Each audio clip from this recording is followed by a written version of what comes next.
good to see you, YouTube. How you doing over there? In the realms of the Google servers instead of the Amazon servers. For those of you here watching on Twitch, there's 151 of you. There's 17 watching on YouTube. If the good folks over here on Twitch want to notify people on YouTube that they can watch on YouTube, the best way to do that is by popping over to the YouTube stream and leaving it up in a tab, so it doubles view count. But the other thing that you can do is you can also click the like button. If you click the like button on the YouTube stream, it makes that number go up. And when that number go up, YouTube go, oh, I need to promote this and tell people to watch this. So if you can click that button and make that like number, let's say triple, that would be great. We can just get like 30 of you to go click that like button. That'd be fantastic. It's really weird saying, hit that like button in a format that isn't a YouTube video. In fact, it's weird saying it in a YouTube video. Cheers, Lou. What's up? Welcome to the stream. So we are still playing Creaturekeepers. I'm not going to read the names of the dwarves because there's just too many. But if you had a dwarf and would like to check in on them, feel free to yell at me, and assuming I see it in chat, which I will, ideally. If I don't, just say it again a couple minutes later. I can check in on your dwarf, see if they're alive, what they're up to, if their spouse is alive, if they had one, how many kids they've had, if they've done that.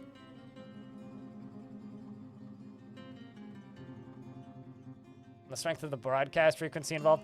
It's not something I'm gonna do. I'm more into seeing how big I can make my antenna to catch radio stations. My big achievement is my FM antenna is big enough and strong enough that I can get radio stations in Seattle, and that's good enough for me. The fact that I can do that makes me happy, and that was my entire goal. Was to be able to get Seattle radio. TLDR, I can get KEXP, and that's all I wanted. I was like, well, if I can tune this well enough that I can get KEXP, we nailed it. We're good to go. And what to do with a captured Etten? Put it on a pedestal? I don't know. I mean, captured Ettins are kind of useless. See if it'll win a fight against a forgotten beast? I don't know. Throw it in a volcano? Put it in a cage and put walls around it and in a place where it can't get out, so you have a zoo. Although if the dwarves can see it, they'll scream and run away, so make sure the dwarves can't see it, whatever you do. So just checking the YouTube chat. So, Arga. Yes, you do in fact still have a dwarf. You are currently doing an individual combat drill. You've been happier, but you're not that upset. You have one notable kill. You killed a dwarf who definitely wasn't one of our dwarves. You've also killed a beak dog and a troglodyte.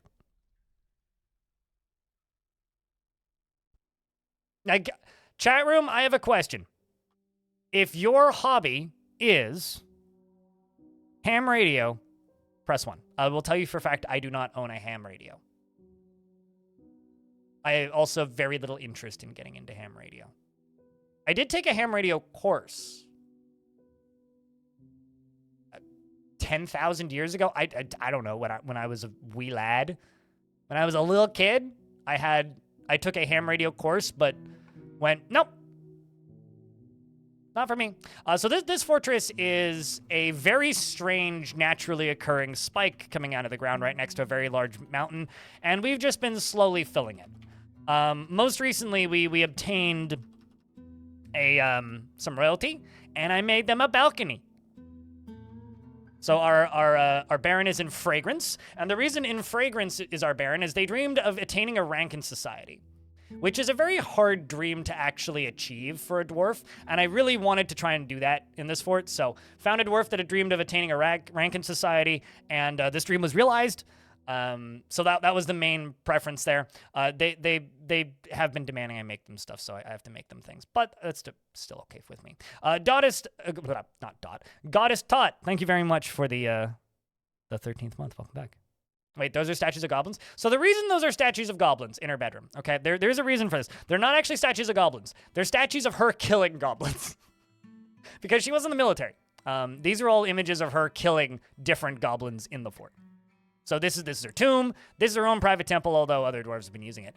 This is a dining hall, and this is her bedroom. And those are all statues of her killing goblins, almost entirely. And I gave her a balcony because I thought it would be cool. Why do I keep hitting R? Okay. cancel. Because I've been trying to use the default keybinds for some things, which ain't great. Can I build right there without them getting stuck? Let's see. Because I just realized that there's a piece right here that I need to fix. Okay, so let's peek around. There's also some open space right here. There's just like open space all the way around the top of this. Fortunately, I can just like fix this, so it's not so big of a deal. But we should probably make it so that there isn't just like holes in the ceiling of my, you know, my one Baron. Because I don't think that's great for like, you know, future health. Or like Etna attacks or any kind of large animal attacks. Epion, thank you very much for the 38th month with Prime. Good to see you, dude. Hope you've been all right. Hope you've been getting by. You've been trying to find a spike like that one. I don't know how I found this one, so you're kind of on your own there. I mean, we just kind of lucked our way into it. There is a install, or not an install, a save for Sunbirths, which is the same world as this. And if you can find that save on the save sharing room, you would be able to embark in the same place as this fort. Would probably be your best bet.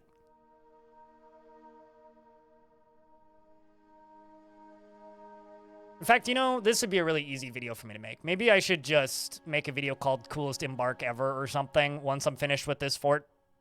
And then just upload and install or grab that Sunbirth save, retire Sunbirths, show or maybe place an embark for this location, upload that, or show exactly where the embark for this location is, and then upload a save before the embark goes through, and then show this fort and be like, hey, you could build this. Maybe I should do that, because that would be an easy video to make, and I'm sure some people would get somebody would get something out of that. All right. So, because even though I'm like on a light vacation right now, that's not stopping me. Anyway, so the other side project for this fortress is I've been catching forgotten beasts, which has been going great. As you can see, we've got a gaggle of Fwans. They are quite lovely. We've got Noodles. We've got 4 legs called Go Pet. See, it is a pet. It's like a Neopet knockoff. We got this thing. We got that thing. We got this thing. We got that thing. We got this thing. We got 4 legs with wings. Bug with wings. Man with wings. Other man. Dragon. Not a dragon, but big monster. It's a good time. And this one even has a sock. So, you know, we've got some of these friends. My goal with these guys is I want to try and redirect all of them into fighting hell. So, for clarity, my outer moat, this just keeps sounding sillier the more I talk about it. My outer moat here is a very large project. It's going down, and the goal here is to make it go all the way down to the cavern levels, down to here. That's what I want it to do. I want it to go all the way into the caverns. But in order to do that, I have to dig out like kind of a lot of stuff. So they're getting close to digging this out, and then we'll do the other half, which will go around here. And the idea is that I will then be able to channel around the edges and just cave the whole thing in, which will be fun. So hopefully we'll be able to do that today. That'll take a lot of designating, but hopefully we can get that done today, because that would be fun. And then if we can do that, then... Did I fuck up the stairs? My God, I fucked up the stairs. Wow. Huh. All right, well, that's fine. I can fix this.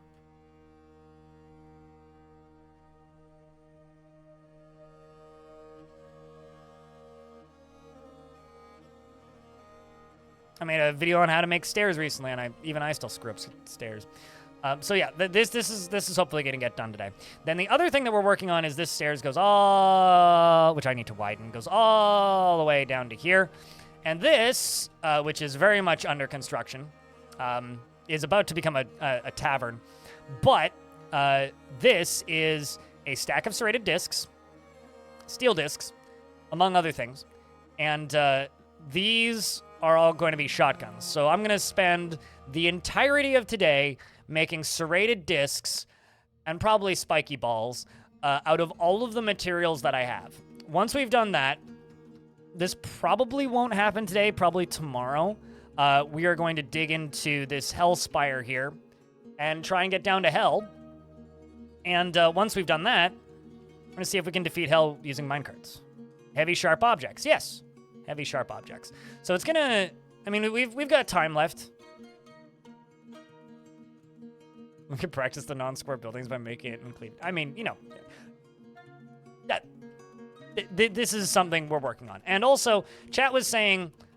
because, like, lava, right? Forgotten Beasts are lava-proof. They don't get damaged by lava, right? So that's an issue. However, lava that's getting flung out of a minecart does have density, which means it does damage just by slamming into a thing.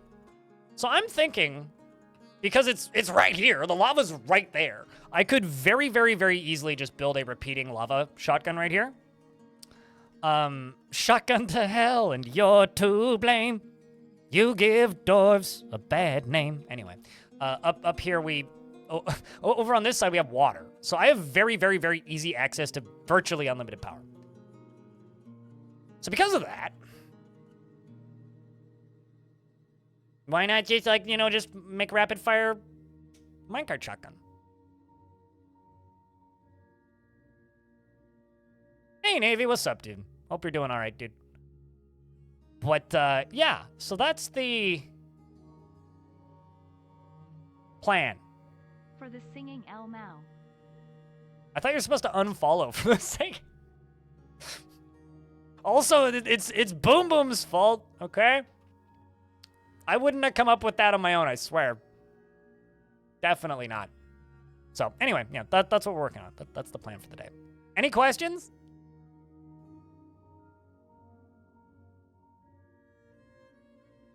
No? Okay, good.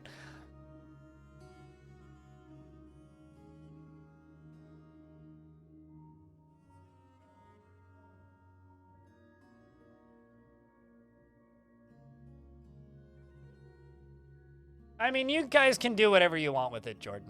That's the whole point, right?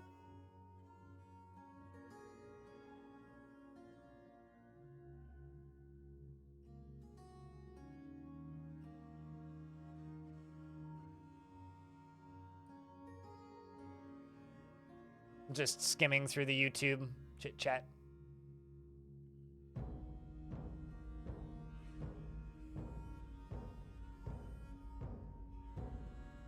All right. Just tuned in, no questions. Alrighty. Hi, Anselina. We're doing well. How's your dwarf doing? Yes, can do that. Napalm, Sideburn. Very happy. He's currently praying to Sath, the fated dust of urns. You are still the sacred skull of Sath, the fated dust of urns. You are a religious figure. And for some reason, you're praying in the undedicated temple instead of the dedicated temple. But it's fine. You're still happy. No,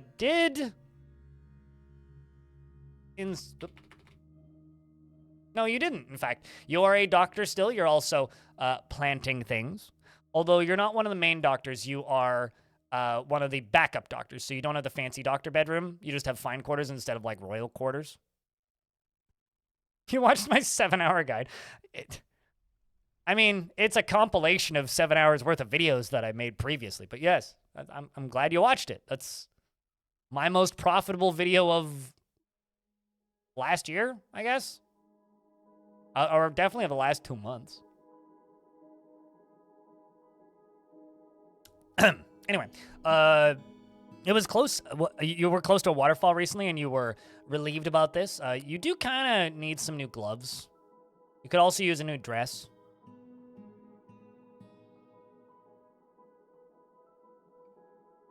Is your armor smith still around? Did you ever fix your pathing issue, Ranger Rick?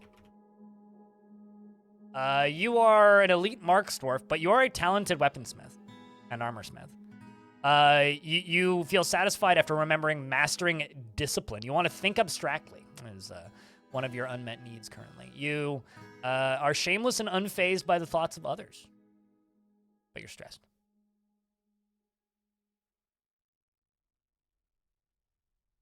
Is Walnut Bag alive and hating snails? I hope so.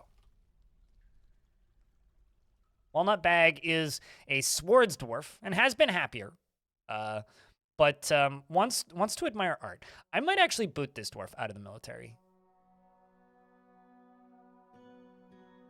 Because this is... no, you're quarrelsome. I can't remember if this was a dwarf that I added to the military because I needed military, or if I added this dwarf to the military because I thought they'd be good for the military. Why does I hate your dwarf? What? I'm confused. Who hates your dwarf?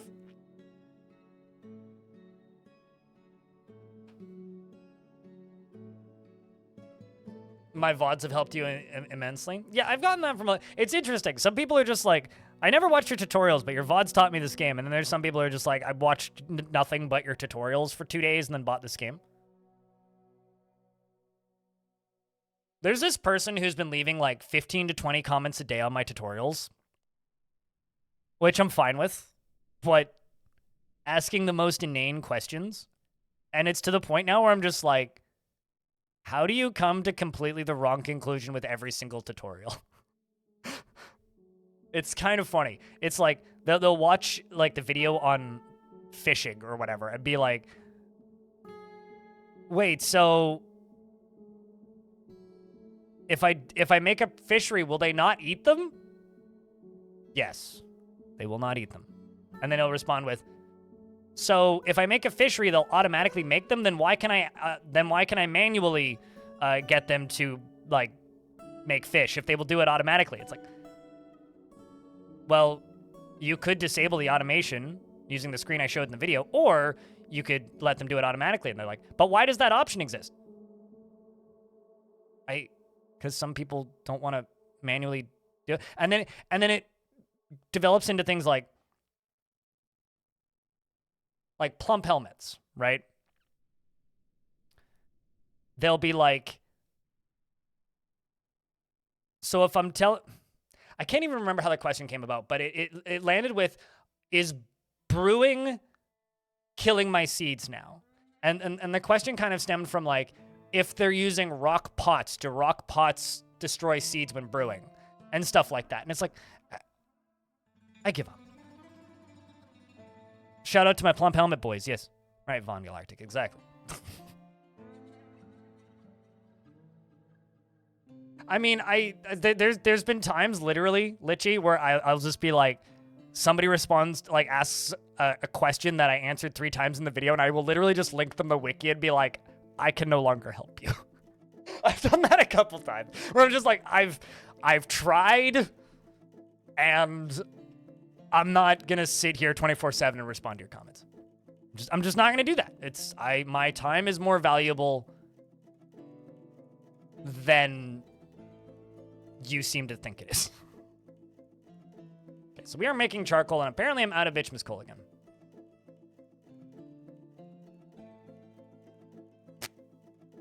Great.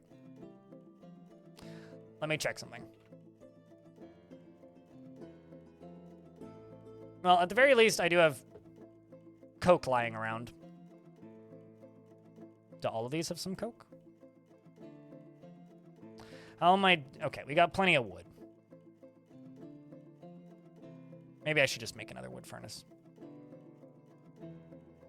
I'm just going to go down to here. I'm just going to toss 2 wood furnaces right next to this.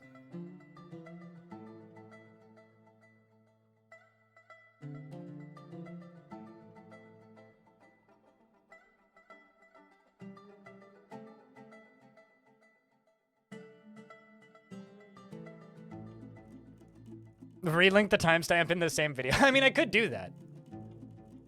But there was times where, like, he'd ask a question that was the exact opposite of the conclusion that I would give, like, information-wise in the video. But he would timestamp me answering the question.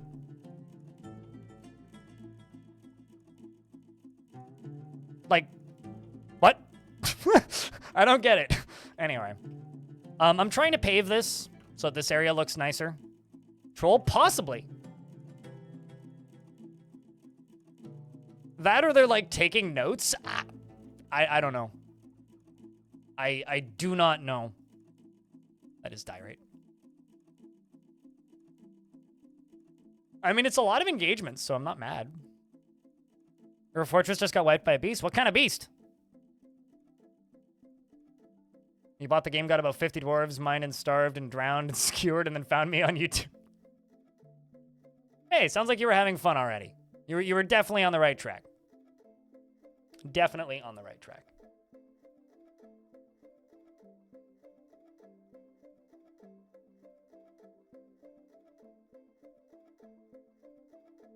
You popped in to see if you'd show off my dope hair. If I'd show off my dope hair. Do I have to?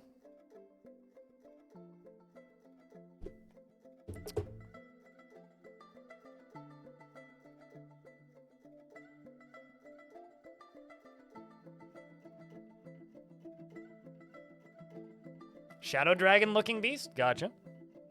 Did it do anything particularly exciting? Maybe English isn't their first language? Possibly. Which is why it's like, I generally don't, like, what's the word? Assume that people are trolling by default. A lot of people just assume people are trolling. I generally just assume ignorance or, like, language barrier. Or try to, anyway.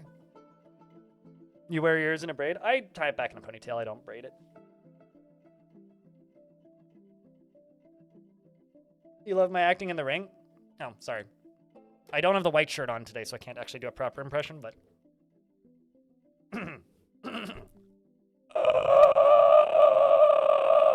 Anyway. There you go.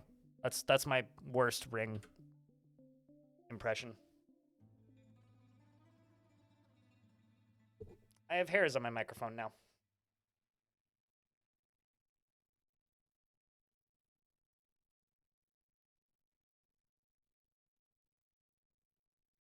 I mean, I'm sure I've written stuff before that just, like, reads as absolutely inane nonsense, but... 9/10 would scream again. 9 out of 10 would scream again? All right. Glad to hear. Happy to help. Who climbed out? Bro climbed out of the microline well. Not since Dwarf Fortress being 2D did things just randomly climb out of wells. All right.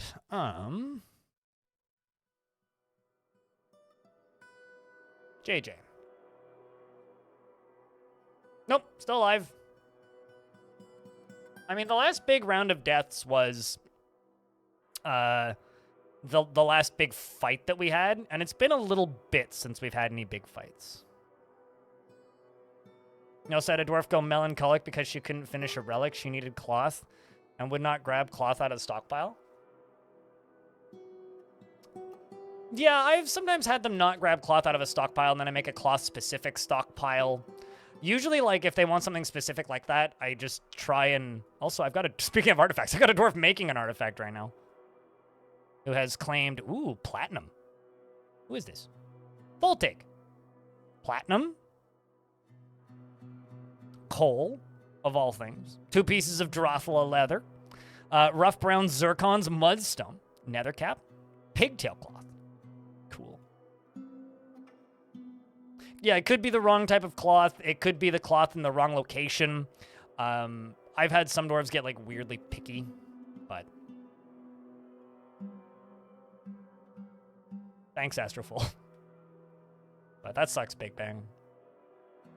I've definitely had dwarves that I'm just like, well, I guess you just die now. I've absolutely had that happen.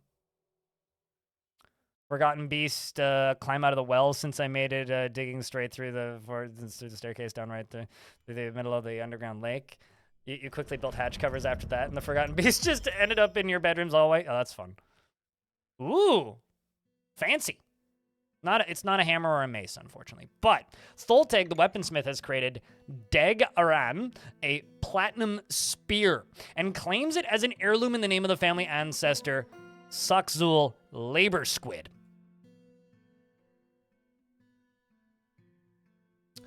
This is a platinum spear. All Craftsdwarf ship is of the highest quality. It is encrusted with pigtail and Drotha leather, and encircled with bands of platinum nethercap, and oval mudstone cabochons, and brown zircon cabochons, and oval bituminous coal cabochons. On the item is an image of black caps in Drathla leather.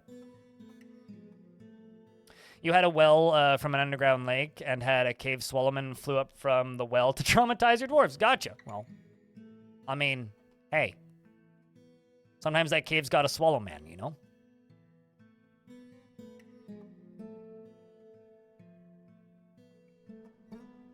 What is the work detail to smooth? You click this and this. So, like, smoothing, engraving, track carving, click that, and then smooth. You can only smooth unsmoothed rock. You can't smooth dirt. You also can't smooth built walls. Currently, the dwarves just have tons of jobs to do. As you can see, there's a lot of dwarves just digging. Most of my military is just doing their individual combat drills. I can't remember when the last attack was. I want to say it's been a bit since the goblins have attacked us. We are set to hard difficulty. And we're also mining out a lot of stuff up here. We are set to hard difficulty, so when I do get attacked, it's pretty bad usually. So I'm being kind of cautious with the actual attacks that we are willing to deal with. What priority are these? Okay, so those are all priority 3. Got it.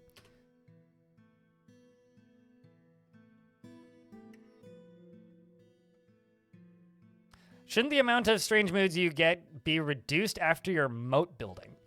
I'm sorry, what? Where did you read that? I've never heard anything about a moat reducing strange moods.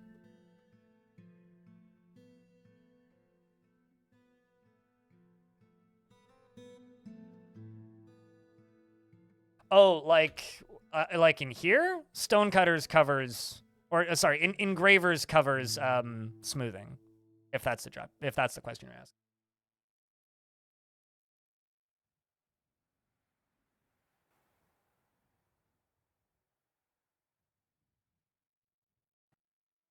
Because engravers covers basically all of these.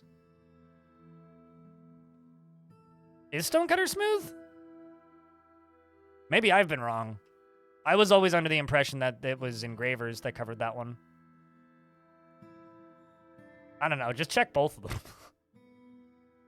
Try one and then the other one, I guess, maybe. Stonecutter is smooth? Okay.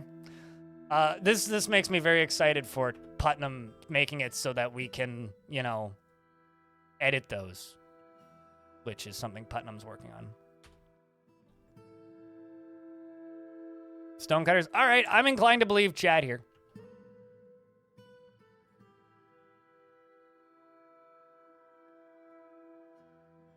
Engravers only engrave.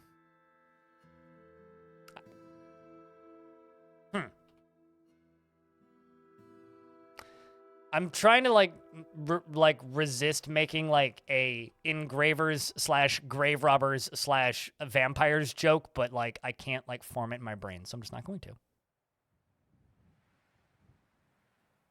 You just want to be able to rename and search for things in the Linux build? Rename. In which menu? Also, wait, you mean like when you click this and then you can just click this and rename anything? Can't use text fields. What? Sorry, I don't use Linux. I literally, so I can't. Try it. I'm on Windows. Why can't you use text field? That's weird. You're the first person I've ever heard mention that.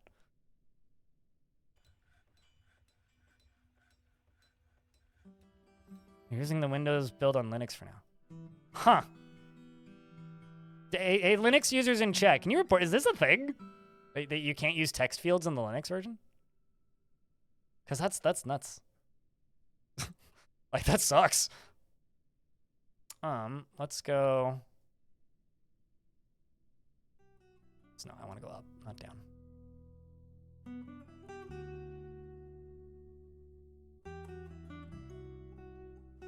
Because to me, that seems like some weird compatibility error.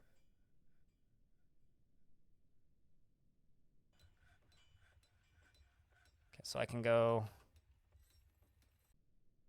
or up from here.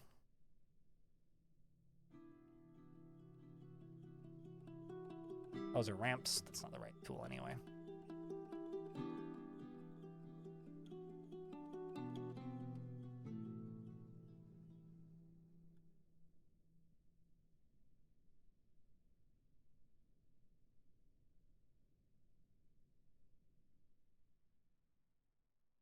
I play DF on Mac and Linux using crossover. Yeah, I don't know. You're available for testing? I mean, I would go talk in the like KitFox Discord bugs discussion room because that seems weird. I feel like if that was a widespread issue, I would hear that a lot because that's the sort of thing that like everybody would complain about. But you are the first person I've seen mention this particular issue. I should jump that up to number 2 priority so they just get it done. You asked and no response? Keep asking. This is what I would say. Which also then likely means it's a you issue if there's no response. Which I would say likely means that it's fixable. Unless you're just in some really strange distro or something.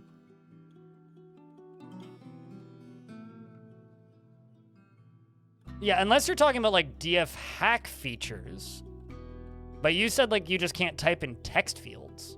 I know that if you're using DF hack, which I don't know if you are, if you're using DF hack, if you try and type in one of the DF hack search fields, then you can't use the built-in search fields.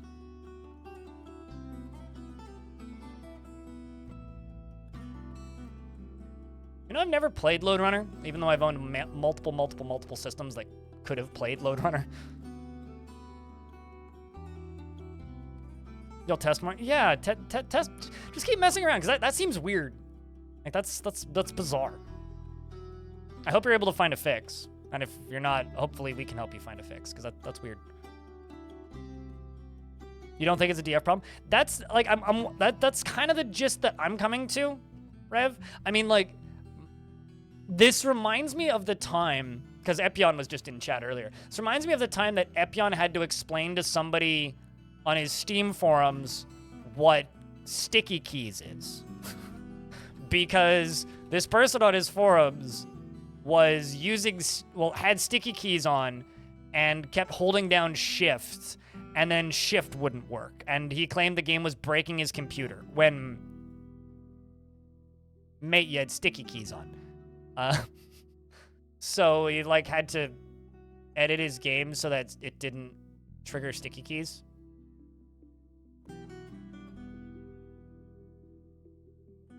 On Linux, you tested it and you can type normally. Yeah, that's the normal gist that I've been told.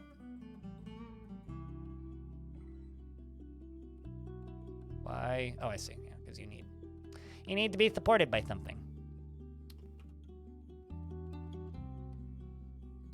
Well, the other thing I'm going to do is I'm just going to go dig out another shotgun, because... Now, the question is, chat, this side or this side? Left side or right side? You're purposely trying to break it now? Excellent. Doing the work that needs to be done. So, left side or right side, chat? Both? That's less optimal than it sounds. I'd rather just do one.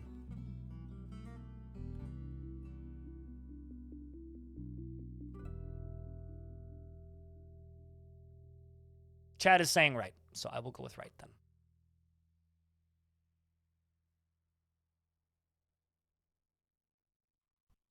Well, this is going to take a little bit to dig.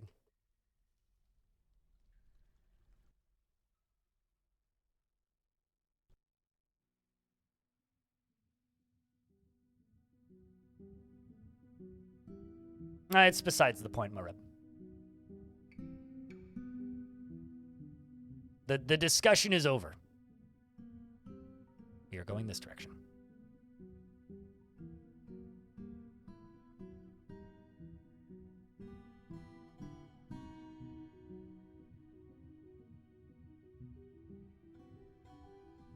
Two lefts don't make a right, but two rights do make right the one that I choose, because that's the question I asked.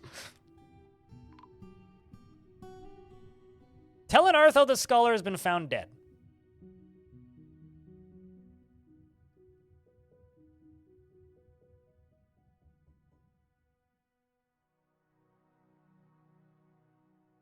I think there's a forgotten beast in my fort.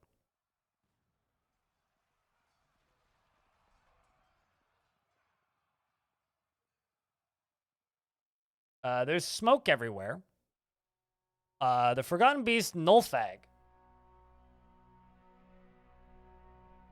who is currently on fire. Oh. I don't know how this got into my fort. So what is this exactly? This is an enormous eyeless mantis. It has mandibles, mandibles, and it undulates rhythmically. Beware its fire. Ruh-roh. Okay, so...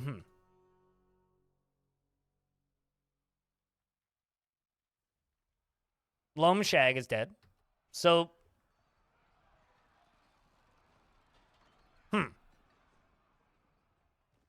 Flamtus. Yes, sure. What direction... Well, it's very close to inside of my fort, so it's about to pop in.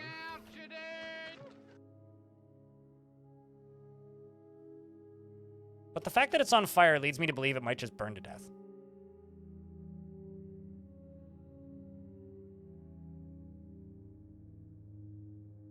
Okay, well...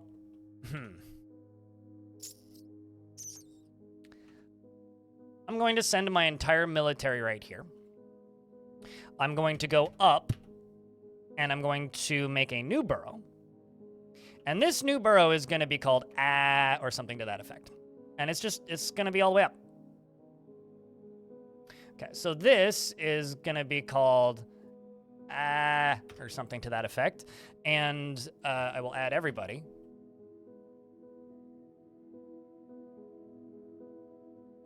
Sometimes forgotten beasts can like kill themselves with their own abilities, even if they're immune to them.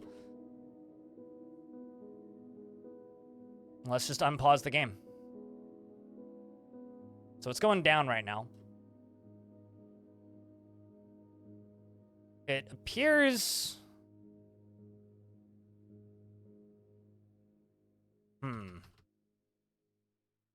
Not entirely sure how many dwarves are in here. But hopefully the ones that aren't pathing down.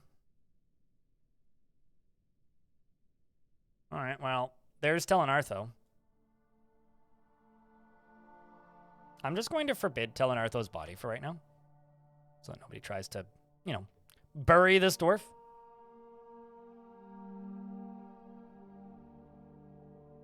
Lava minecarts have been invisible as long as I've played this game. And the game hasn't had a patch in a little bit now. So I can almost guarantee you. In fact, I can guarantee you they haven't. Okay, well, let's go back to this creature. Wait. Did it burn up?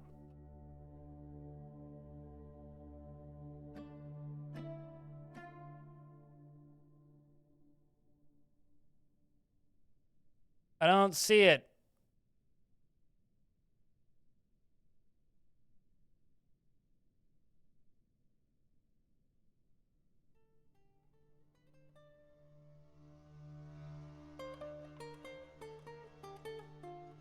Also, I don't think you're technically supposed to be able to fill minecarts with lava, so it's probably still considered a bug.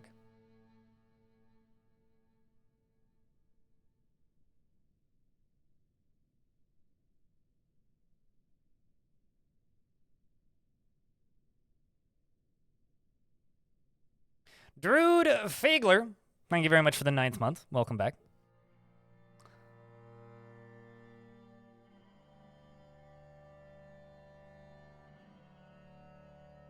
Oh, there it is. It's no longer on fire. That's why I couldn't see it. Okay, it's coming up. Fight's about to begin. Well. Bolts are flying, so that's a good news. So let's read the combat log. Bolts fly out. They seem to be pretty on point.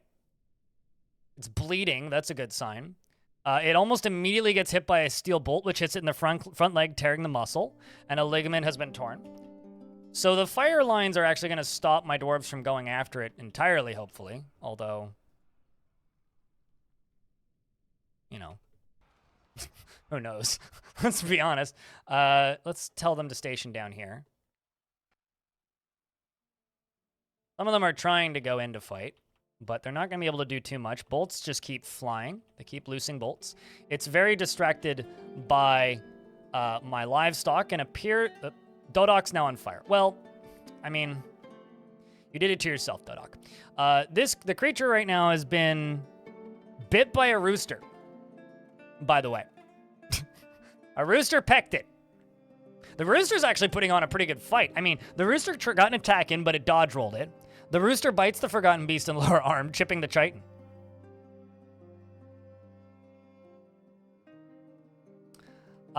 Meanwhile, the baby Drothla child is terrified while in conflict. And my buffalo bull is dead. So I've got one dwarf alight right now, which is pretty sad. Military are just kind of lining up because I can't run through the fire, which is, I guess, good. Bobtron is not currently on fire. Unib is not currently on fire. Do you have bolts? Yes, you do. You also have a crossbow, so you should be loosing those. I'm a little bit scared to just unpause the game, but not like I really have much say. Well, at least they're still firing bolts, which is what I need them to be doing. Here's hoping that they are good enough with their shields to be able to block those fireballs. Something is up. Drothla Child here is fighting with it. It misses the Forgotten Beast and misses the Forgotten Beast. Well, at least it's trying, okay? As for the Forgotten Beast, it is bleeding once again because it's been hit by a steel bolt, which hit it in the right front hand, because apparently it has hands. And cocks are trouble. We know this, yes. As somebody who once got attacked by a rooster, I can confirm maybe that roosters are trouble. The flying steel bolt strikes the Forgotten Beast in the head, tearing the muscle. So we just need a good shot from one of my Marks dwarves, and we got it. Dwarves are continuing to fire. It's very distracted by my baby Drothlas. Uh-oh, did you just get caught fire? Uh-oh, Dodok's on fire. Aban's fine. Dodok's on fire, though. This is the spouse of Ace, who's one of my surgeons. Dude, there's a well right over there. Just go jump in it. It's only like 40 Z levels down to the water. You'll be fine. More bolts are being loosed at the creature. I'm seeing chitin going everywhere. Is this one of my dwarves? Nope, that's just a stray reindeer. Rudolph's having a bad day. Dodok's still on fire. Mace dwarf's still fine. Did I have a... Okay, that's the rooster. I was like, is that a dwarf? Nope, that's definitely a rooster. Is there somebody up here? Nope. 'Cause I thought I had a dwarf up here who's now just kind of vanished. Which I keep thinking is that, but that's just the rooster. Bolts are definitely paying their rent here. Continuing to fire out. Just the volleys and volleys of bolts. The reindeer somehow managed to put out the fire on it. Oh, I see. He got smacked so hard by the creature that it tumbled away, and that, in doing so, seems to have put out the fire. Because it's now... Oh, no. I see. So, the reindeer is covered in reindeer blood, and the reindeer blood boiled, and the boiling reindeer blood put out the fire. That makes perfect sense. Absolutely logical. The dwarves are continuing to fire bolts, and are any more of my dwarves on fire? Nope, Banich is still fine. It's just the Forgotten Beast here, who is, you know, let's actually check in. How are you doing? You can't stand or grasp. Well, I guess that's good. It's pretty immobilized at this point, and another volley of bolts does the job, and the creature falls. And Spider Megatheist, my elite Marks dwarf, has bestowed the name Titian Sesshom upon a steel crossbow. Well, that was rough.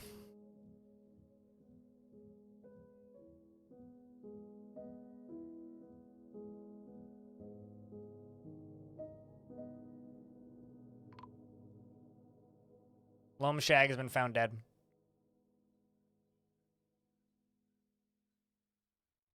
I need to... Actually, let's just go to corpses. Just unforbid stuff. And... So we can get the body parts that are there buried.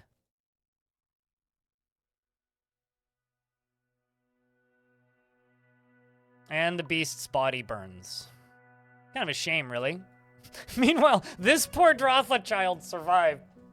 Oh man, kid's gonna have a rough life.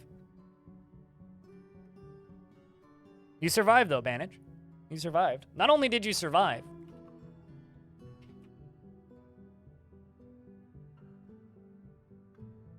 or Benich. You're mildly annoyed after, you know, choking on smoke. Totally fine about, you know, seeing a dead body, but choking on smoke, that's horrible. I'm still sad that we lost Crampton King. It is annoying. Yeah, I mean, naturally. Oh, speaking of saving. Did I turn saving back on? Yes, I did. Because I recorded a video this weekend, right? I put up that digging video. I always turn off saving when I'm recording. Got hair all over my keyboard now. But yeah, no, I mean, we did lose, what, like 5 dwarves to that? I have no idea how it got into the caves. So that whole thing is kind of a nightmare, but on the bright side, you know, we can get back to work now. The constructive company, a Weaver Guild, has been established. I'm going to have to make a Weaver's Guild soon.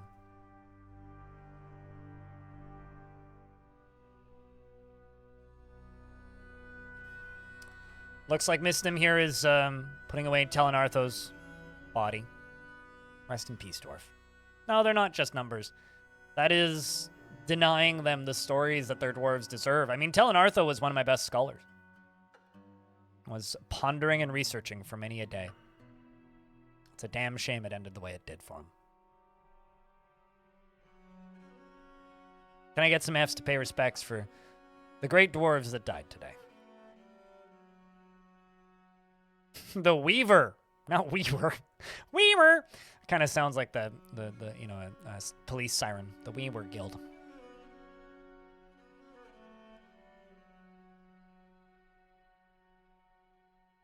So this was me digging down initially. But this side, not really getting used much. It's mostly this side that's going to get used. We're going to have to block off both sides. Or make both sides blockable. Anyway, now that that whole thing is over, I can go back to this.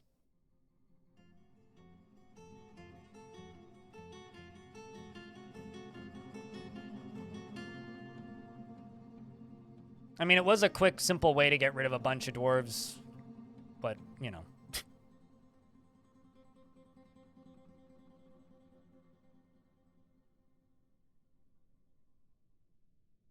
So yeah, ideally... 1, 2, 3, 4, 5, 6, 7, 8, 9, 10.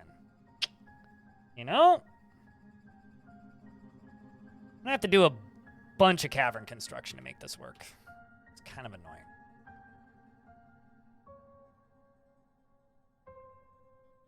We'll be able to make it work, but it doesn't change the fact that it's kind of annoying. Wish I didn't have to do it that way, but we're gonna have to do it that way. Only 5 died? Yep, because we were at 208 before. Loam Shag and Telenartho. And then some of my armorers are now missing, looks like. The Constructive Company has many members in Creaturekeepers and now requires a guild hall. The location must be built and furnished, with the hall designated for a Weaver's Guild.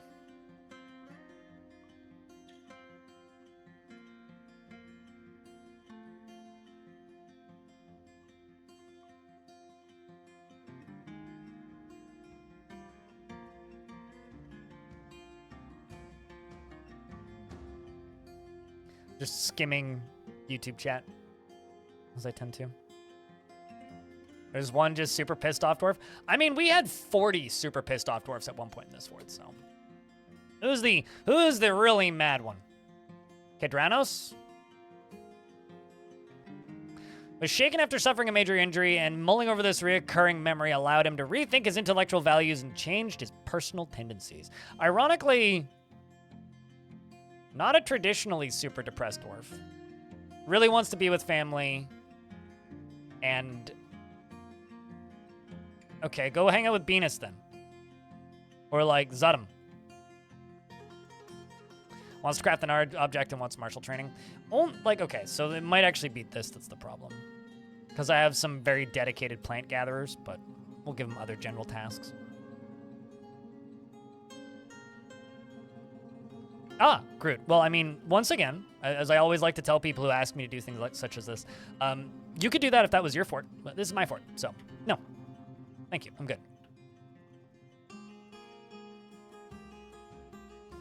Well, you may feel that that is a perfectly logical thing. Sure, you're more than welcome to do said perfectly logical thing. If you genuinely believe that that will overall make your fort happier, then be my guest. I will do my best to fix them, because I find that to be a much more rewarding gameplay loop. Speaking of rewarding gameplay loops, how many dwarves need beds? Quite a few. All right, so I also need to make bedrooms. That's another thing to do today. This is a temple. All right, we'll put it on this layer.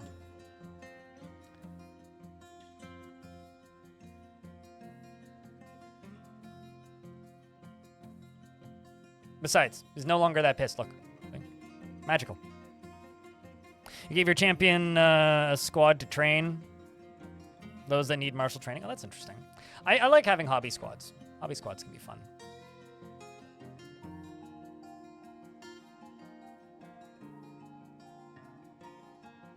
Do I watch YouTube or Twitch? I watch several Twitch channels, and I watch quite a bit of YouTube, yes. Why? Is it a, do I watch more of one or the other? Depends on whether or not I'm on my phone or at my computer. But I haven't been on the internet much as of late at all. Mostly just podcasts. Podcasts and shitty talk radio. Literally like all of the content I've been consuming.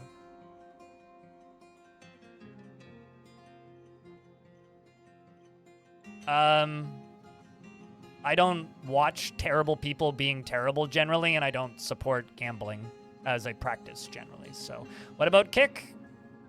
I'm indifferent to its existence. Generally, the kind of audiences they harbor I find rather insufferable. And life would be better if people would stop asking me about it.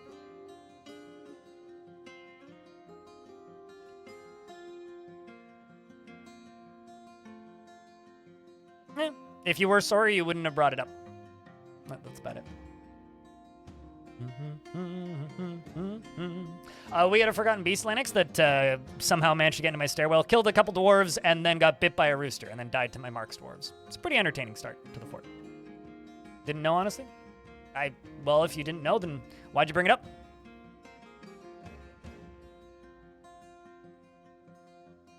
I like competition. Having competition for Twitch is great, but I have no interest in supporting or watching streams on a shit site like that. And every single person that I know who's tried to go from Twitch to Kick has since quit streaming. So literally every single one of them. All like 4 of them. Or come back to Twitch. Garbage site, don't use it.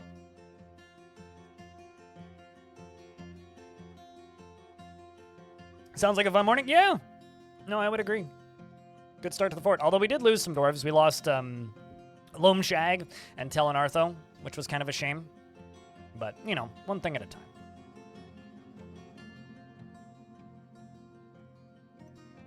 Does placing a window in front of a wall allow you to shoot through it? No, windows are a solid block, but windows can be toppled. I'm throwing windows into here to add value to the room. Because this is about to become a Weaver's Guild. So because it's about to become a Weaver's Guild need value.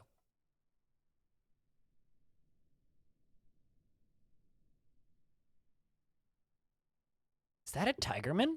That's a Tigerman! Oh, that's a cool statue.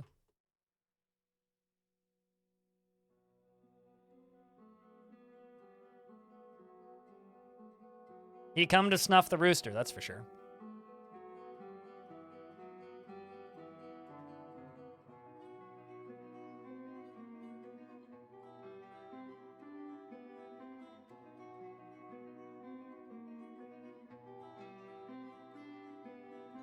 Says one of the most present streamers. I didn't turn my computer on yesterday. And the only thing I did on the internet yesterday was I bought a, what's it called? A service manual for the Walkman.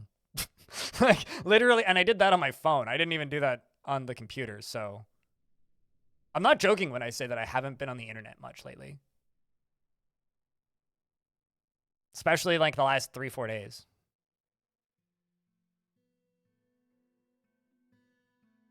You have a visiting mountain goat woman. So you need to get a captain who interrogates. Yep, that sounds about right. The Walled Fountains. It's a neat name.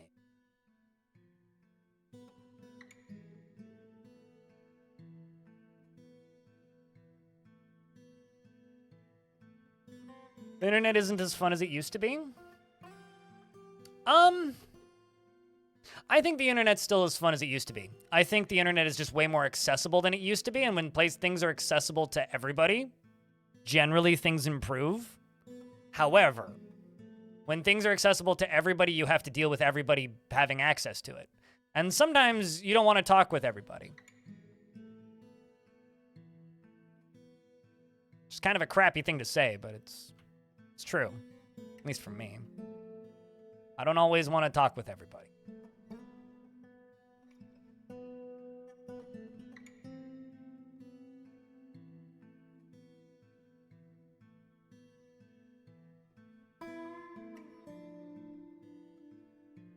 You got to curate your experience. I don't know. I always maintain that one of the best pieces of feedback I've ever gotten from my stream was from Clinodev, when Clinodev said that I like watching Blind streams because Blind has been proven to have touched grass in the last 10 years, unlike most streamers I watch. And yeah, I guess I hold to that.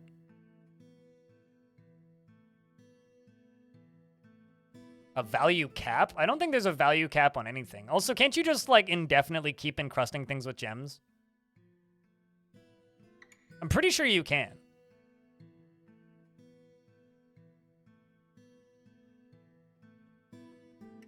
Like, Dwarf Fortress doesn't, like, do balance the way most games do.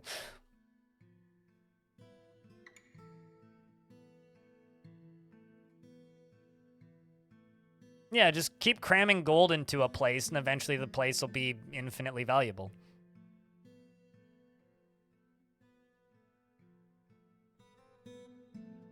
Can 1 gem per type and object? That's still a lot of gems you could theoretically put into an object.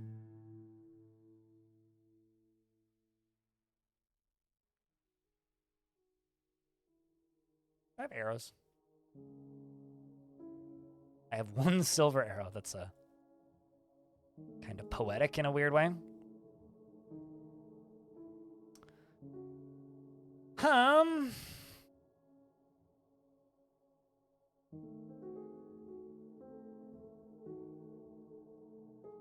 Put some gems into here.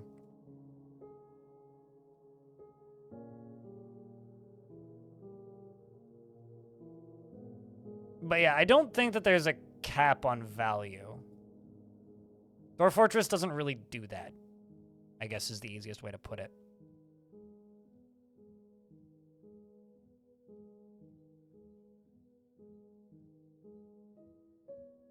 Your dwarves love reading books? I think your dwarves just love that room, if I had to bet.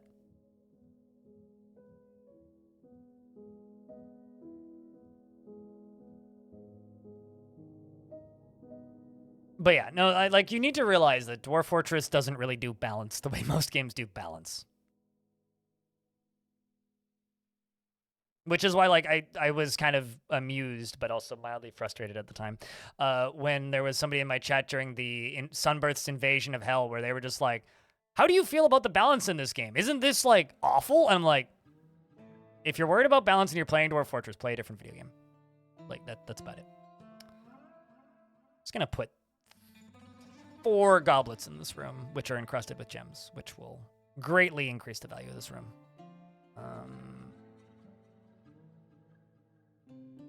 And then this one, maybe some more gems.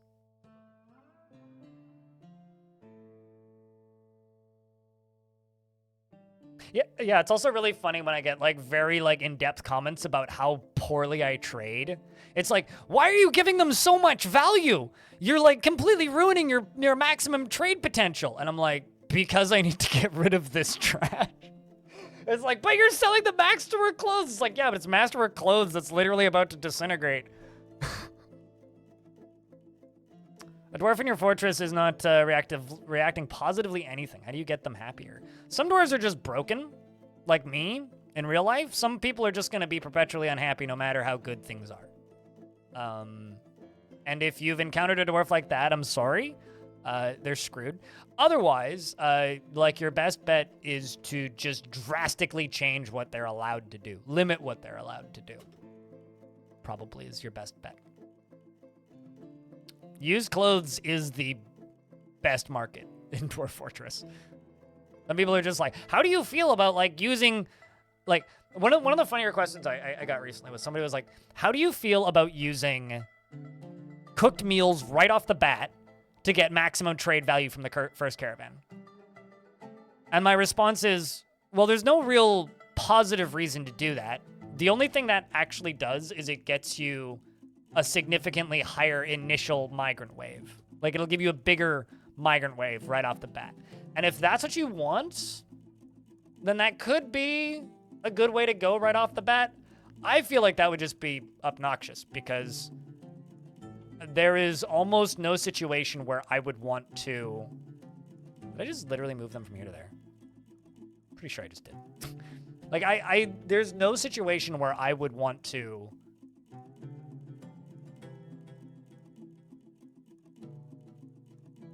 just have like a migrant wave of 40 people right off the bat. Unless I'm speedrunning the game, which I don't do.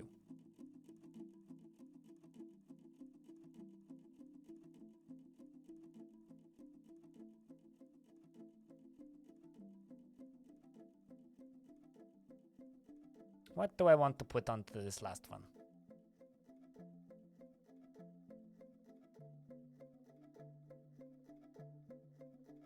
If I'm not careful, it's just going to take it off of the wrong one. So I put those amethysts over there, so let's just go with you, you, you. Apparently I have a named rock crystal. I don't think that's on a pedestal somewhere else, but... Alright, that should get the value up for this room. It's almost there.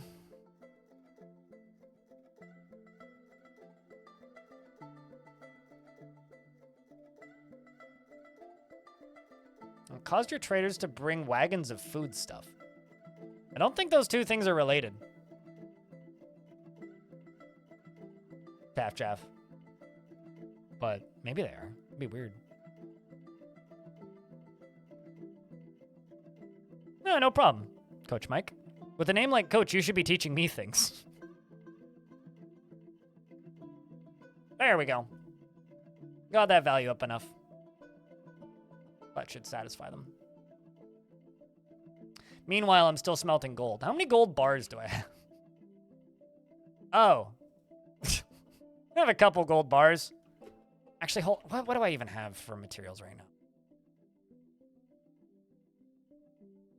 Boy, oh boy, oh boy. Okay, yes, is what I have. Lots of stuff. Long Death's the oldest fort I ever did. I think I still have a... Do I still have a command for Long Death? Yeah, I do. Never updated the commands, so there you go. Spoilers, we didn't keep it alive for 1,000 years.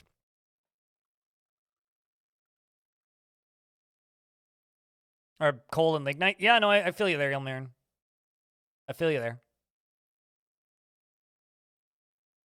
Using X to the search results leads no results. One lowercase x yields no results. I have a question. Do you have bins? Because the X search doesn't search items that are in bins. So if you're using clothing bins, then that doesn't work. Although if you want to just get rid of used clothing, if you make a refuse pile, okay, and you go to stockpile, you set it as refuse here. You go to custom, and then you add armor, and then all of the wear, so footwear, handwear, headwear, and legwear. Anything that's double X will just automatically get put in there regardless of if it's owned or not, and it'll disintegrate almost instantly. Because I don't know the exact percentage, but stuff disintegrates quicker when put into a refuse stockpile. So this goes for bones, bits and pieces. Anything that gets put in there disintegrates significantly faster, including clothing. Yeah. Easy close disintegration. And they just automatically put them in there. Or you could, like, make one and then, like, attach a minecart to it so that they throw them into lava or something. I've done that before, too. But that's a way to dispose of stuff quick-ish.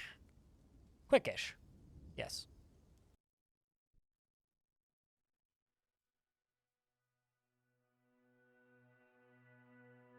There's a giant rat rear toe. And a giant rat lower incisor. Something killed my giant rat. And that's a bit of a shame.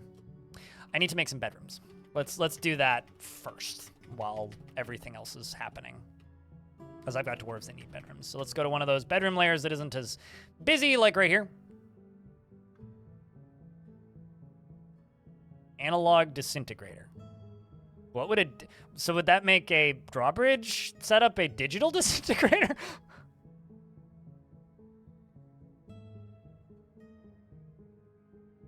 Because I can kind of see the throughput there.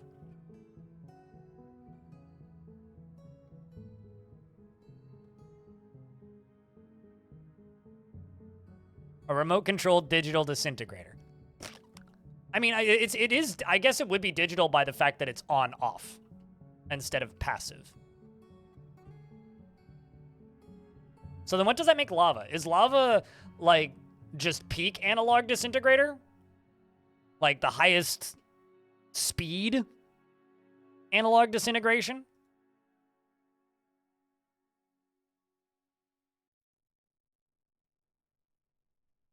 Then, like, side question, what would that make glowy pits? Are those analog or digital? Because they're always on, but something that falls into it instantly disintegrates. Lava is a thermal matrix. Okay. Which is why it turns into lava mist.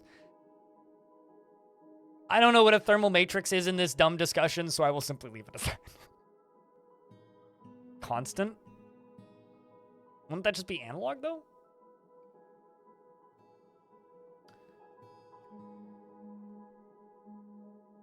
Traders seem to bring more of what you buy. I'm pretty sure, yeah, that's how it works. It's just like if you don't have agreements with them, then they just bring more of the thing that you buy. Pretty sure that seems right. Or sounds right, anyway. What's up, Pink Doubled?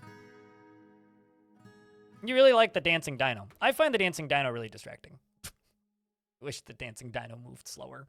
If it moved like at half the frames, I would like it more. Yeah, analog disintegrators, like, they have that nice hum sound to them, you know? Like, you get that more pure, warm sound that you just don't get from digital.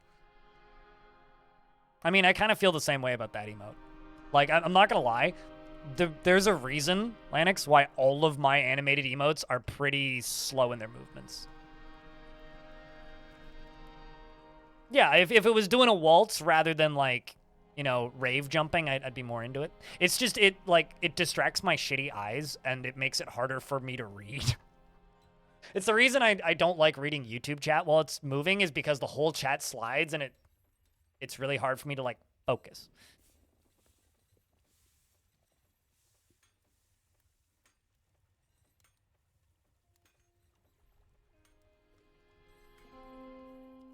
You always fight to have them sync with each other? Oh, there you go. Yeah, the minecarts is about the fastest animated emote I have. I guess you could also kind of point at... Are we making clothing right now? You could also kind of point at... no, we've just finished making clothing. You could also kind of point at Crypt Bois. It's a pretty quick animated emote, but it's not as distracting for me than other ones. What's up, Vaxis? How's things?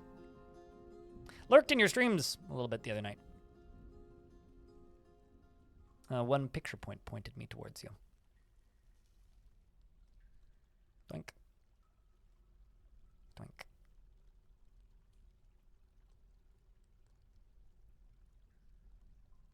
You just watched all my long death videos. Ah! I mean, congrats on your success.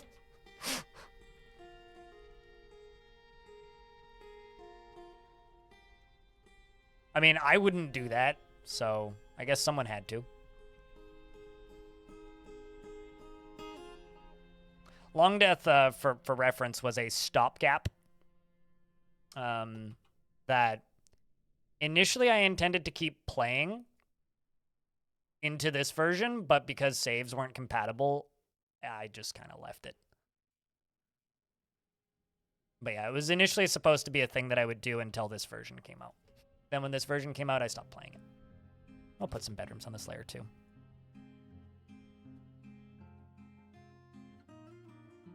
It counts if you smash the like button.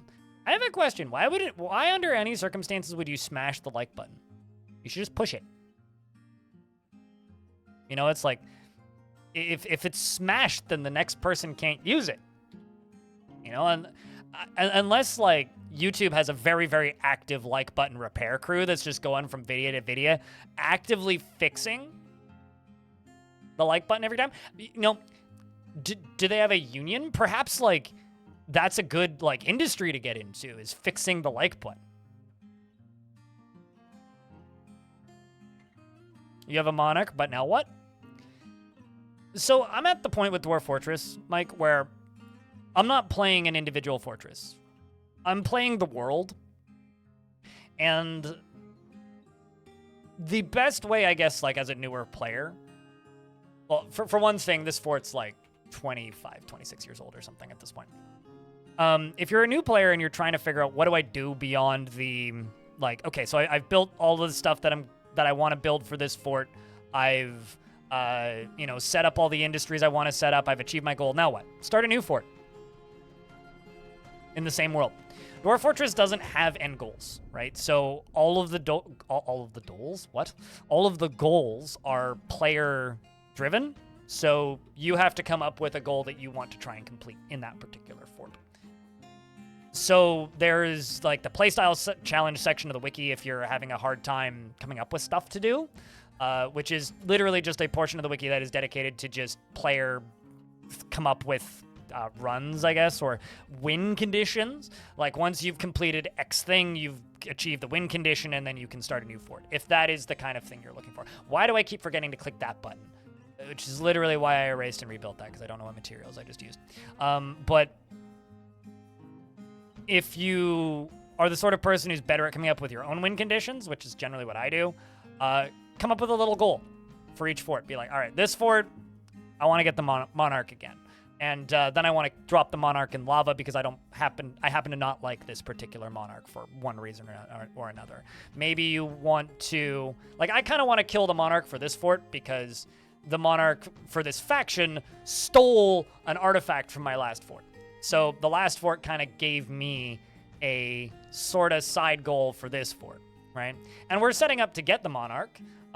There's, of course, the built-in end game thing that the game's always had, which is quite literally recreating Moria. You know, when you dig too deeply and too greedily, and then you fight the many creatures from the deep. You could do that. Or you could just, you know, start a new fort. Try and do something different.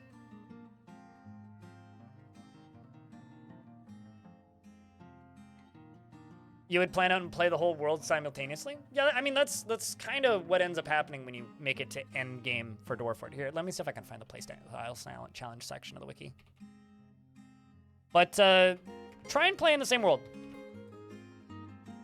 I don't know if you're in ads right now.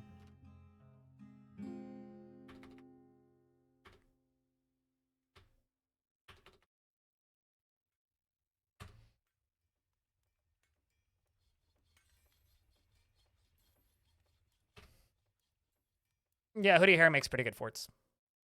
I second that. Telenartho, unfortunately, your dwarf died to a forgotten beast almost immediately upon starting the stream. I don't know if you were actually here for that, but how's your dwarf doing, Snail?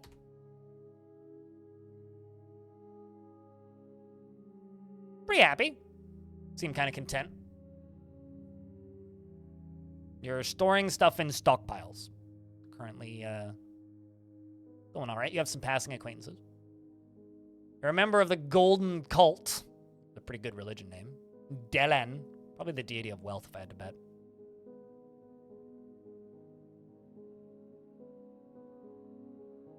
Is your dwarf still in one piece? Hi-ho. Hi-ho. Hi-ho. Arende. Yep. You learned about armor smithing recently. You are a legendary metal crafter. Because you made Gim Daikon.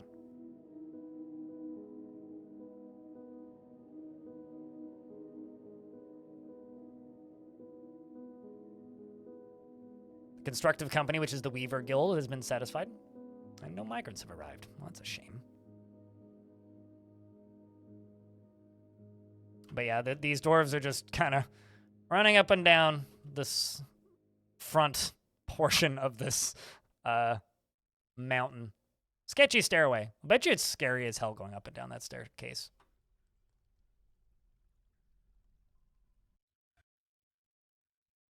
Mm-hmm. Well, I mean, if you... Okay, so do you want directions, Mike? Because if you want to find the end game stuff, I can give you directions.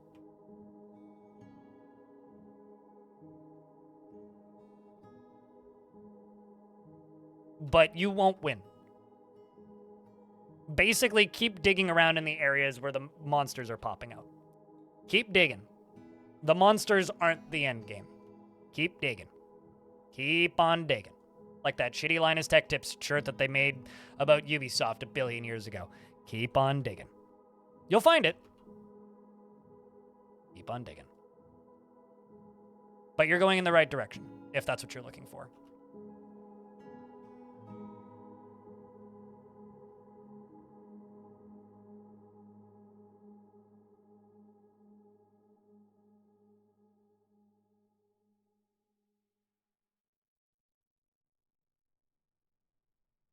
Reminds you of those mountain trails. Like the mountain trails that are just like, yeah, it's a trail. Here, have a rope. You're like, that's not a trail. That's a cliff. Or they're just like, no, it's a trail. See? Like you have a rope.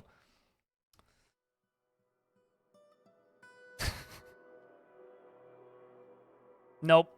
If you've found some artifacts and you've had some things pop out, you have not hit the end game.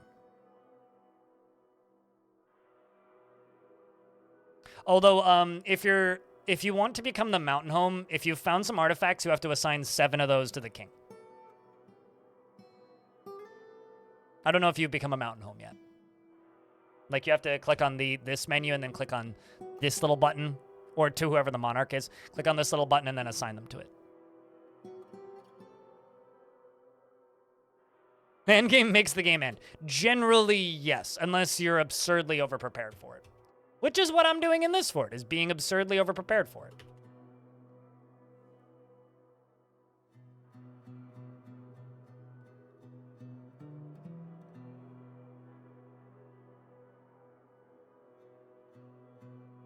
You'll know when you hit the end game. Yeah, when you start getting full screen pop-ups, you've hit the end game. I'll just say that. Like the game tells you. The game makes it abundantly clear that you have hit the end game.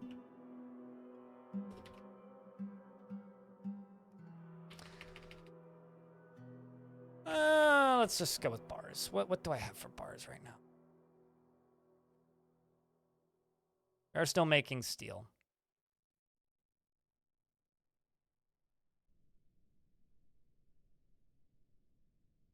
Chad, I'm an idiot. What's used to make bronze? I know it's copper and something. What's the other thing? Because I've got a lot of bronze. What's the other thing that goes into bronze bars? 106 saves in? Like, hold on a second. Manual saves?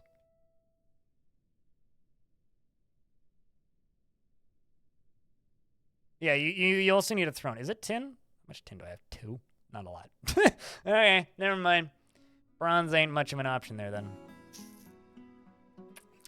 I'm trying to think what else I can make into discs. I guess I could just make copper and silver. Well, the coke numbers have increased.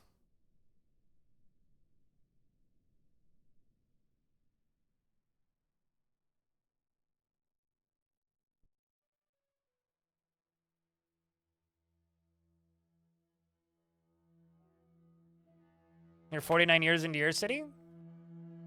I need to look at what year we started this fort in, but it's 20-something.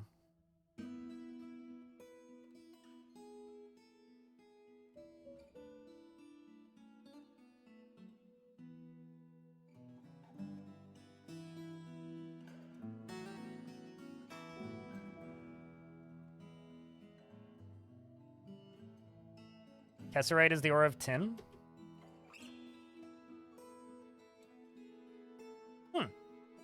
I could just start smelting Kesserite.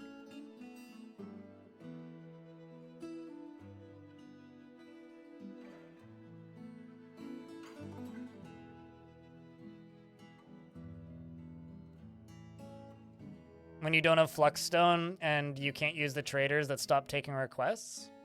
Yeah, at that point you need to find an alternative. Wait, did you already make that? Cancel it. Metalsmith cancels store item. Stuck in custody. Did I not make it? I thought I did. Siege equipment, bronze. Nope. Trap components, bronze. Rated disc. So what made you cancel it then?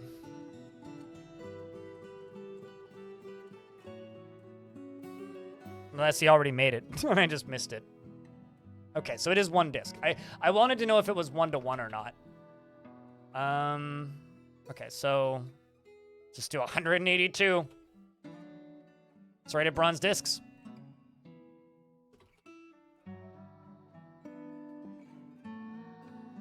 Let's do 180. I'll be fine.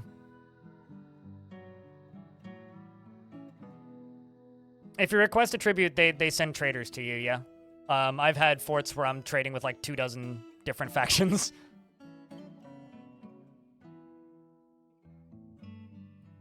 You just had the goblin traders bring metal. So if you can sometimes get the goblins to trade with you if you demand tribute, but they will stop trading after a year or 2 and just attack you. There's just a dead hamster on this weapon rack. There's something kind of funny about that. There's just a dead hamster there. Why? I don't know. Just dead hamster. Blue Owl, what up, dude? It's good to see you. Yeah, you go demand that they trade with you by threatening them. Is absolutely how you get other people to trade with you. You threaten them with their lives, and then they go, ah, okay, I'll trade. It's literally how you do it. You demand a tribute.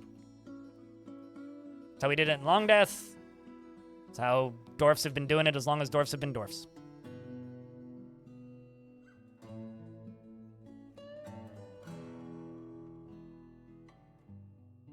Good old-fashioned dwarven diplomacy.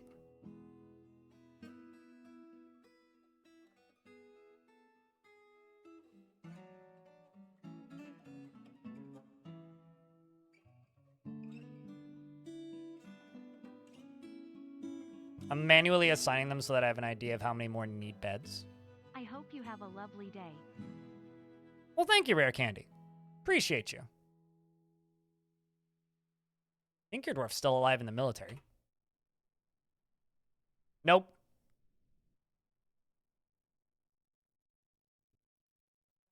Yeah, you fell at some point.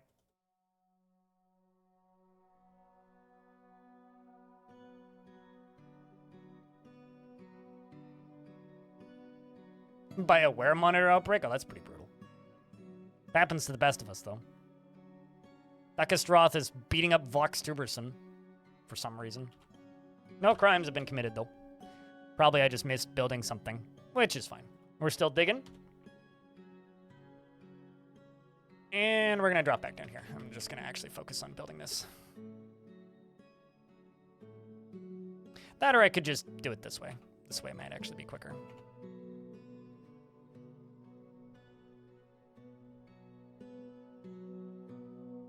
Because I need to get it into this wall. So what I'm going to do is 1, 2, 3, 4, 5, 6, 7, 8, 9, 10.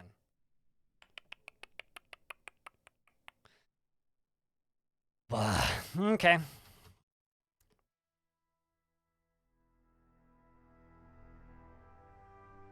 That was weird. What was the fix, Krampus?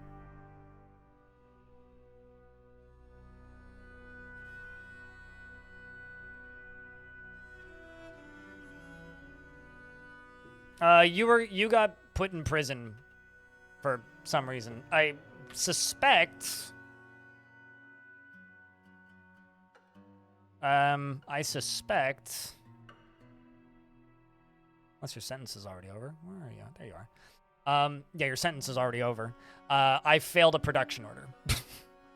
So you got randomly selected to be punished for it.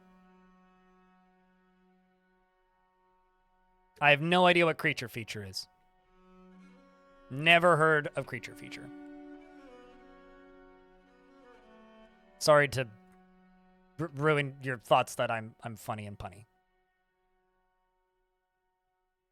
What does it mean if a dwarf's name is flashing? It means they have a legendary skill.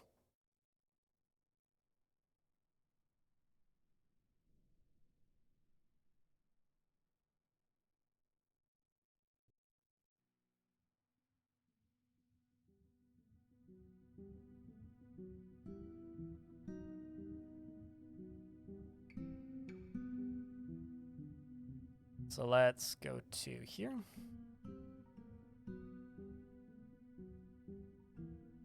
So yeah, that's basically what I need to do. Is I need to go from up here down to here. And they'll do it again. And I need to go from here down to here.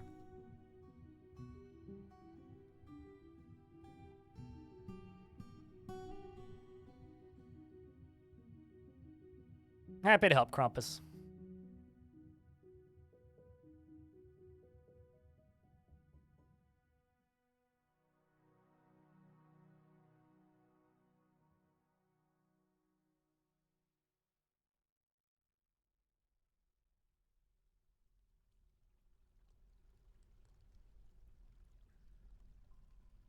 You think that Steam Linux runtime update may have fixed it? It was broken 2 months ago? Oh, that's weird. Are you using like a standalone version that's not connected to Steam and then you had to just update it manually, or? 'Cause I know that there was some weird thing that got patched for Linux a couple months ago that I was completely over my head because I don't understand anything about Linux. That's not totally true. I'm intentionally ignorant of most things Linux. So this should be the 10th layer. So it's going to pop up here. Just using DF on Steam? Gotcha. I don't know. Some people manually disable updates. So I don't know. It's always a question that I got to ask because sometimes people, like I said, manually disable updates. All right, so now I got to build another roofed off area or walled off area, I suppose. Let's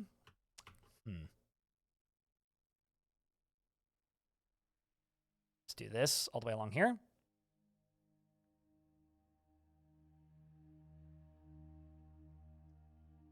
Could just use closest materials, but I kind of... we'll just queue it all up as boulders. That's fine. That's all just going into that wall right there.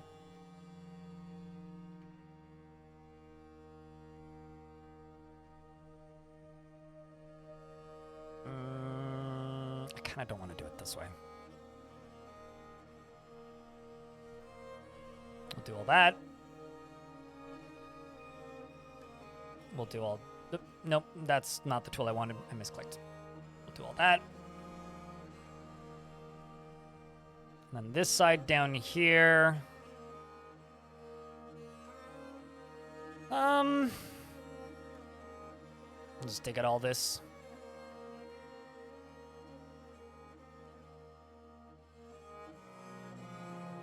Morning, Chad Broski. Do the doors on the rails have a purpose? I can use a lever to manually close them and lock them. It's a defense mechanism. They wouldn't be there if they didn't have a purpose. Aside from like furniture and bedrooms, most furniture and rooms that I put in there is just to increase the value of the room, which I guess is also technically a purpose, if you think about it.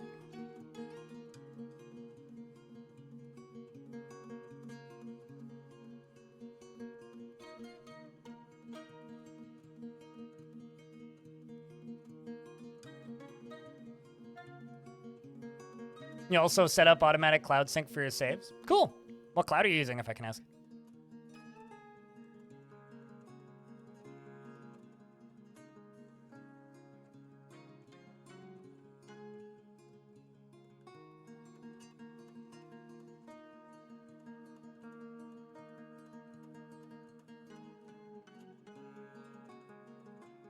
You've been on a losing streak? That's unfortunate.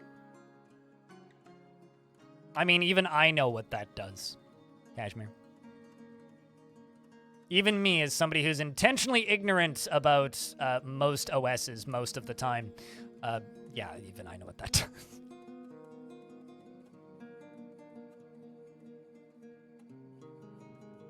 Gotta clean out a bunch of crap.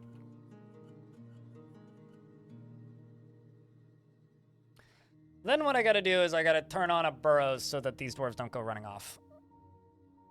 Geek Dog is fighting with a giant rat. Great.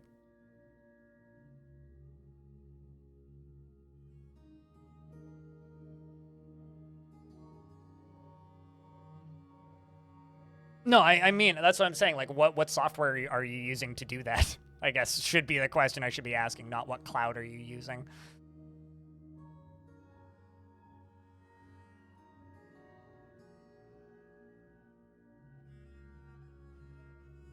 Synthic. Okay, I'm not familiar with that particular one. I have to look that up.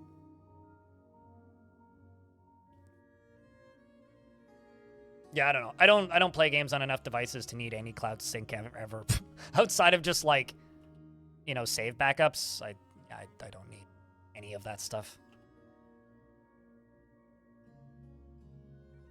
Almost completely redundant for my use case.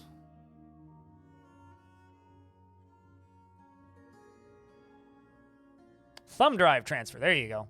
That's the proper way of doing things. I don't know. Maybe. Depending on who you ask.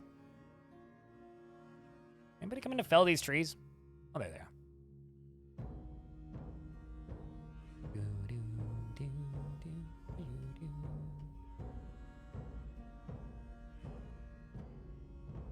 See, I'm more of an Adidas net guy. Sneaker net is for chumps and posers. I'm gonna be honest. That's one like subculture I will be intentionally ignorant of forever. Sneaker heads. I don't get. It's way over my head. Like people that sign up to online lottery services to get the ability to purchase a shoe. Yeah, I will never understand. Speaking of things I will never understand, chat room, I have a question. What is a word that used to mean something and in the last like 10 years has completely changed its meaning? I'll start. Drop. Remember when drop meant like something fell?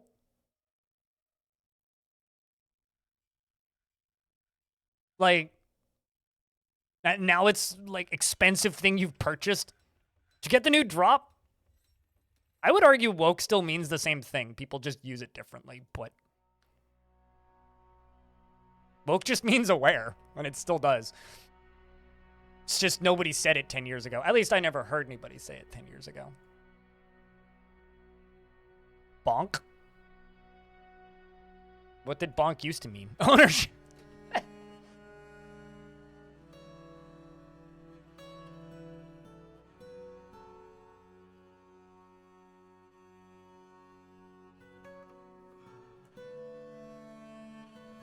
Oh, I'm well aware of what sneakernet is. I'm just joking around. Well aware of what sneakernet means. I'm just doing what I do, which is somebody says a thing, I take something that rhymes with it. Bonk meant having sex in British English? I mean, I've heard that term before. What does it mean for you now?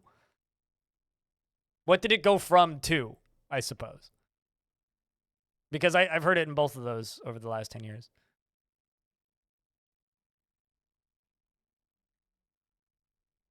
Adidas Net is the monster cable of sneakers. Would Adidas Net just be like a pair of Adidas that you use like Cat 6 cables as laces? Because to me it's meant both the entire time, so that's not one that's changed for me. But the new term for drop meant an album coming out? No, something new is out that you can purchase is what drop means now. It's like, oh, new merch has dropped, right? Or like a new album just dropped, or a new song just dropped, or all valid uses of that term. Just making sure. I'm just kind of keeping an eye to make sure no dwarves go running off in directions.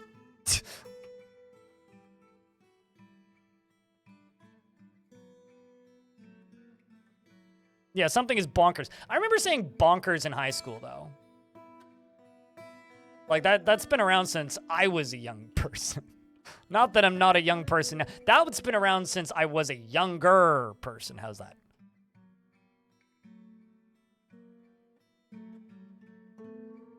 Artificial scarcity, yes. The worst trend of the last decade. Troll?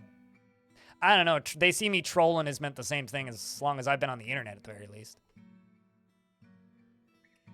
Troll has always meant two things. Fantasy creature or asshole on the internet. It's like the two things that troll's always meant to me.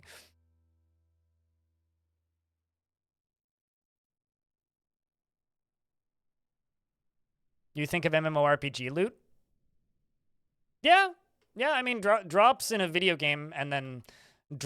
I think that's actually probably where the term came from, right? Like it just went from being a video game thing to being a marketing thing. Like stuff has dropped. New merch just dropped. Affordable. Something being affordable means it's ludicrously expensive, but it's less ludicrously expensive than a different version of the same thing. New iPhone's affordable, meaning it's like $200 cheaper than the last model. Or whatever. Goon. Eh.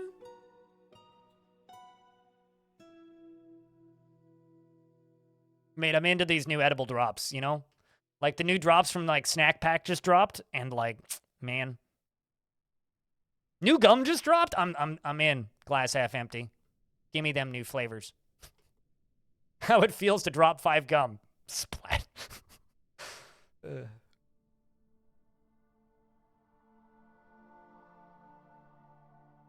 Getting equipment mismatches. Basic living standards. I think we're taking my dumb random internet question and taking it a bit too seriously with this one now. But the meaning of old always changes. Back in my day, boomer was an enemy and fucking Left 4 Dead. Now it's just an enemy of most of my politics.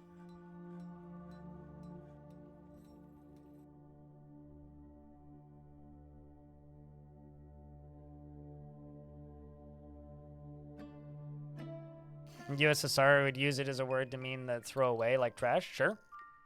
No, I've heard that too. That's not unique to the USSR.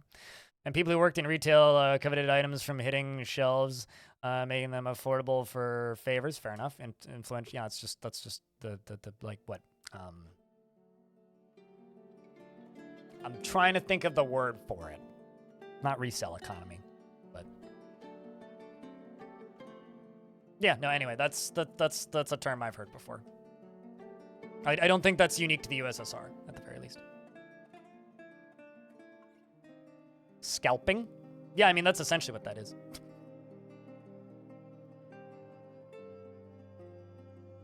So maybe by that logic, because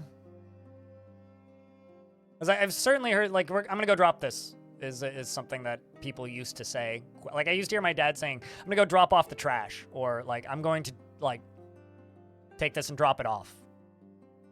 Would be what I would describe as a more classic use of the word drop. I'm gonna go drop this off with so-and-so, or I'm gonna go drop this off here. But now it's like, I never hear people say that, and now it's just, oh, this thing dropped.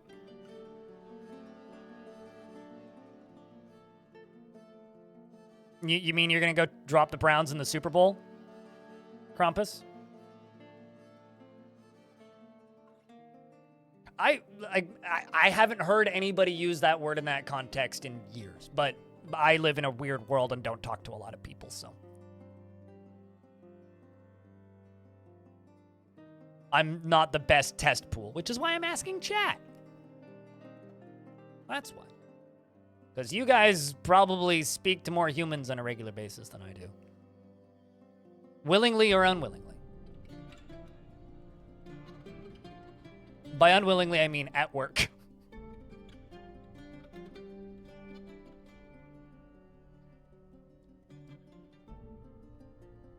Man, this got dark quick.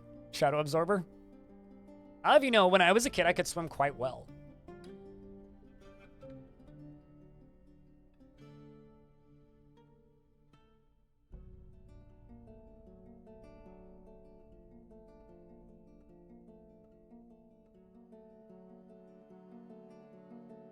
Yeah, I've heard about that. Nike just gave Jordan a better deal than Adidas. I've heard that story. Classic marketing. I have a question. Chat, when was the last time you went to a pool? People that didn't take swimming lessons as a kid blows your mind. Yeah, same. I mean, I almost ended up a lifeguard at one point in my life. Like, I went all the way to the end of the training stuff and then, like, looked at what I had to do to actually get my lifeguarding certificate and went, nah, that's way too much. 6 years ago, some like a decade, oof, can't remember. Probably 15 years ago, 2 summers ago with family, prefer natural water. Yeah, I think I swam in a lake in 2021 because I was on a hike and we were right next to a lake and it was about 30 degrees Celsius outside. It was during the heat domes that we had here in Vancouver, and it was bloody hot. So every time me and my dad were within, like, jumping distance and our clothes were dry, phone out, backpack off, stuff on patio, jump in lake. The humans have arrived, and they're here to trade, which is lovely because this time they decided to arrive here at the bottom of the map and not at the top of the mountain where their wagons instantly were like, your depot isn't accessible. It's like, that's not my fault! Anyway, humans are here to trade. I think the pandemic kind of cured me of ever wanting to go to a pool or a gym ever again. It's like, if I want to work out now or get exercise, I will go on a bike ride or go on a hike. Barsco, the metalsmith, has been possessed. Shocker.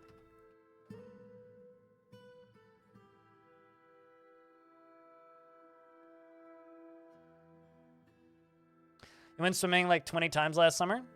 Like swimming on your vacation? Fair enough, Moogie. Also, hi, Moogie. Hope you've been well.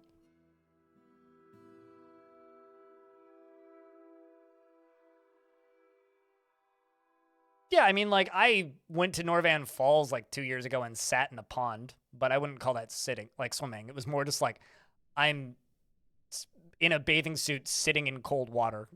There wasn't really enough water there to swim per se.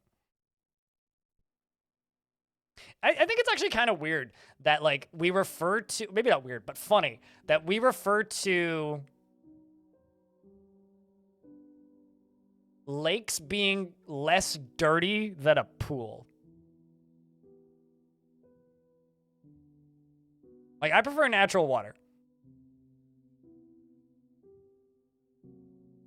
You been in one of those recently? I was in a hot tub.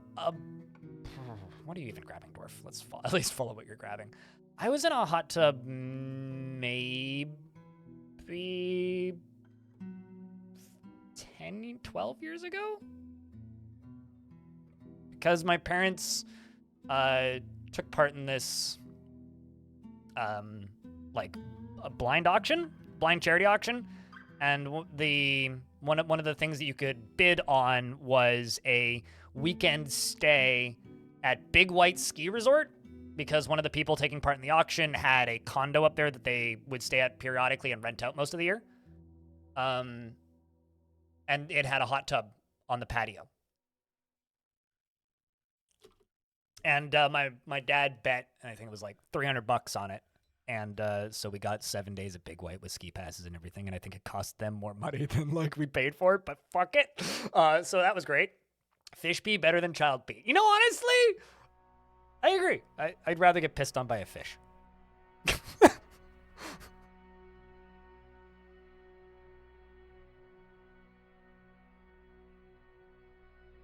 But yeah, so like it was hot tub on a patio in the snow. It was great.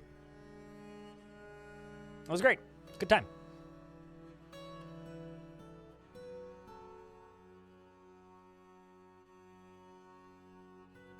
Your friend has skin issues and they are recommended to swim in pools or only certain natural water.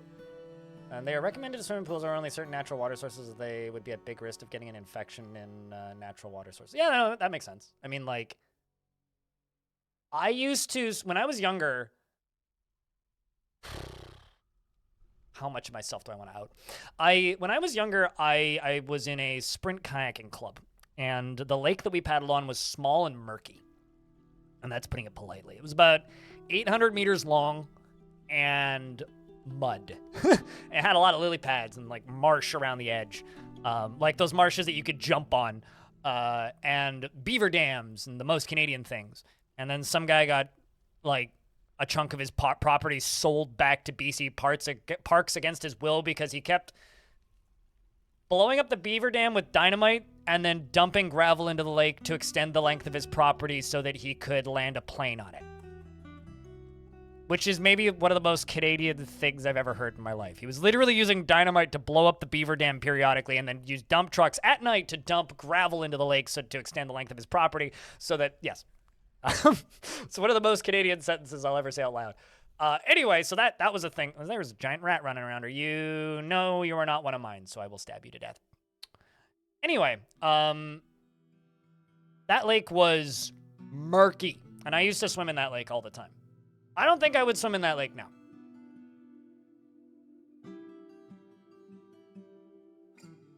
I don't think I would. Like, under like no circumstance would I swim in that lake now.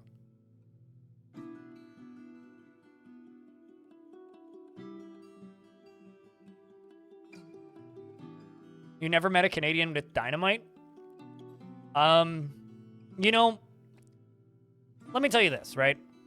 Most Canadians in Canada live in cities, right? The vast majority of us. However, there's a lot of fuck nowhere in Canada. Okay? I didn't say submarine, I said plane. But I know it was an ultralight plane that he was flying around. So the thing that you need to know about Canada is there's a lot of fuck nowhere. And places with a lot of like a lot of goddamn nowhere is where you get crazy people. With dynamite. And airplanes. And big guns. Like, I used to sort of know a guy through a guy who owned a howitzer. And he lived in northern BC. And there are some crazy people in Canada. You just gotta go to the places where there's nothing. Where there's forest and maybe a road.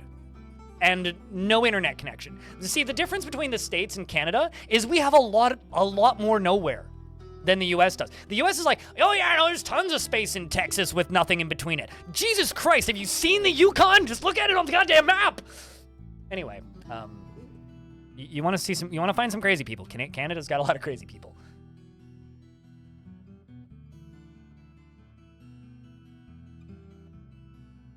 Like seriously, have you seen the size of the Yukon?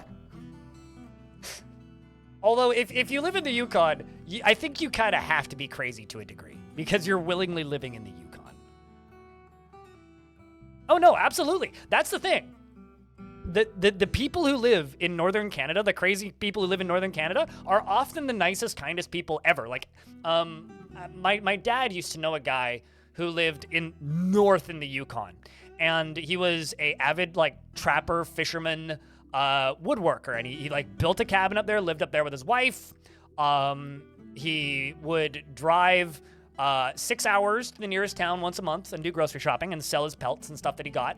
And, like, lovely person. And we would run into him in the summertime because we would go camping in, like, public campgrounds, and he would go on vacation in the summer, which was he would take his little rickety camper and go down to basically, like, the Chilliwack kind of area and, like, slightly further north, like northern Fraser Valley, and it would spend a couple weeks, and his wife would visit friends. And he would camp and fish, and his wife would go into the city and visit friends, basically.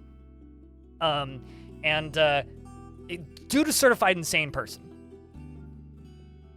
Absolutely certified insane person. Like, the stuff that he would talk about doing is, like, there was one time, like, he was telling my dad and talking to us about this story, like, he was blowing up the side of a cliff face so that he could hang meat from it. Like, he's like, yeah, I know, I had to go into town and buy X amount of explosives so that I could blow a hole into the size of this cliff so that I could hang deer carcasses from it. Like, goddamn crazy person. There's crazy people in Canada. You just need to find them. Anyway, so yeah, no, there was a guy close to where I grew up blowing up a beaver dam with dynamite. Trust me, there's plenty of Canadians with dynamite. At this point, you could probably just do that with fireworks. I don't even know what I'm talking about at this point. MacGyver IRL? I mean, like, if you live in, like, northern Alaska or, like, northern Yukon, you kind of have to be you have to be an extraordinarily resourceful individual. And I have a ton of respect for people who live up there. I could never do it, but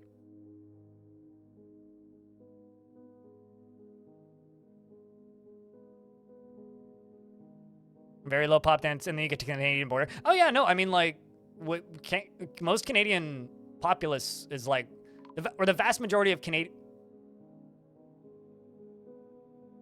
I'm sorry, where's a gremlin? Dude. Monsieur Gremlin. Where did you come from? What a lad. Man, what if I put... Oh, man. Buddy. 411 years old! Exhibits a refined politeness and is determined to keep the guiding rules of etiquette and decorum, as if life itself depended on it. She very easily falls into love and develops positive feelings. She finds humor in most situations and finds a chaotic mess preferable to boredom of harmonious living. Yeah, that checks out. Oh, man. One day. The problem is they're trap-avoid, right? Even if I had a cage trap down here, it would need to have a cobweb on it to catch it.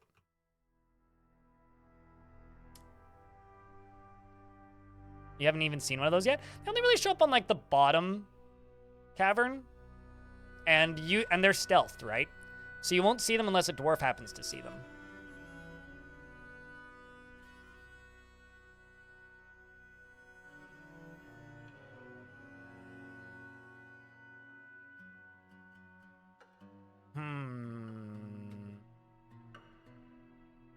I could try and build a gremlin trap. It wouldn't be hard. In fact, I literally have right what I need right here.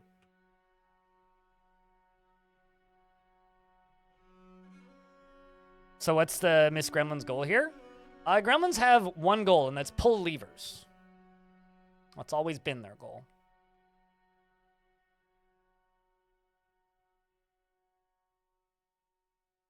Do anything remotely useful? Gremlins are a really weird artifact of Old Dwarf Fortress. They're a really weird artifact of Old Dwarf Fortress because gremlins, originally, what they would do is they would show up and they would pop out of your well. That was all that they did. And their whole goal was to pull a lever. They would just they'd pop out of your well, pull a lever. That was the only thing that gremlins did. And the reason they're a weird artifact because of this is the whole idea behind them was that they were supposed to run in, cause chaos, and leave. But because of weird coding, Tarn's talked about this a number of times. I can't even recite it all correctly.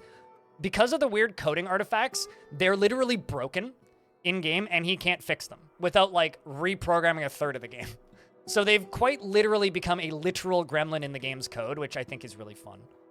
Even though they barely do what they're supposed to these days. I've got 2 ghosts that need to be memorialized.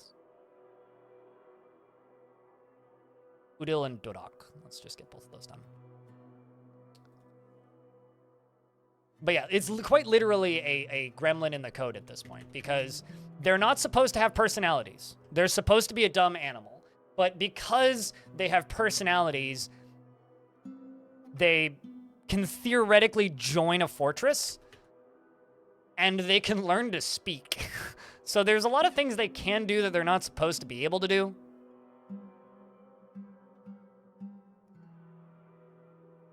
If you want to jail innocents and torture them, you're playing the wrong video game. It's about as simple as that.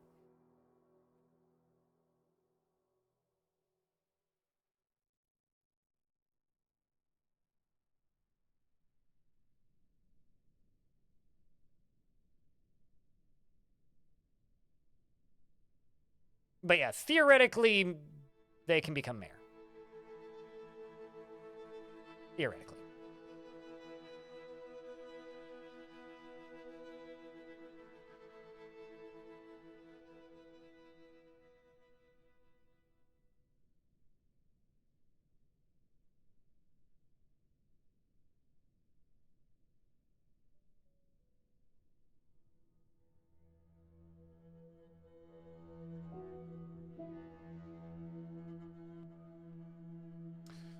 All right. Well, this is going to take a lot of power.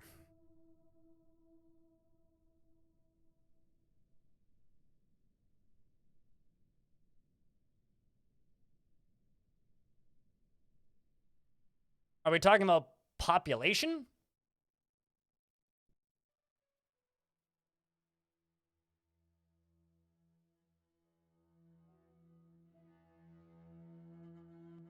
Oh, let me Google something.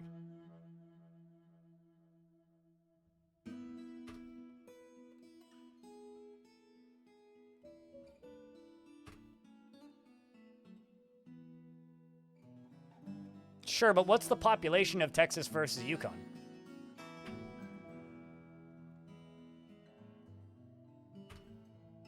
Okay, so 29.53 million. Okay, so population of Yukon. 45,000. So 29 million people versus 45,000. So Texas is 690,000 square kilometers, according to Googs. And the Yukon's about 480. So, I mean, for reference, population Alaska, 700,000?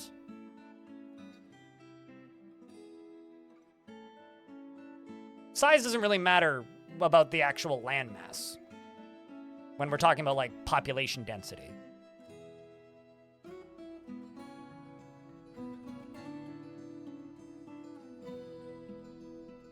Which is more what I was talking about, but yeah, I wasn't exactly that clear. Let's do this. Need to wait for the dwarves to get down here.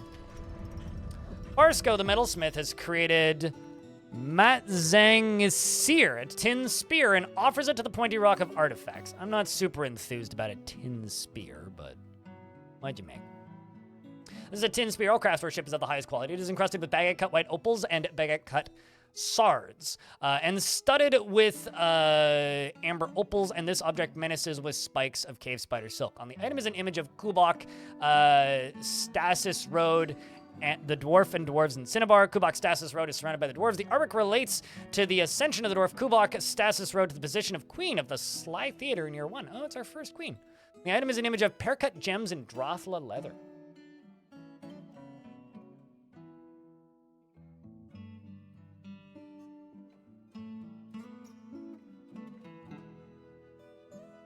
I've never seen more than one gremlins in a map.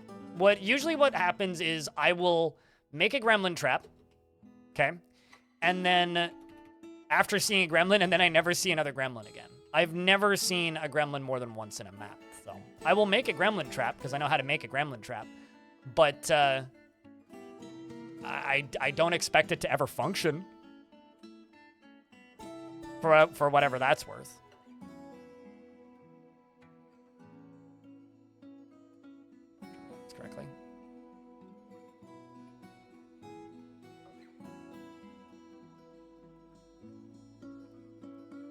It's considered a small city depending on who you ask and what part of the world you're referring to. I mean, the portion of town that I live in has 1.6 million people living in it.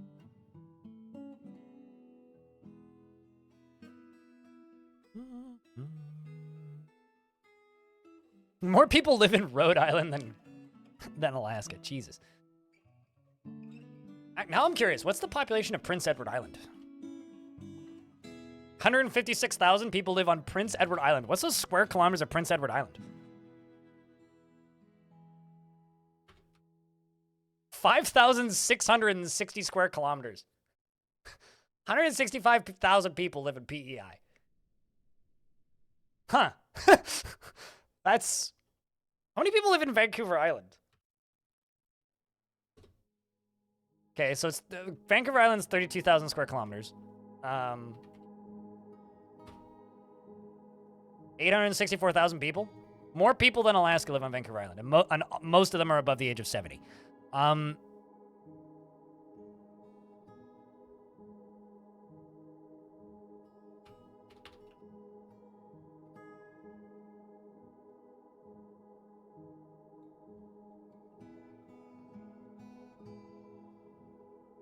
Also, Vancouver Island is almost the size of Ireland. That always hurts my brain when I read.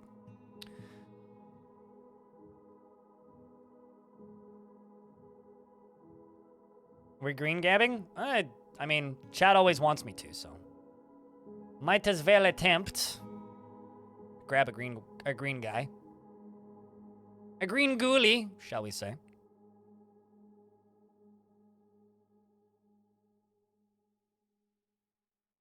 This may not even catch him, but I mean, there's kind of two backups to catch him, essentially.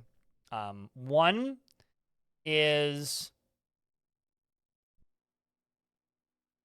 So basically what's going to happen is I'm going to place a lever right here, right? Now, this lever is going to be right in front of a door.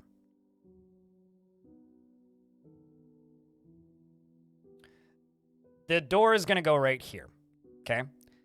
This lever is going to be right in front of a cage trap, which is going to go right underneath some floor blocks. I'm going to put right there so that nothing grows. There's going to be a cage trap right here, basically. So what's going to happen is, ideally, it'll walk through this door, pull this lever, this will cave in, knock him backwards into the cage trap, and lock the door. That's what it should do. Will it actually do that? Well, we'll see.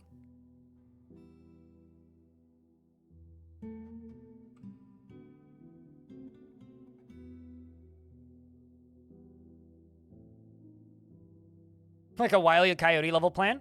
So the way you have what am I catching? We saw a gremlin. Chat wants me to try and catch a gremlin.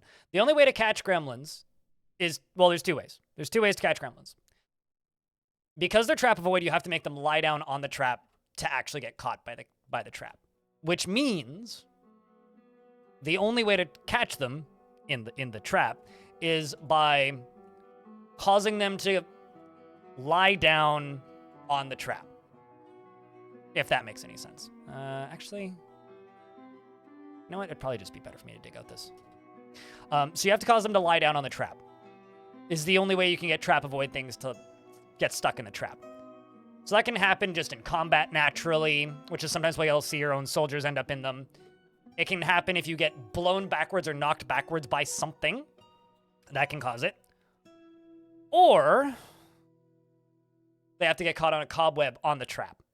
Because when you get webbed or caught in a cobweb, the character model lies down. So those are the kind of three ways a trap avoid creature can get stuck in a trap. It can work for forgotten beasts. It can work for angels, demons, whatever. Titans. So if a creature is trap avoid, you have to make them lie down. So in theory, what this will do is it'll run up, pull this lever, and then this will cave in, and the dust blowing backwards would knock it into the trap. Ideally. I could actually test this, but then I only get one shot. So And it also, you know, depends. Is the gremlin still on the map? It may have already left. It's probably already left.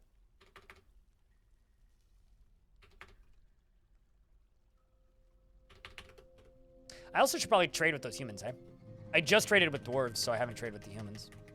And I've been kind of stuck in this gremlin situation. We're in midsummer. I could probably trade something.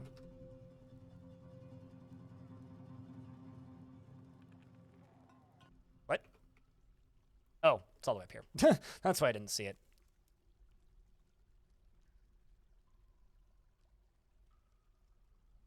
Project Gremlin. Project Gremlin sounds like the secret government agency that everybody forgot about. Project Gremlin was just the... Ooh. I'm going to say something that's maybe a bit in poor taste, but probably funny. So I'm going to say it anyway. Project Gremlin is just the original work-in-progress title for Tumblr.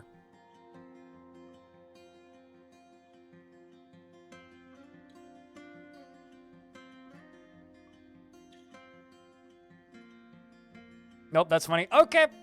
I don't know. I would consider it kind of in poor taste, but also pretty funny.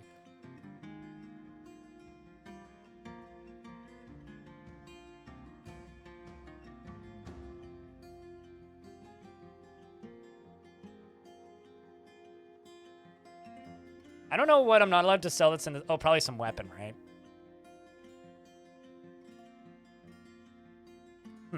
Not allowed to sell maces. I like the fact that this minecart has 424 items in it, and this one has 922.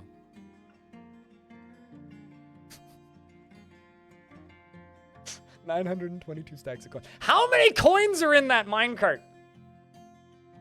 It's only 62% full. 922 stacks of 1,000 coins are in that minecart. That's what it said.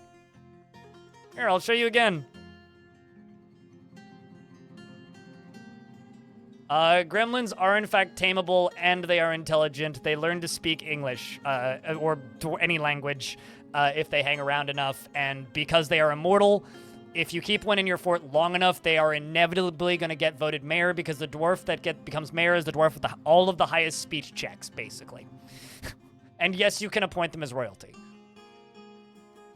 Oh, I was asked to read the last Discord word story. Hold up.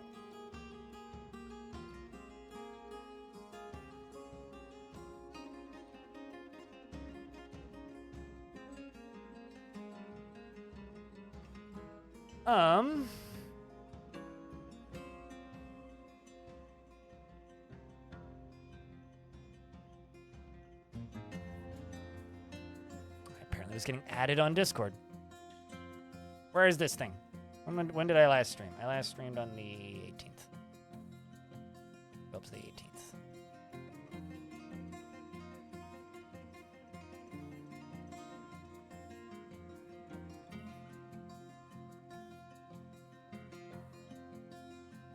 Got a lot to read, so this is going to be a minute.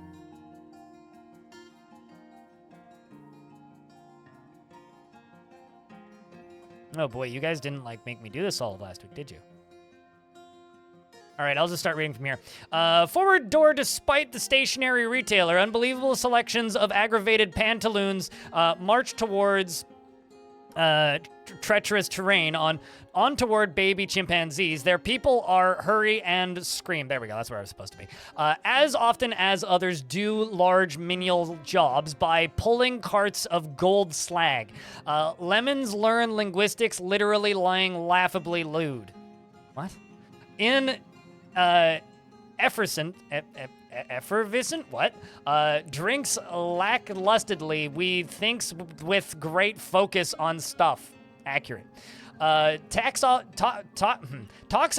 toxicology? Toxinology will be incredibly useful for poisoning worms. Blood. We break bones for deeper sins of the deep, dank, dark, chaotic, dark, demonic, dimly, abysmal, delving into digital, deep, dark web. Loaded gates. This is still one sentence. Loaded gates leading to darker and brighter darkness. The shadowy depths of illogical reasoning lead to nincompoop. That's not a word. with logically unreasoning as a first generation of woodcutter, the inevitable capture of cats. I've all caught up. No, they added other things onto the end of nincompoop. It stopped being a word. Nincompoop is a word, but they added a lot more onto the end of nincompoop that I'm pretty sure isn't a word. But nincompoop is absolutely a word. You are 100% correct. But the reason I didn't finish reading it...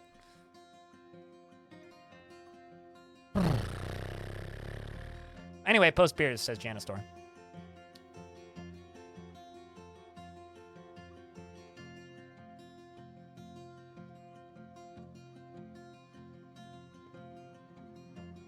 It's gonna take the dwarves a while to get all the way out here. Wait, what? Okay. For a second there, I thought one of those was on.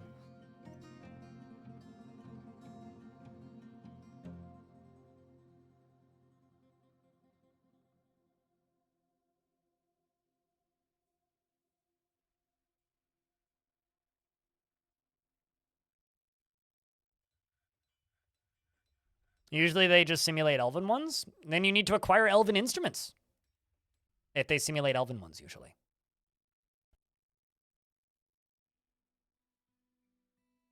Nincompoopery? I refuse to agree with this. Merriam-Webster needs to reconsider their words and deeds and their decisions, and they're probably right. But I don't care. I refuse to agree with this statement. Anyway. The purpose of that is for you to get entertainment, not for me to read coherently. They need to learn the masterwork accordions and cellos. I mean, dwarves don't make accordions, nor do they make cellos. But wouldn't that be cool? Yeah, if you look at the details of an artistic form or piece, it will tell you what instrument they need. Or what instruments it's usually played with. Or if you look at the name of the instruments that they're simulating, you could just make those. I swear if this broker goes to sleep...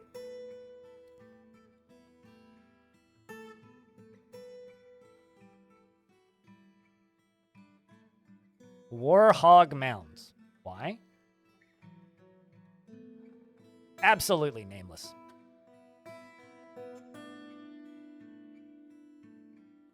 New potpourri has dropped. Is that where we're at now? There you are.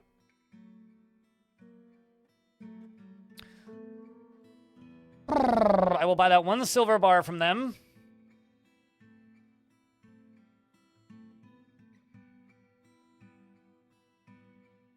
I don't have much value to actually trade with them this time. I'm gonna just buy the books. The World Without the Human. It's a copy. And the Belted Kingdoms. My only mistake. Oh. Don't have enough value. That's fine. I don't need to know what the World Without the Human would be like. Streamer needs to go to the little streaming room. I will be back in, I don't know, 90 seconds. It would be quicker, but I like washing my hands, so I will be back in a moment.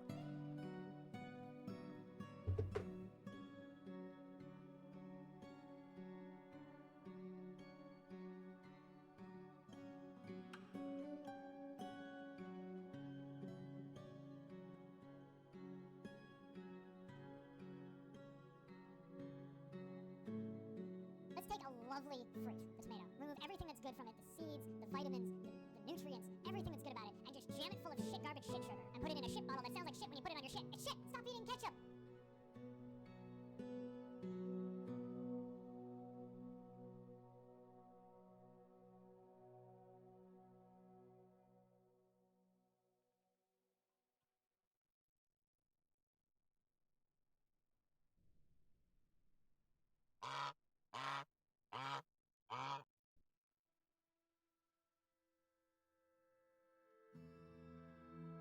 Ah, child's grown to become a peasant, eh? Cool. Do visiting scholars steal artifacts, or is that only visitors? Anything that's visiting could steal a thing.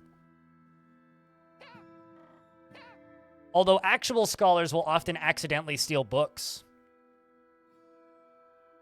I don't know if they have like an internal timer or something when they decide to go like leave, but often it'll be like, a thief has stolen book name.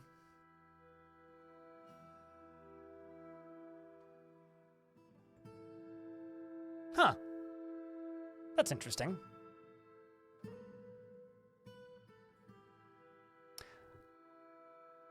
I just learned something. Artifacts that well, actually, no, I didn't just learn something. I was misreading something as something else. I thought that menu was a different menu.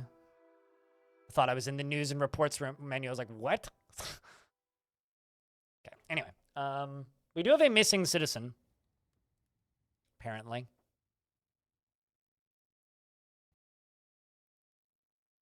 It was here, I think. Ruthless Lucid?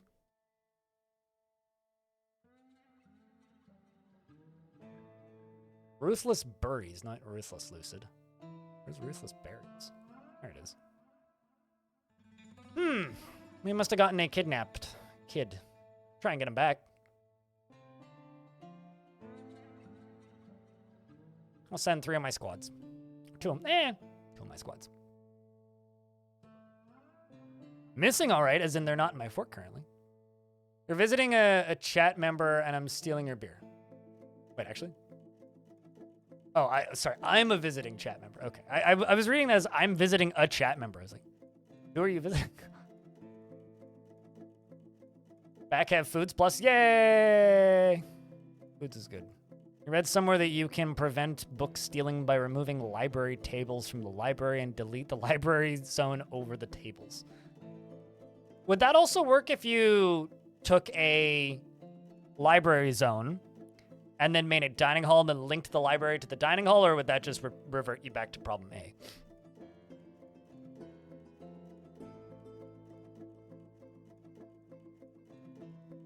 As I bet you it would probably just revert you back to problem A, but I wonder. Because it would probably, because it just it considers the dining hall as part of that zone. That's all it really does.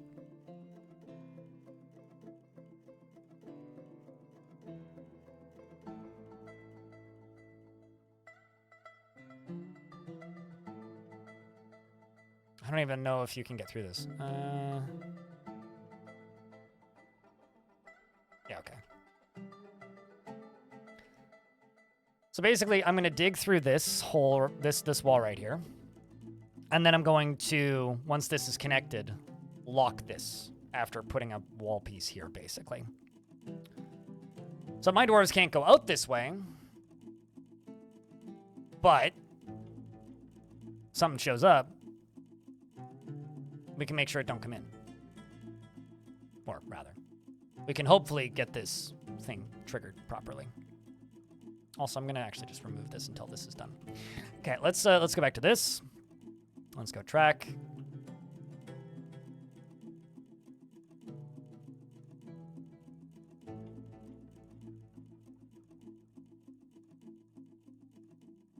I mean, the thing is, the gremlin has left the map, but that does mean that there's gremlins in the vicinity, right?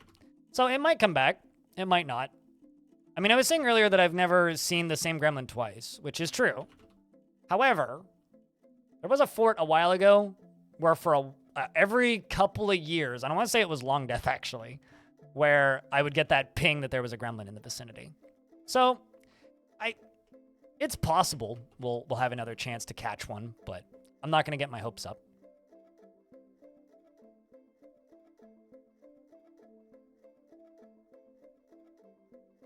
When did Dwarf Fortress start looking like a game? I mean, depending on... Unless you're being extraordinarily reductive and dismissive of ASCII graphics, it's always looked like a game. But if you're being very reductive and dismissive, then... I mean, it got an official tile set in 2022 in December. But before that, I mean, it's had fan tile sets as long as ever, really. But if you're being super reductive and kind of mean, then, you know, back in December of 2022. When were you last in my chat? 'Cause I'm curious. Because you've been in my chat before. When were you last year? Curious. Oh, you... okay. So, You were last here in my chat 3/24/2022. And you were also dismissive and mean of the art style back then. Cool, good to know. But before that was 2019. So you were here in 2022. And so that was 3/2/2019. So what, like, I don't know, 8 months before this version came out?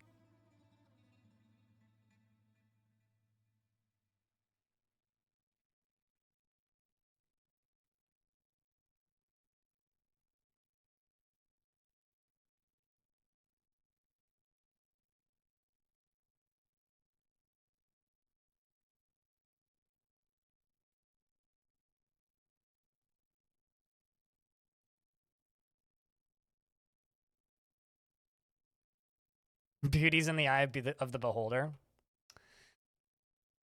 Yeah, I don't know. Whenever I play games that I think genuinely are artistically wonderful looking and people are just like, man, where's the graphics? It just kind of makes me sad. I'm being honest. Like, Brogue is one of those examples where it's like, I love the way Brogue looks. I think Brogue is a beautiful, beautiful looking video game. And then people are just, and then there's always that one person who's just like, this is ugly, what the fuck?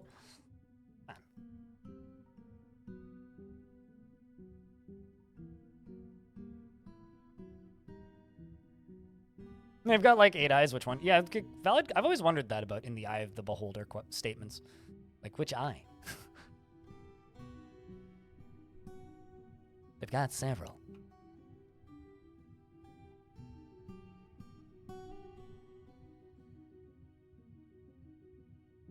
Brogue is so good. Rum Rusher, it's so good.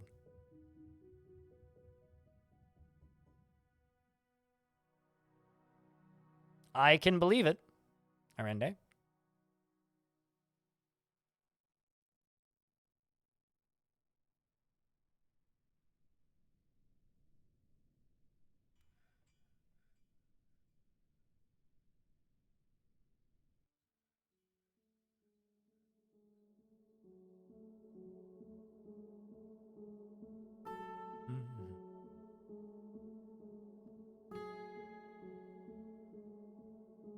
That, or I don't know. It's really hard to tell what people's intention are when they come in and just say things like, you know, when will you place things that look like a video game or something like that, or like mock its art style. It's like, you know, it's okay to not like things, but don't be a dick about the things you don't like. And if you think you're funny, no, you're not. Basically, it's like that's the long and short of it. It's like if you think that's funny humor, well, I don't find that particularly funny. And if you think that Nuck,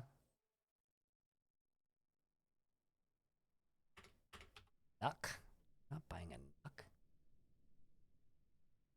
Just had a tavern brawl where a dwarf snatched another dwarf, scratched another dwarf in the head and was ripped to shreds. Ugh. Ugh. Just found your copy of Brogue.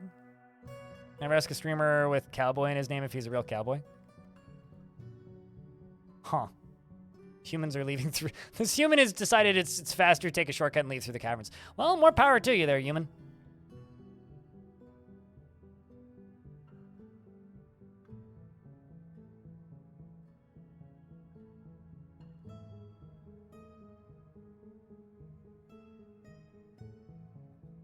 Just waiting for somebody to come knock this down.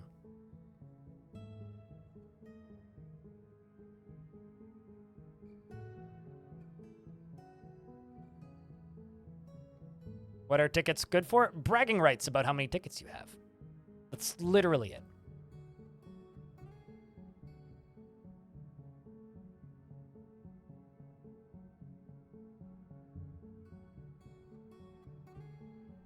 So here's hoping they'll use that block to go make a bridge there.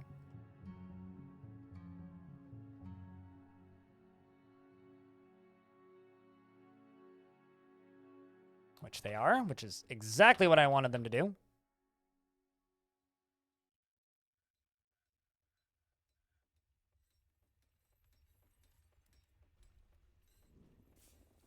So this may catch a gremlin. It may also do absolutely nothing. So here's hoping it catches a gremlin, because that would be kind of fun.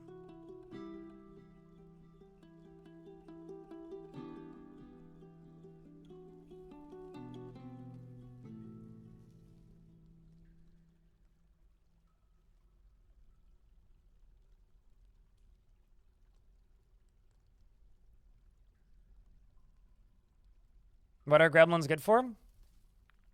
What is any weird creature you can catch in a cage in Dwarf Fortress good for?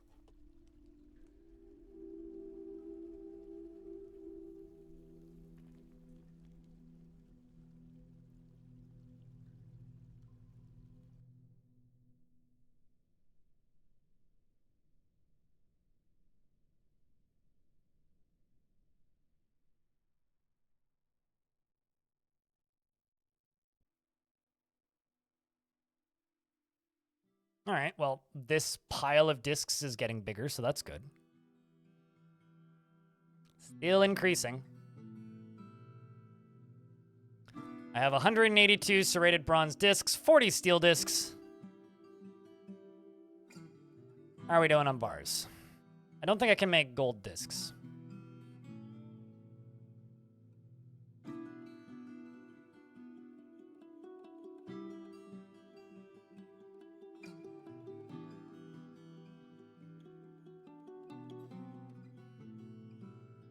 Let's make copper discs. Actually, hold on. How much tin do I have? 77.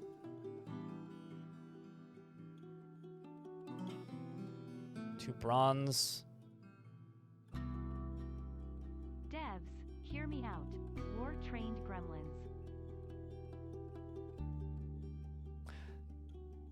Technically, if you have gremlins in your fort, you should be able to make... If you have gremlins in your fort, you should be able to make them join your military. But I don't think they'd be able to equip weapons?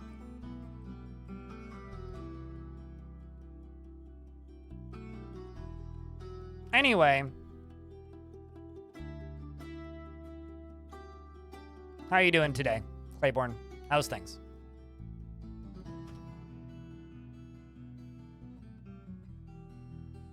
Give them looted daggers? Oh, true. Yeah, they can equip daggers, can't they? Because daggers are like kobold size.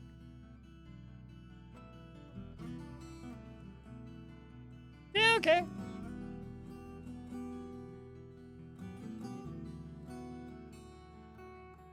Just use a horse. The only way to make animal people viable in adventure mode is with mounts. Yeah, that is very true.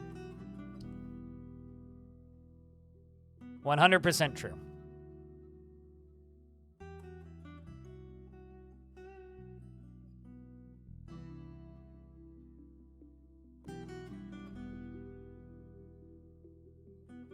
So I raided this location to try and rescue a prisoner back. The defenders were led by a goblin. Ash led the attack. Seems like it went well enough.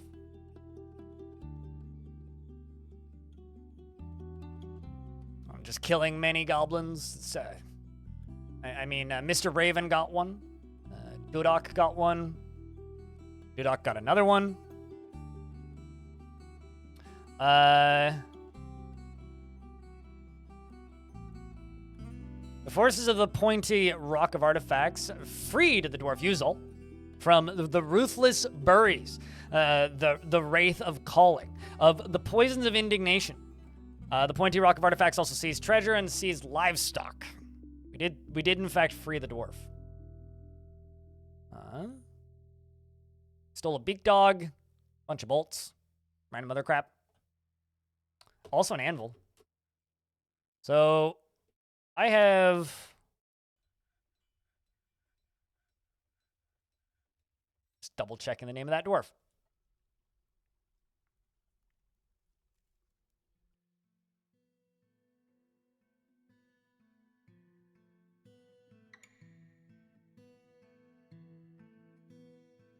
This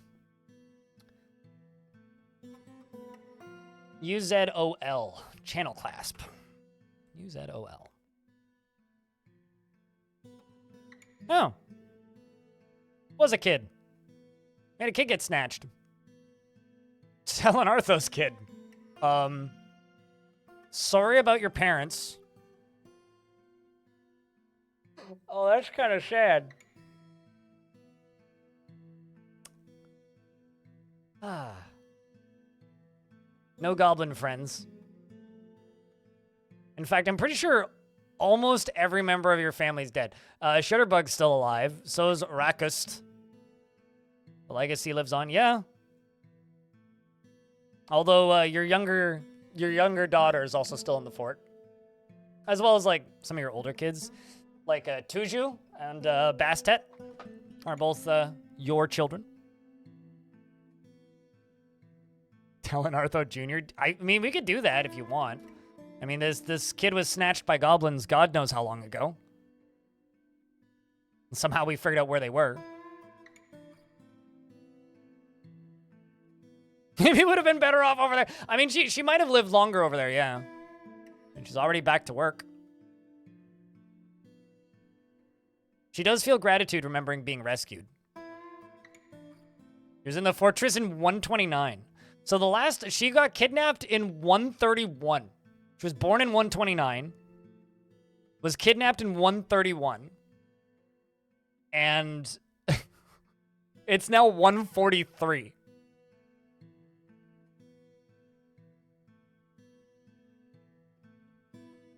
That's like 12 years, guys. This kid was in goblin captivity for 12 years. I mean, look at that smile. There's no way this dwarf can be trusted. Anyway, Claiborne, thank you very much for the 14 months, by the way. Appreciate you. 12 years still a kid. 14 years old. Kid was brainwashed. I mean, their personality is still dwarven. Would have been brainwashed had we let them sit there longer.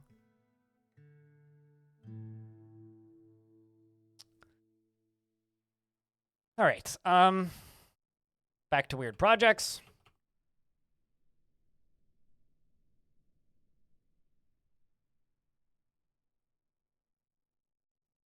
Unsuspend that. Unsuspend that. This needs to be finished connecting.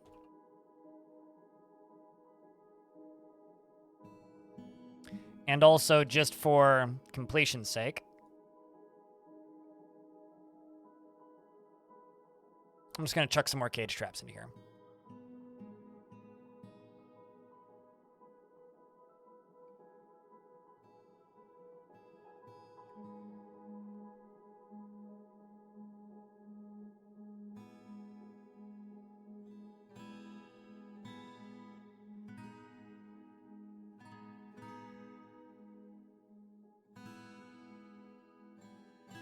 That should work.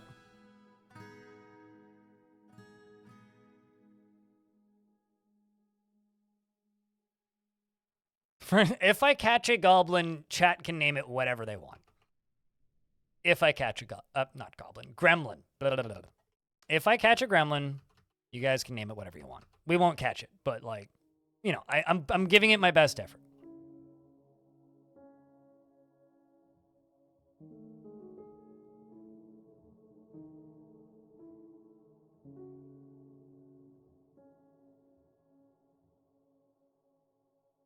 Also, true story, I've never seen the movie Gremlins. So I assume Gizmo is a Gremlins reference?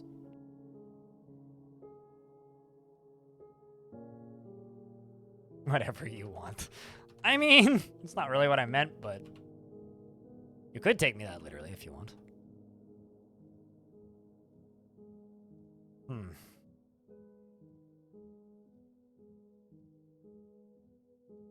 Can't actually go this far down. I can only go up to here. Other side would have been better. It's okay, less work for me.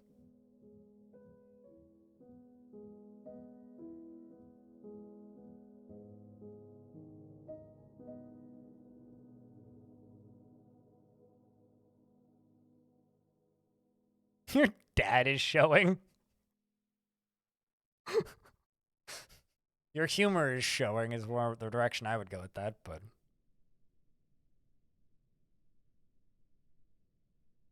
I don't know what that is. I mean, I know the band that's named that, but...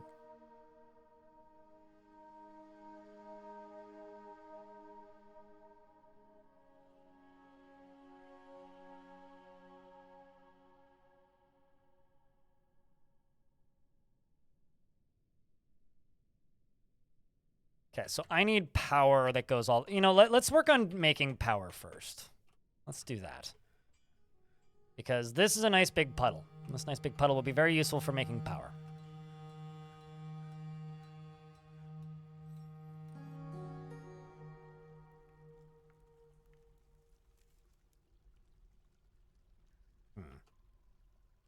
A wall there.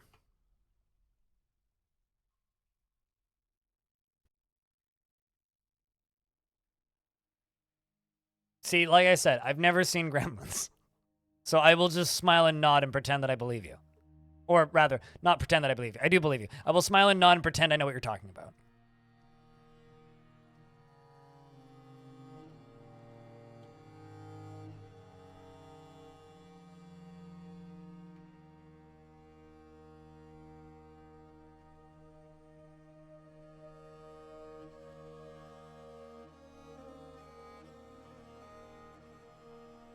All right, so what I'm going to do here...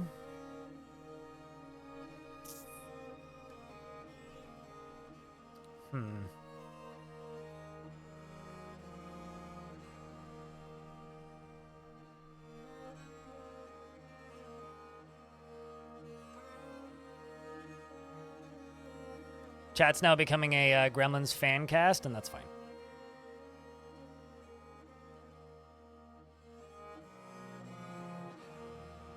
Where do I want this to go?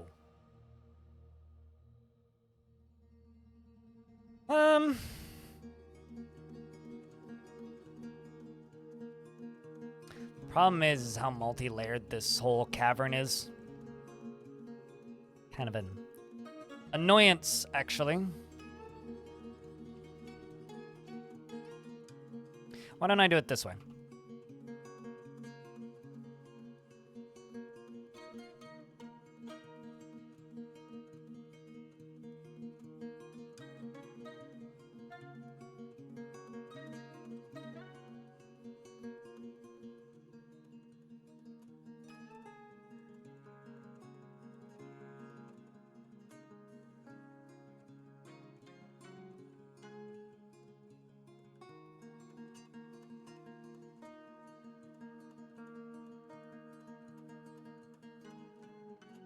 That should be fine.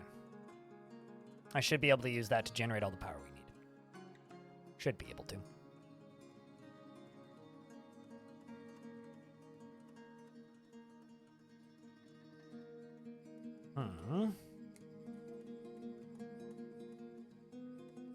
And then I can also go this way.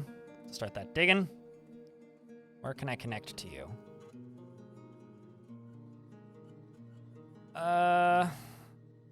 That's probably the easiest way to connect to this. So let's just go right here. A little staircase going down to here.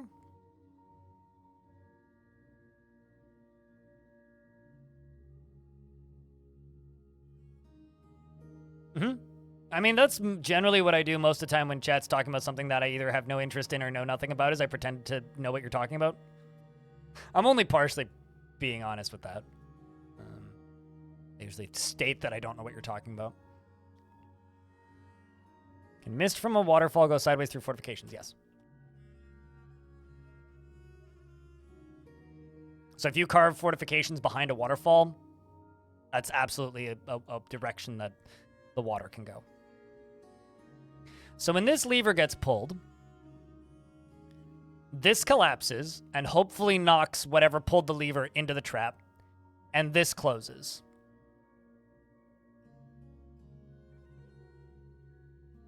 And I might just lock this door.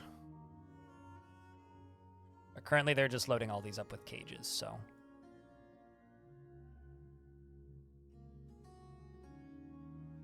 Cheers, Neezer. The Gremlins side project has been quite the side project, but it's mostly done at this point. At this point now, it's mostly just about getting, like, discs made, really.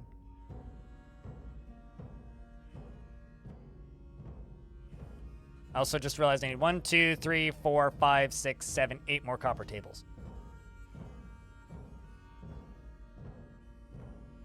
Because nobody's making those. Yep, I need to make copper tables. Let's make 8 of them.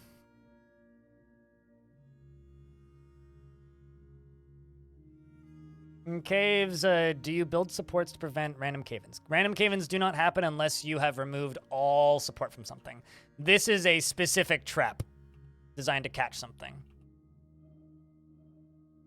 It also won't work because I didn't do it correctly. God damn it. That's vexing. That's okay, I can fix it.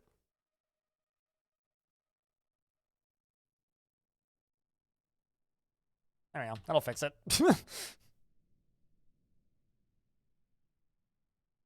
Yeah, one tile can support an entire mountain. So unless you are intentionally going out of your way to remove all of the support from something, you don't get cave-ins. Random cave-ins were taken out of the game when the game became 3D ages ago.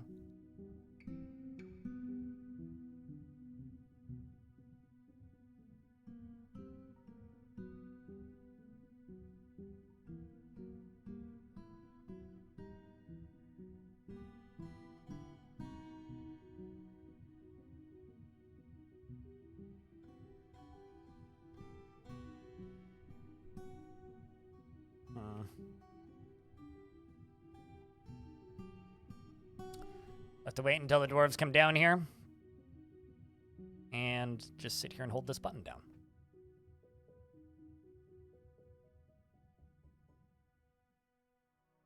Yeah, it's not random anymore.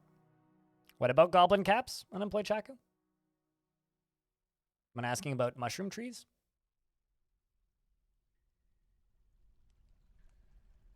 So, I've heard of, I have a feeling, chat room, and I had this feeling last week too, so take it with a grain of salt, I suppose.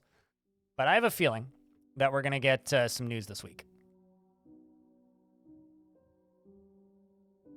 Does an invader ideally break that support? The invader pulls the lever, and then the lever breaks the support.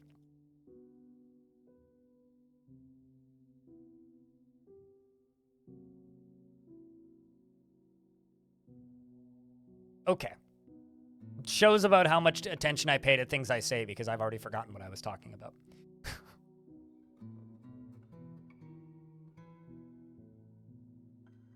But the way I'm going to do this is this. This might be end up being for power. But what I need to do is go all the way along here.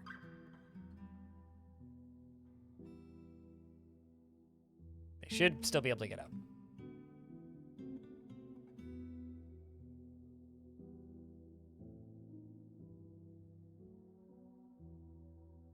So I need this to be completely powered.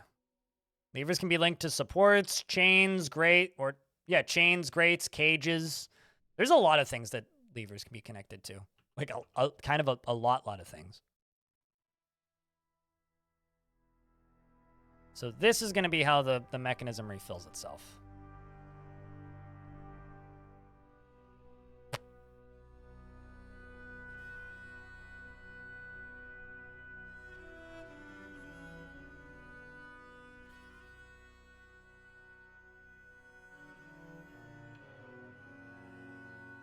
You're always learning something in DF. Yeah, it's like real life. One of the reasons why this game is so entertaining, and one of the reasons I haven't burnt out on it, is I still learn new things.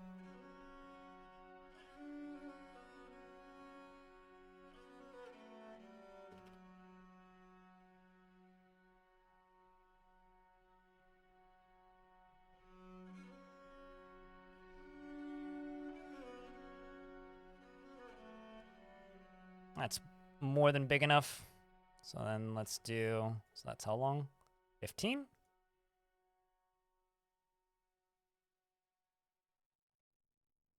15? 15? 15? Although, actually, shouldn't do it that way. It's gonna be a pain for me, so instead I will do it this way. Up. Time keeps moving faster and faster. Underscore. I know that feeling.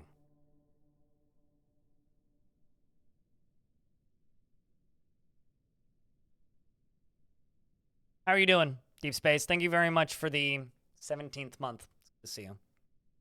Hope you've been well, man.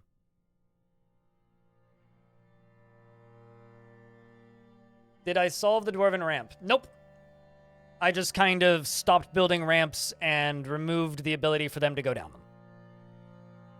I really don't want to talk about it. That was one of the most aggravating things to solve ever. If it was just me on my own time trying to solve a problem, I would have just solved the problem eventually, but having chat trying to, like, decipher what the problem was one of the most aggravating experiences I've had from in the last, I don't know, 5 years of streaming, so I don't want to talk about it. If you want to go watch the VOD, go watch the VOD. Otherwise, leave me alone about it.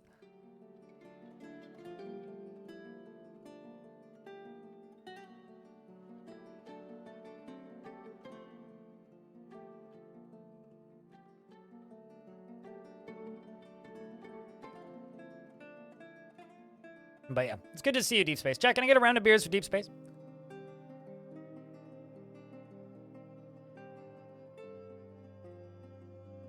Like I said, I just don't want to talk about it. Like, if you guys could not bring it up, that'd be rad. And if you insist on constantly bringing it up, I'll just eventually time somebody out. And then you'll stop bringing it up.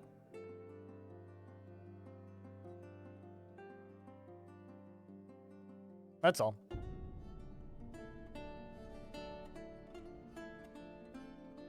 And if you want to see how we fixed it, go watch the VOD. Sometimes I'm a nice, reasonable person. Sometimes I am stubborn to the bone. This is one of those times.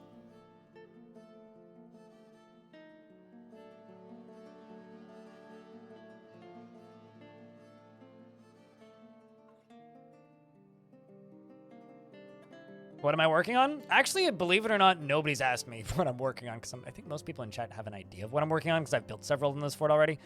I'm building a minecart cannon, which old school DF players who love to abuse bugs will be like, you're building it wrong! At which point I will say, I don't use impulse ramps, because that's cheating.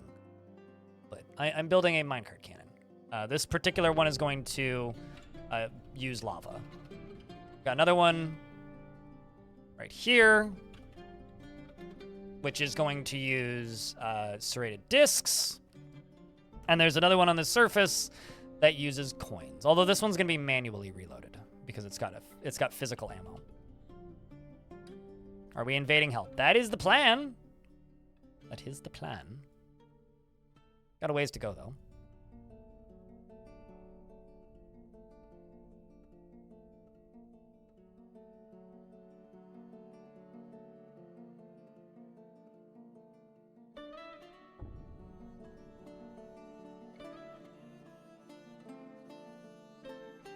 So what I need to do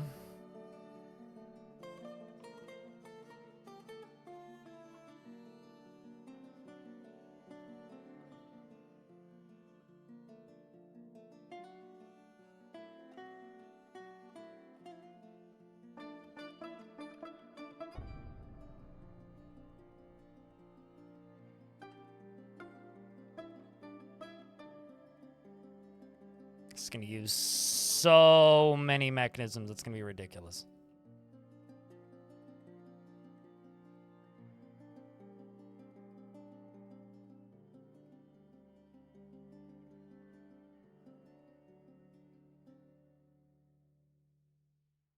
I'm going to need to build into this and then build a water plug, I guess. And then we'll dig into here from up here.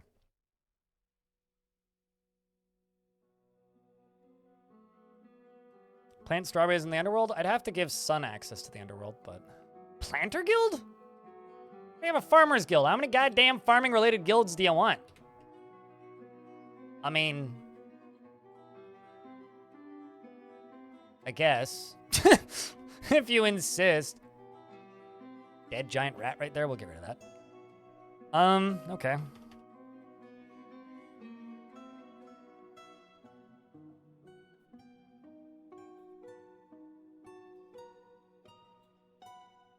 What part was inspired, Stormcast? I mean, that doesn't really surprise me. I mean, this is a game that does have a couple of books written about it, or at least one. Although I guess it depends on what you count as a book. But I'm not familiar with that author at all, so. The whole world? How so? Like reading a story of a DF world.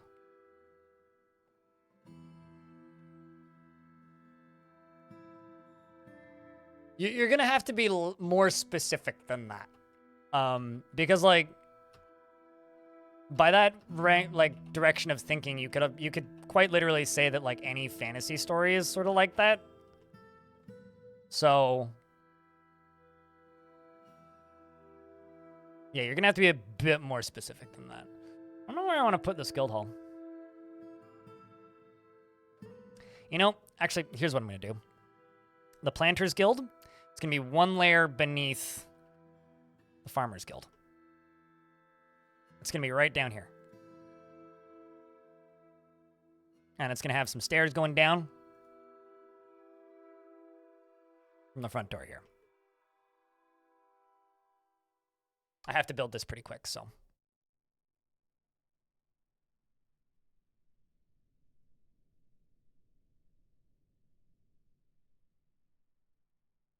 Yeah, I don't know. I mean, Dwarf Fortress uses a lot of very common tropes and then frames them with unique characteristics, right?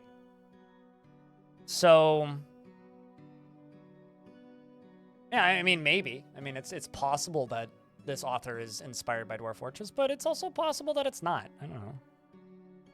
Yeah, unless the elves are religious cannibals, and the humans are the actual evil ones, and the goblins are enslaved by a demonic overlord, I would say almost any media that features dwarves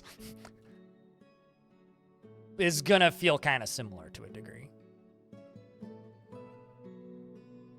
Yeah, I would also state that, you know? I mean, I'll tell you this, like, there are Dwarf Fortress references in almost everything, so it wouldn't surprise me too much. I mean, like, as an example, Borderlands 3, and I think 2 as well, has a masterwork crossbow, and the description of it is literally an artifact somebody generated in a Dwarf Fortress game that they were playing while they were developing that game. So, like, Dwarf Fortress references exist all over in popular media. It's one of those games that's just in enough places and referenced enough times that it just pops up in places you don't expect. So you had a coup where nobles sided with the goblins. Unfortunately, one of your previous fort's legendary swords dwarves was involved in the rebellion, and the battle between her and your legendary hammer elf was epic. 2 steel-clad warriors traded a ton of blows. Oh, that's awesome. I wonder what caused that. Because, like, proper coups aren't in the game yet, but you can have things that feel like coups if the right circumstances happen. I could use olivine blocks for the wall. I used schist up here. Do I have schist?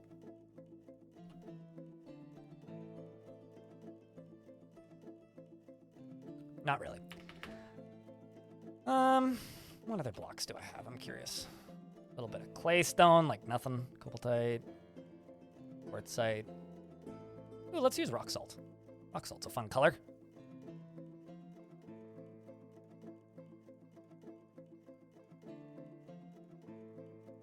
I never have enough schist. Kind of sad. Enjoy your lurks, Claiborne. Appreciate you, dude.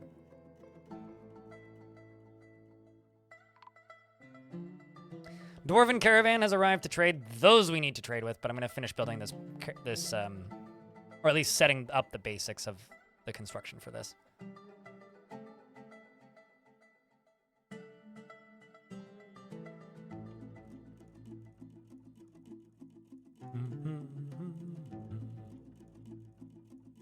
Elves go from angelic to fey to waifus to tragic figures, and they seem to be magical powers or archers or superlative swordsmen or frail druids. Dwarves, they're short and get beards and crafting and axes, and that's it.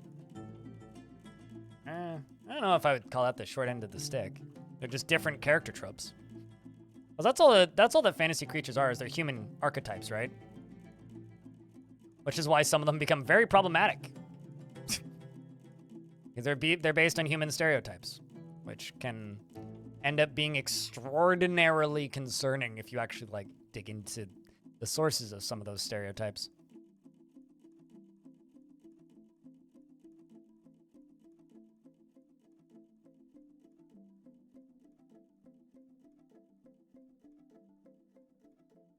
That being said, I don't know.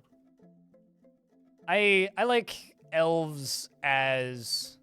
And I also really like Dwarf Fortress elves. I think Dwarf Fortress elves are really interesting. I think generally the elves...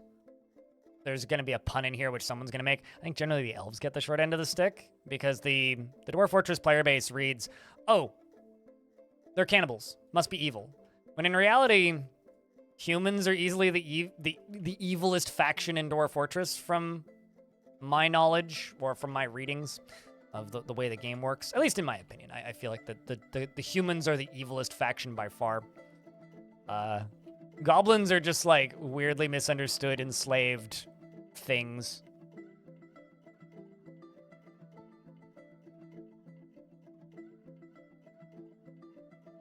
That Wizards of the Coast had to retcon? Huh. Yeah, not aware. I don't follow Wizards of the Coast stuff. Or D&D at all.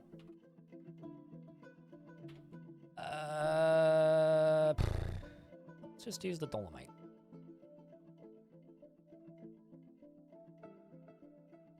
So I would say dwarves don't get the short end of the stick. Dwarves are just a stereotype. Like every stereotype in fantasy. And it's also up to the author of the particular version to add their own flavor. And I think Dwarf Fortress has enough unique flavor that it stands on its own. What makes humans evil? Okay, so these are the ethics, right? So this is for humans, okay? So killing a member of the same entity, so murder, basically, is justified if you have good reason. Killing neutral things is justified with no repercussions. So murdering somebody that isn't a member of your faction is justified if no repercussions. So if you're not caught, it's fine. Murder's fine if you don't get caught. Killing an enemy, acceptable. Killing an animal, acceptable. Killing plant, acceptable. Torture as example, acceptable. Torture for information, acceptable. Torture for fun, appalling. Torture of animals, shunned. Treason is capital punishment. Oath breaking is capital punishment. Lying is a personal matter. Okay. Vandalism is serious punishment. Trespassing is serious punishment. Theft is serious punishment. Assault is serious punishment. Slavery is acceptable. This is fine. Slavery is fine. It's a personal matter for goblins. It's unthinkable for everybody else, or exile, or capital punishment. Eating sapients is unthinkable, sure. Eating sapients that have been killed in battle is whatever. Making a trophy of a corpse of the same race is acceptable. Making a trophy from a corpse of another sapient race is acceptable. And making a trophy from the corpse of an animal is acceptable. Now, the reason I think humans are eviler than goblins is goblins are enslaved by demons. They're literally demon-like faction. And I've encountered goblin factions or goblins that are completely assimilated into dwarves that are allied with dwarves before. That just because they don't have demons that exist. And when they added allies into the game, there was one time I was bored and I basically made it not possible for demons to spawn, removed demons from the game entirely. And almost every single time, the humans ended up at war with the dwarves in World Gen, and the goblins were allied with the dwarves.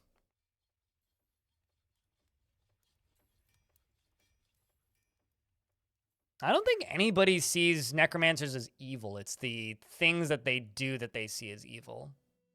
Like, necromancers are just normal people with weird hobbies that live forever, basically. They're just weird academics that live forever. I don't think that necromancers are necessarily evil. They're just like chaotic neutral. Necromancers just want bodies. Oh, a giant. The giant Spishab Domkas Cobim has come. A gigantic creature resembling a human, almost unparalleled in size. Pause. Let's do diplomacy. I'm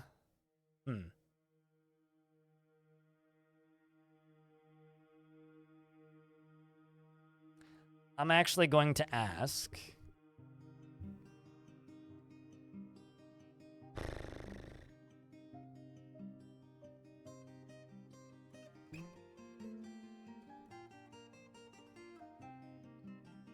Please bring me coal and lignite. They want cheese and thread. Okay. Where this giant at? There he is. The Bejeweled. No family relationships that we know of. Have any items? Nothing in their inventory. Okay. Well, hey, look, a bumblebee. Let's just tell my melee squads to stab the ever living crap out of it.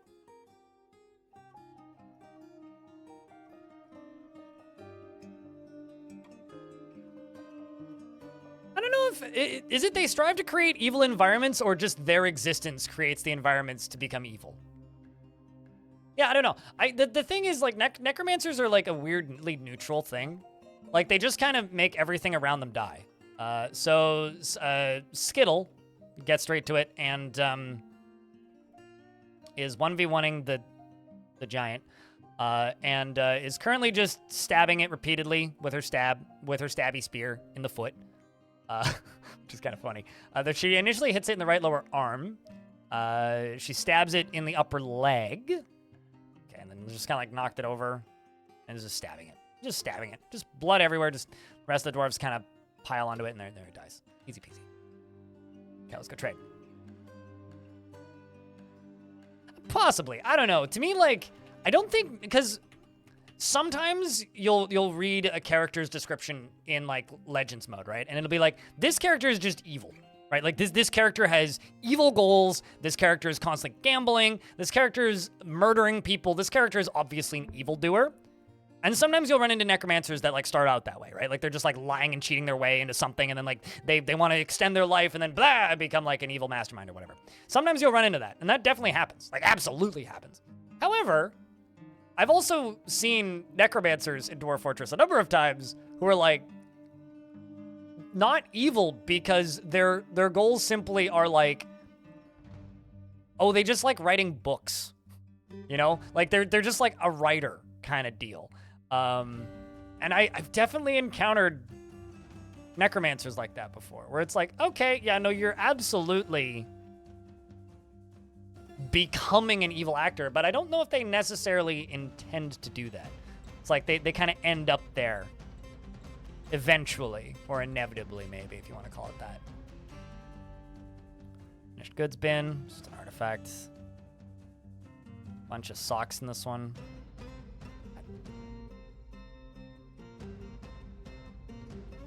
I don't know. It's an interesting discussion.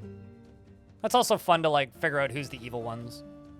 I am pretty firm on that. I feel that the vast majority of people who think that elves are evil are very misguided by stereotypes, which I think is a bit of a shame. Okay, so most of this is just like crap that we'll never use and leather stuff. Okay, yeah, we can get rid of that too.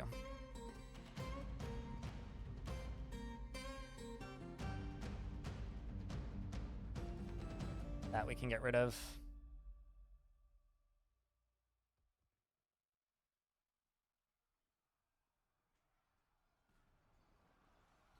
This is a lot of stuff I'm literally never going to melt down. I know that. I'm just going to get rid of all this.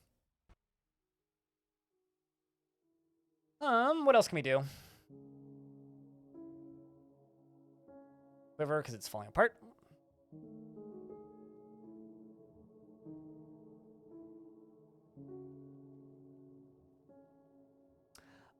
I think that people have just read a lot of Tolkien, which is fair, because Tolkien is great. But, in Tolkien, the stereotype is that elves hate dwarves, right? And it's the most well-known stereotype. Even though Dwarf Fortress doesn't really have that stereotype, I mean, elves are just pompous and rude to everybody. But that doesn't necessarily mean that they have evil goals. And so people who play Dwarf Fortress read, oh, well, obviously, I've read Tolkien. I know how this goes. Dwarves hate elves, which isn't necessarily true, but that's the stereotype. So that's what people roll with. And then from there they read, oh, well, if elves make or eat eat what's the word? If elves are eating the dead after a battle, they're cannibals. So that's obviously makes them evil. It's like, okay, but goblins do that too, but also goblins do that more. They only eat things after battle, and they try to not go to war. They ask you and warn you repeatedly to stop killing their friends. I don't know. Like, elves are like weirdly misunderstood characters in this game, which makes them interesting. Elves hate everyone? Oh, they're rude to everyone. They don't hate everyone.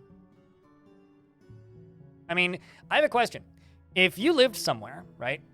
And then random nerd, I mean, your name's I Am Groot, right? So you got to understand that, like, trees have feelings, right? So imagine you lived somewhere, right? And then somebody moved into your front lawn and chopped down, like, all the trees in your backyard. I'd be pissed, too. You know, the elves are immortal. They usually have been there for a very long time. I don't know. I'm, like, oddly sympathetic towards elves. Elves are fun. They're a fun adversary. Probably sell these. Literally never game. That's fine. 32 items is way more than 32. Needs empty cage trap. All right, fine. Copper cages it is.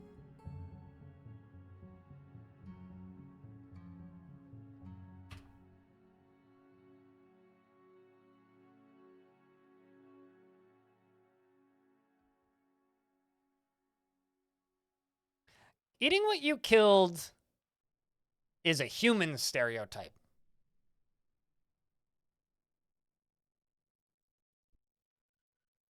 There are plenty of examples of human civilizations from the past who would eat the dead after a battle.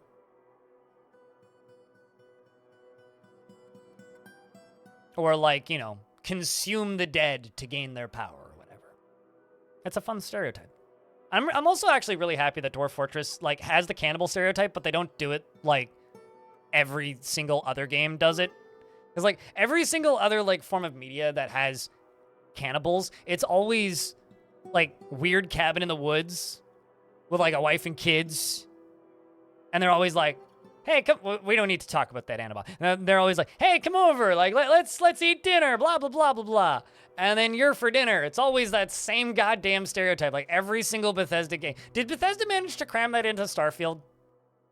Is there a cannibal quest in Starfield? It's like every single Bethesda sort of like-ish RPG has that. That one quest line. The weird, like even Outer Worlds.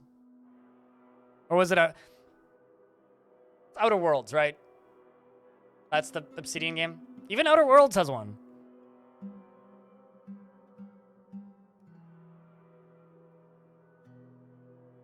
No, Cannibal Corpse is the band. I'm also going to go see Cannibal Corpse soon. Looking forward to that, actually. Too deep a story. Writing would be too complex for... I mean, it would make sense on Starfield, right?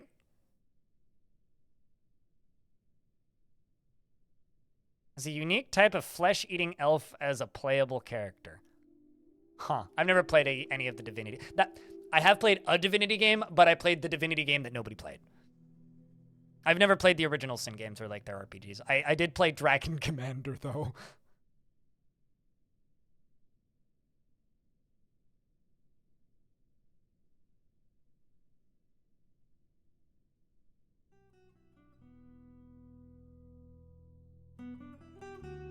In adventure mode, you can visit the tree factories or whatever they're called, basically like where the elves craft their stuff.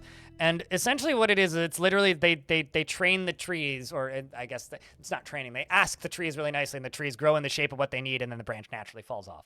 It's literally the way it works in this game, which I think is neat.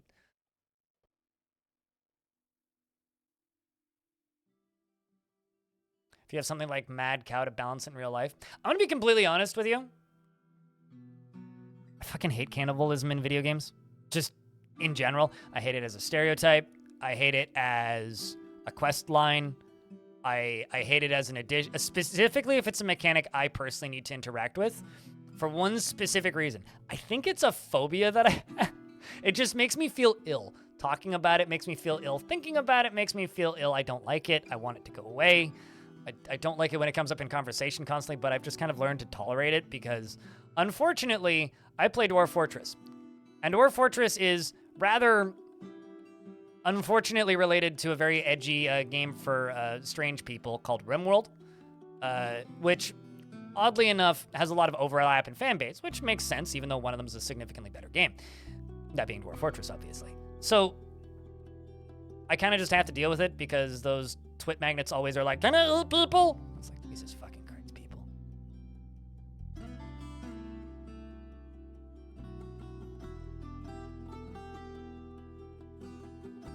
RimWorld was a fine game.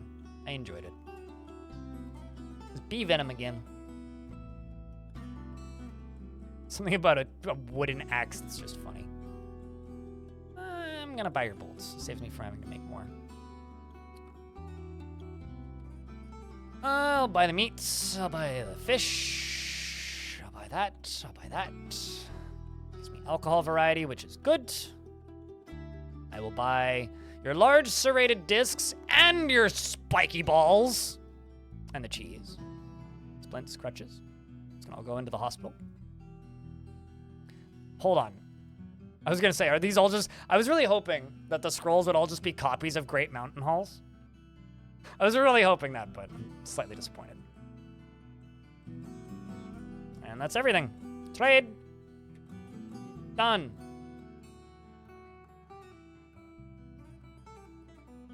Sidetrack off topic if you may, that's fine. Is there any point of expanding one layer tall spaces vertically beyond aesthetics? No. Unless you're like trying to make a wall harder to climb or like build in battlements or something, no. No, there really isn't any reason to. Unless you want like Marks dwarves or crossbow dwarves to shoot down on something, there really isn't any reason to.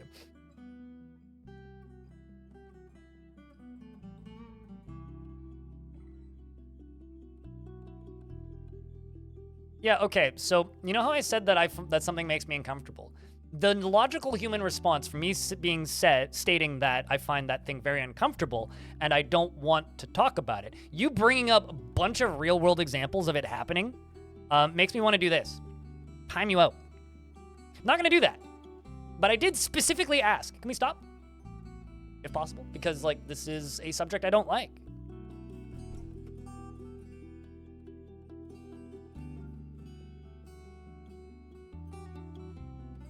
I always bounced off of Don't Starve together.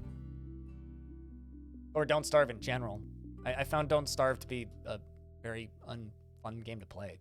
Just felt clunky. Like, the process of playing that game just felt bad.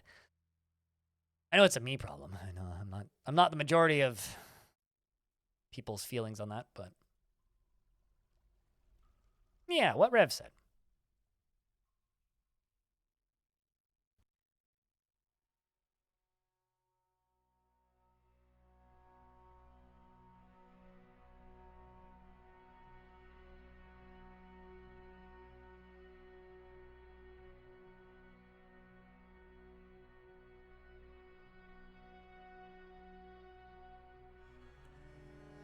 Also, I should be doing this at a lower priority than 1.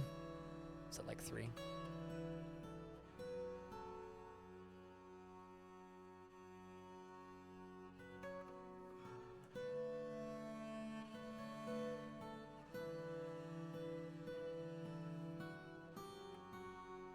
Make a tavern or something very tall and put windows or something in the upper parts. Can people walking by the floor... Dwarves can't look up.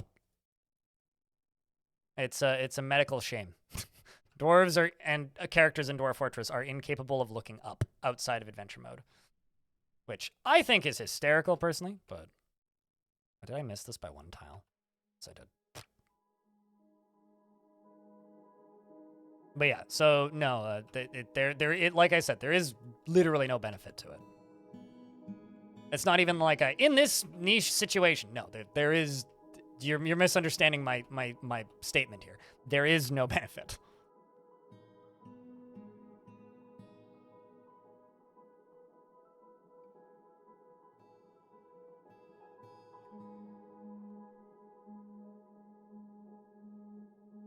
sentence dwarven neck is just funny to me for some reason. I'm in an ad break, but I'm literally just designating rocks, so. What? Oh, Jesus. How do I keep fat thumbing that? What is it? It's X?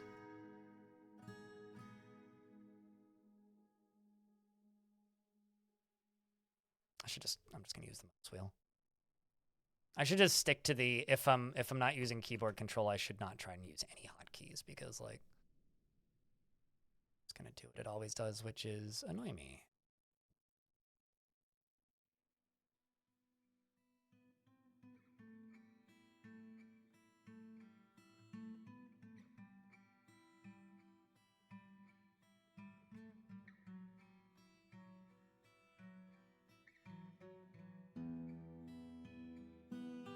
Our dwarves man's best friend. No, that's dogs.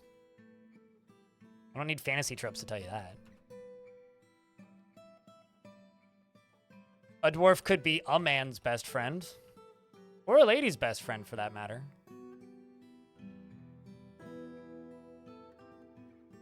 I always wondered about that. It's like, are women not allowed to like dogs?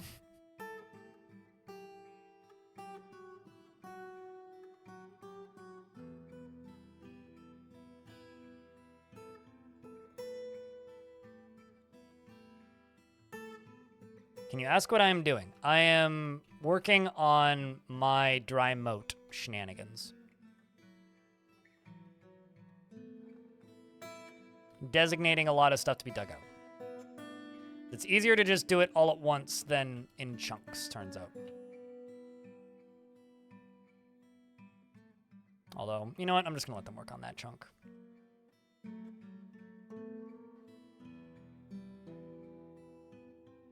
I mean, at the time, it was a sexist generic term, sure. Is it the generic term? No. Well, not in the current year, anyway.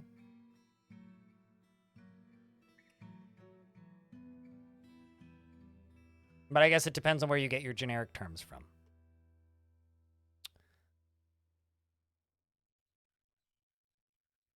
Taking that stair up and down. No, there's never been a command for 666. What? Not to my knowledge, anyway.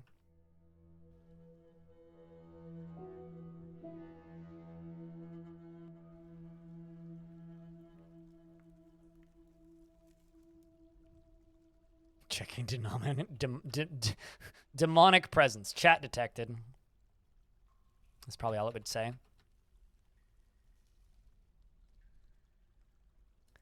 Chat may contain 16 shit posters. You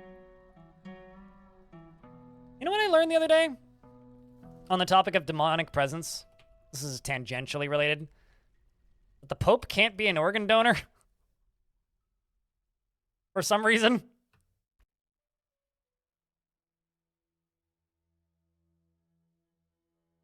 So all I have to say is, well, there goes my fan script for the next National Treasure film. So that's a shame.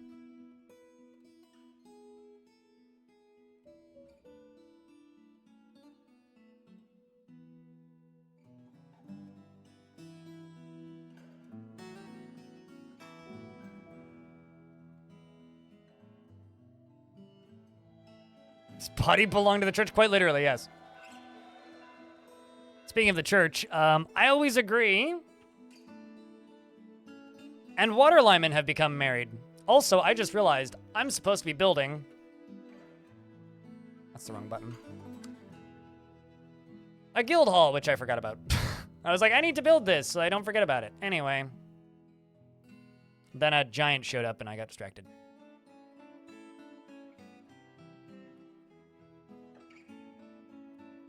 All right, so let's do this. Let's just fortify all the way along this. I'll put windows along the edge. I will just designate this as a Planters Guild right now before I forget. New guild hall. Planter. The Oaken Heliotrope Bud. Sure. If it works for the dwarfs, it works for me.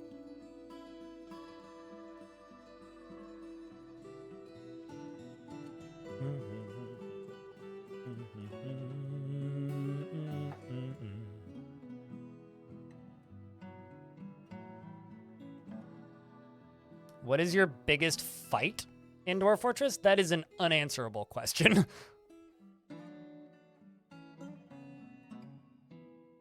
Short version is you're going to need to be much more specific than that.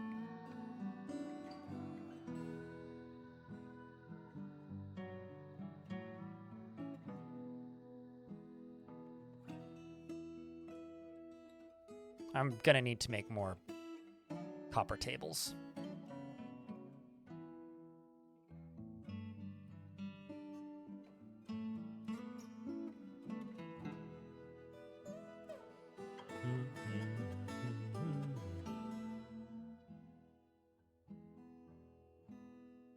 Thought I had more bookcases, but I guess not. Let's do a cabinet. Oh, also, just kind of a PSA, because I get this comment to a lot of my YouTube channel, and I find it rather amusing. Altars do absolutely nothing in Fortress mode. They don't do anything. Altars do not do anything. They add some value to a room. They have absolutely no practical purpose. So to all of those people always asking, why don't you ever put altars in your what's it called? Temples? It's because they don't do anything. So they are completely optional. You do not need to put altars in your rooms. You can, and they look nice. Altars alter the look of the room. Yes.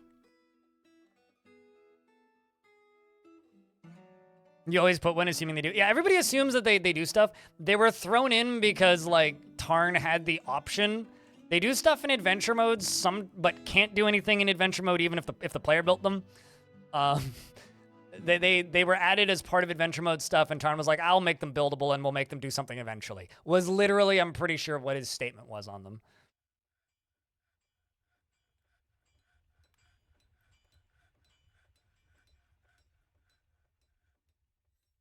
This creature is in the game? What? Pandas. Played this game for like 10 years before I learned there was pandas in this game. And I learned there was pandas in this game because I saw a dwarf liked pandas for their hair or something. Or for their patchy coats or whatever. Like, literally, that was the most shocked I've been about a thing. Maybe sea monsters, actually. Sea monsters are a weird one to discover. Or a Sasquatch and Yeti? Yeah. I've actually seen both in Fortress mode. I'd seen Yeti a number of times, but I'd never seen Sasquatch. But I saw a Sasquatch relatively recently, and one of my dwarves almost immediately killed it. The thing about those creatures, and I was talking about this earlier, is like a lot of the weird stuff, like I guess I don't know if I'd consider Sasquatch and Yeti weird necessarily, but a lot of the weird things in Dwarf Fortress have been in the game for a very, very, very, very, very long time. And the kind of interesting thing about them being in the game for a very, very, very, very, very long time is they used to all be quite common. Which might sound weird, but like when the game was a lot older and or a lot younger, I guess, and there was a lot less stuff in the game, there was way fewer things in the game. I need to speak English more correct-ish. But when there was less things in the game, there was less chance that you would have, you know, weird things show up, per se. So because there used to be way fewer possible creatures that could show up, you would see things like Sasquatch a lot more. You would see things like Yeti, or not Yetis, but you would see things like sea monsters a lot more. You'd see a lot of the weird, more fantastical stuff.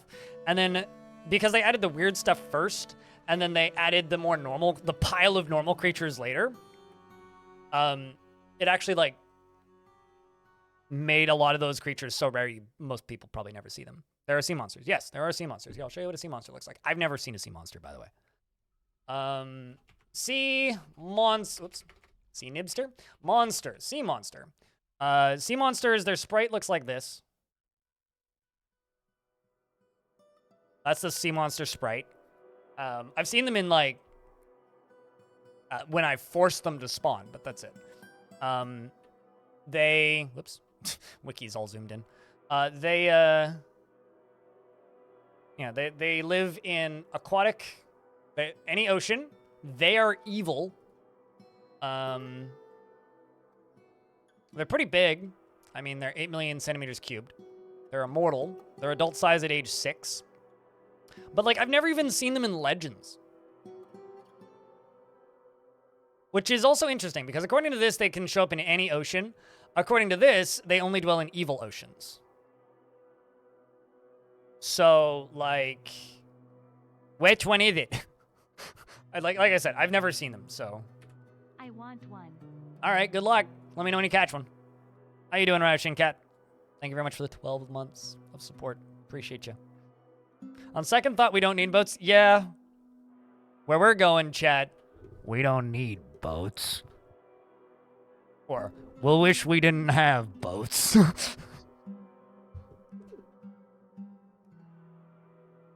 Then why does it say any ocean? A hillock's named Healed Furnace formed half a day's travel to the southeast and looks to your thriving economy for its future prosperity, and it's been incorporated into your holdings. And Fragrance is now a duchy.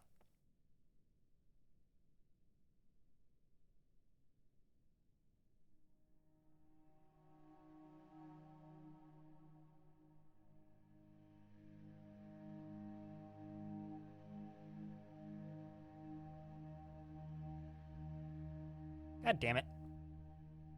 Why you not been done? Up. I say they should be able to dig up into that, right? It's mildly annoying.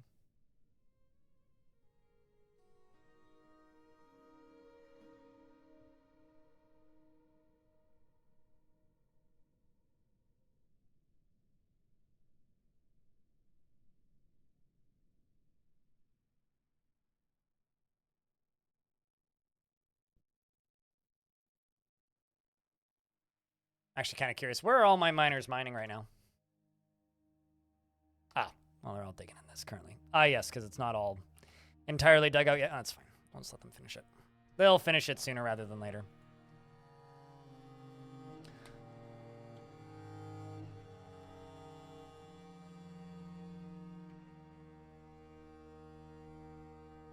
N and M keys, you're a nomster? Ah.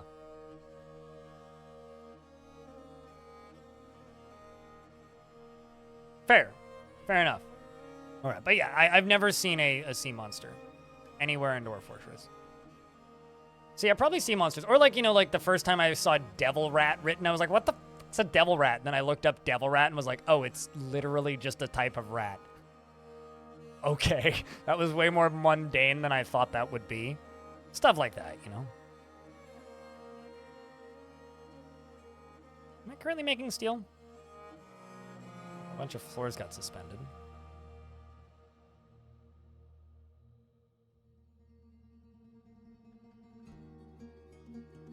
Not currently making steel. Am I making pig iron?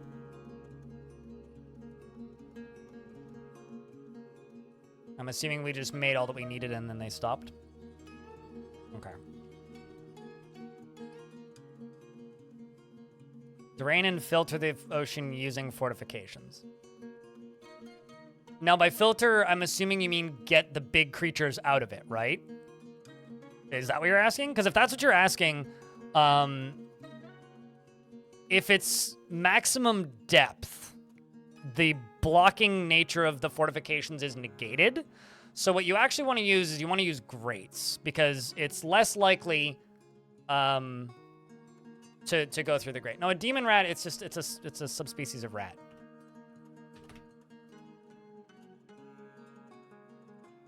It's a specific kind of rat. Why did Google search images? I didn't even search images. Dear Google, why are you shit?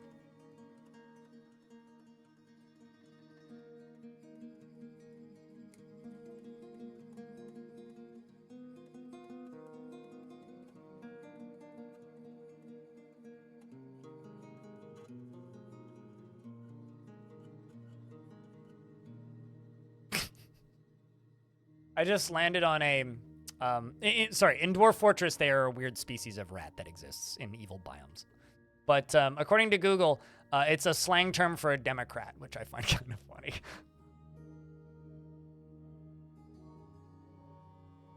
But no, in Dwarf Fortress, they're just like a weird rat variant, basically.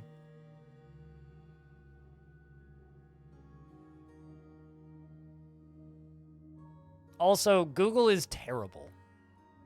Like, awful. Why do I still use this garbage search engine? Habit, mostly.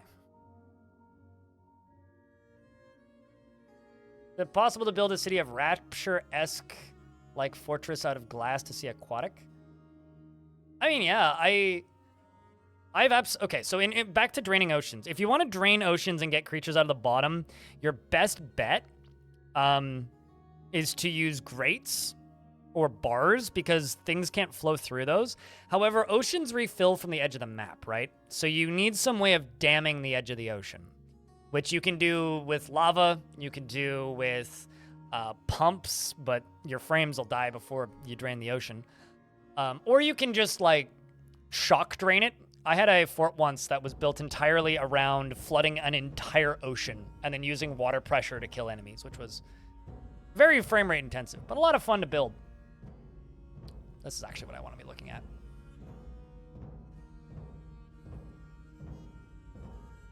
I got 80 bronze bars right now.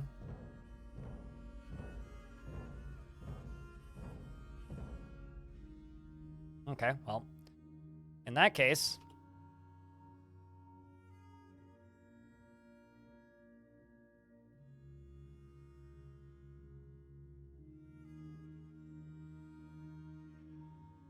you know, I'm just gonna make bronze whenever there's tin, copper, and coal available. There's 10 of each. Just make them. Although let's trip this up to 30.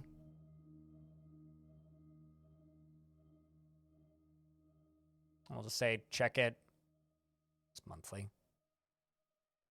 And I'm just going to queue up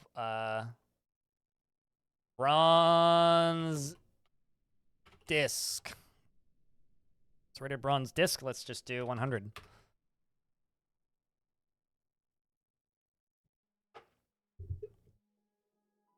Just a lot of purely aquatic animal men and beasts that are extremely forgettable. Yeah, no, there's all sorts, like, although the first time I saw an octopus man, I thought it was Cthulhu. I was like, what the hell? Honestly, I'll be honest with you. I used to do the what the fuck is that moment a lot more in the ASCII version of Dwarf Fortress. Because you have to click on a thing and highlight it to look at what it is. Now it's like, I just see a sprite, it's like, oh, it's that. Okay, whatever. And because I kind of know what everything is, it doesn't really shock me anymore. Whereas when I was just playing like version 40, whatever, that would happen a lot more frequently because, you know, you see a letter you haven't seen in a while and you're like, oh shit, what's that? It would startle me a lot more. And I would get surprised by things a lot more. But yeah, that really doesn't happen anymore. At least not to me, kind of at all. But I guess also part of that is likely due to the fact that I play this game way too much. So there's really nothing left to surprise me. Actually, hold on. Go down here and remove all of this. What I need to do. And here, this needs to... Yeah, I could just do stairs. Tried the game on the hardest difficulty. Mate, this is the hardest difficulty. In fact, I've turned up the difficulty. This game's easy. There is nothing hard about Dwarf Fortress. It's just what level of annoyance are you willing to deal with? I have economy on the hardest difficulty, and I had to turn enemies up to harder because they weren't sending big enough sieges and I was getting bored. And I think I've killed most of them because they kind of stopped. Which is a bit of a shame, if you ask me. No, difficulty in Dwarf Fortress is like an irrelevant discussion. Because if you play this game for any length of time, you very quickly realize that, oh, focusing on difficulty in Dwarf Fortress is the least interesting way to play this game.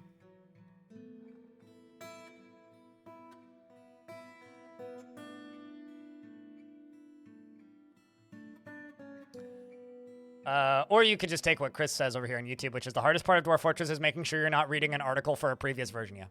Just make sure that you're not misreading the wiki. so let's do floor bars. I will just use iron for these.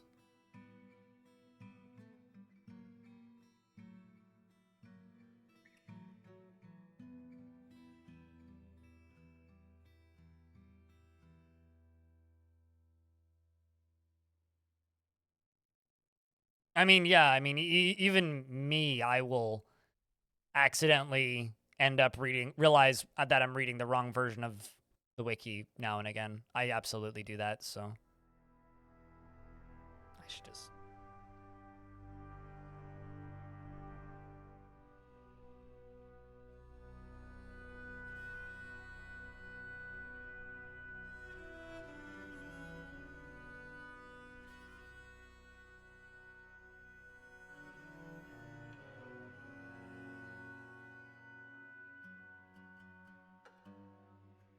Make one out of the wrong material, I think I did.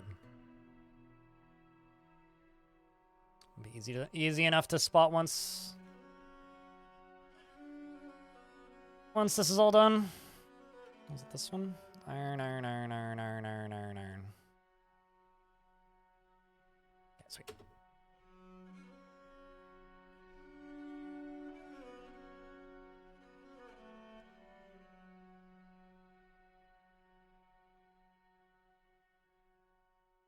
You're at 143 though. Wasn't it will be harder at 500 plus frame dies? I know. Chat, can somebody please translate what Groot's saying? I'll read this a second time. You are at 143 though. Wasn't it harder will be at 500? Are you talking about years? Hold on a second. You think the year of the game has anything to do with difficulty? That's got nothing to do with difficulty, dude. Wait, all right, that's fine. So the Age of World doesn't change the difficulty of the world. It changes the types of threats that you're going to run into. The Age of the World has nothing to do with difficulty. So an older world, you're more likely to get, like, zombies and vampires and that sort of thing. Younger worlds, you're more likely to get dragons, titans, forgotten beasts, mega beasts, that sort of thing. All it is like theming and changing the types of worlds you're going to play in, not the difficulty of the world that you're playing in. How do you identify a vampire? Well, in this version of the game, they're blue, so they're the easiest thing in the world to spot. In older versions of the game, they were... You would have to spot the vampire by interrogating people or, you know, reading their descriptions or something. That's how you used to have to be able to do it. Now it's just, you look for the blue guy and arrest him. And then once discovered, they would turn red, is the way they used to work. But they've been bugged ever since this version came out.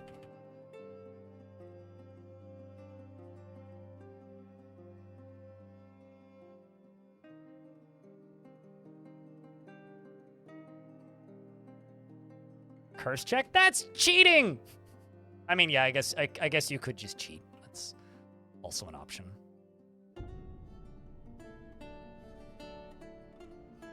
At that point, like, I would rather just disable vampires entirely.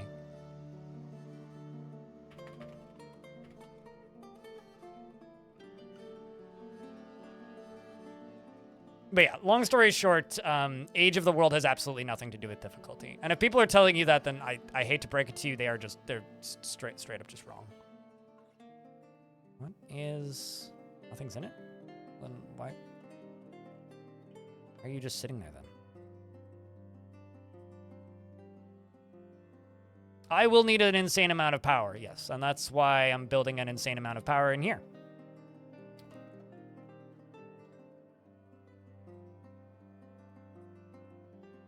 The thing is, well, it's less a sheer difficulty thing, right? And more of a what kind of threats do you want to fight? It's definitely different kinds of threats in an older world. It's more like the Necromancer experiments. But the difficulty of a Dwarf Fortress save has absolutely nothing to do with the Age of the World and everything to do with where you happen to settle. And in fact, like, it doesn't really have anything to do with the difficulty of the biome per se. Some of the hardest runs, or like most tedious, because I don't think there's such a thing as a hard run in Dwarf Fortress. This game's just easy.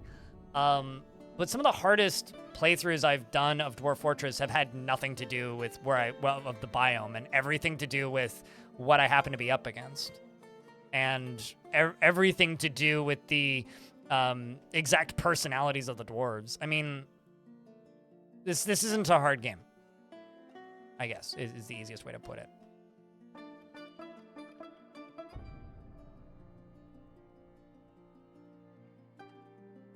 A 10-lane pool based off of my design. Oh, you mean like with minecarts? Like Dwarf Fortress, it's a sandbox game, right? So when you think about difficulty in video games, it's like, is vanilla Minecraft without redstone, without nether, without anything, is Minecraft in and of itself a difficult game? Yeah, undead biomes are just more of a pain in the ass than actual difficulty. It might be a little bit more tedious to get started, but that's about it. Once you're going in an undead biome, it's like, all right, just don't go outside. Problem solved. Or an evil biome, I guess. It's just a matter of don't go outside. Just pretend it's 2020 and stay inside.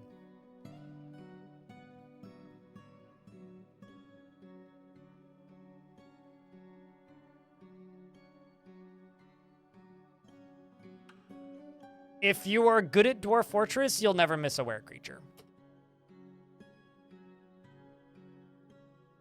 Were creatures are extraordinarily, and I always feel bad when I say this, but like, they are extraordinarily easy to spot if you know what to look for.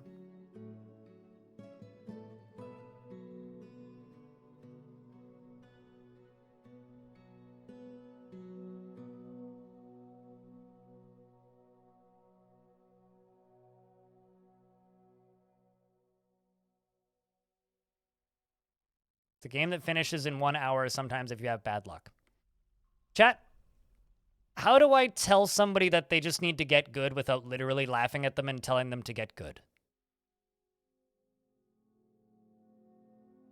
And when was the last time I lost a fortress in the first hour of the fortress?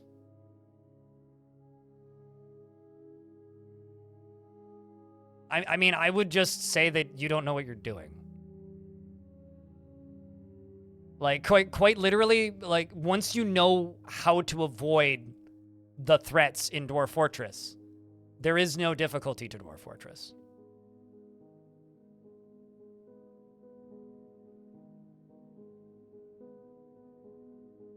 We're talking about Minecraft? Mate, get good at Minecraft. What?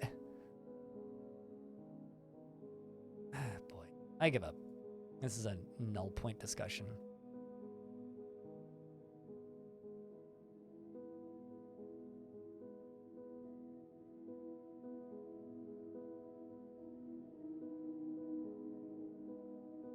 Certainly. CCJ. Absolutely. But you can also almost immediately get underground with a trapdoor. If you know how to get around those threats, it's a null point discussion, right? Just embark with a trapdoor and dig one hole down. Dig down to the caverns and start building. Problem solved.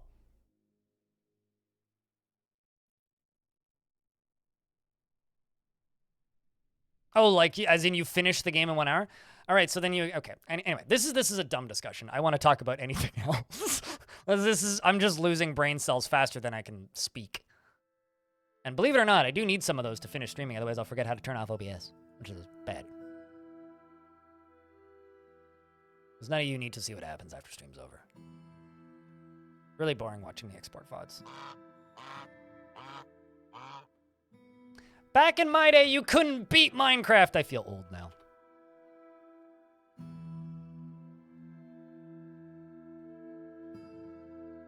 That's like the worst thing they ever did to that video game is make it beatable. That's why. Such a shame. You ruined the best part of that video game.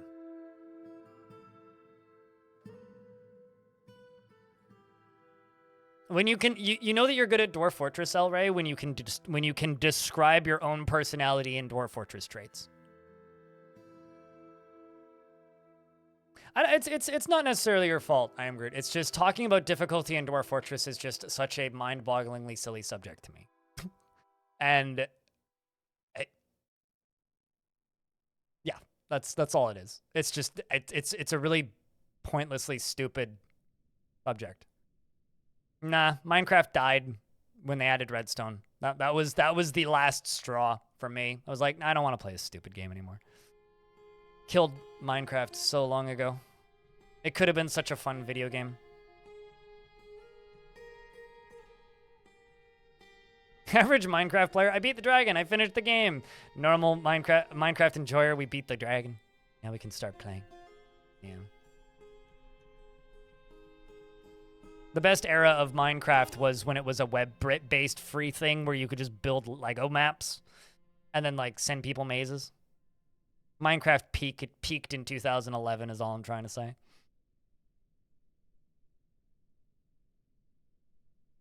Then they, like, before they added food and all that dumb trash where you could starve to death. I just don't like open world survival crafting games. I'm gonna be honest. I'm just throwing around my own takes and opinions. Don't let my takes and opinions ruin your enjoyment of video games. But genuinely, that is how I feel. Is that Minecraft peaked before it became an open world survival crafting game? Because I just don't like open world survival crafting games.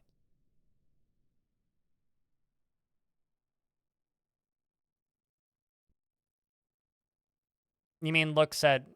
I don't want to talk about that. I don't want to bring that game back up, Walnut Bag, for a multitude of reasons. But we had a discussion about that game at the start. I will just simply state my conclusion on that game, which is it is peak tech bro game design, and the fact that it's successful is extraordinarily concerning. That's it.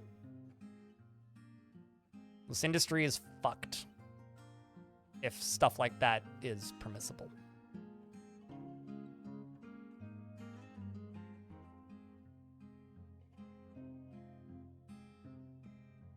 And no, I'm not accusing them of using AI or anything. And no, I don't think they're infringing on copyright. I just think it's really sad that that game is successful.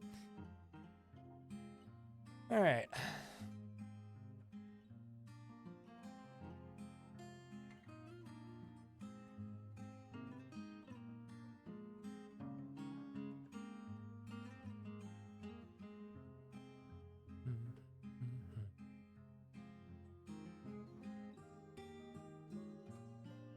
My phone's vibrating. What's going on?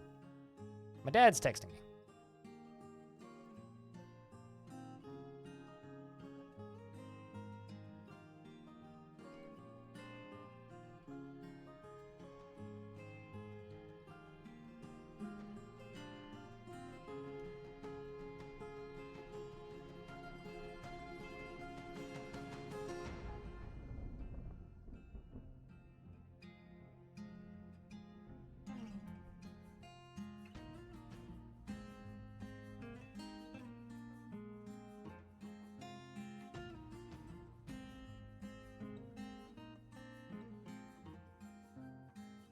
Sigh.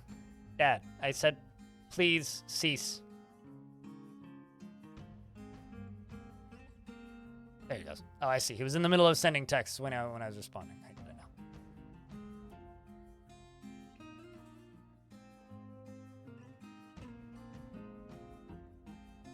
know. You weren't playing it to beat it. I wish I could have gotten into Terraria. Terraria always seemed like a really interesting game, but every time I tried, I bounced off so hard. Like, it always looked like, theoretically, I should love Terraria and have thousands of hours in it, but in actual practice, I just never got into it. I will say, Terraria is one of the few examples of a game that I genuinely still respect the hell out of the developers of. Because they haven't fallen down the greed hole, which is really nice to see. It's nice to know that there are still good people out there.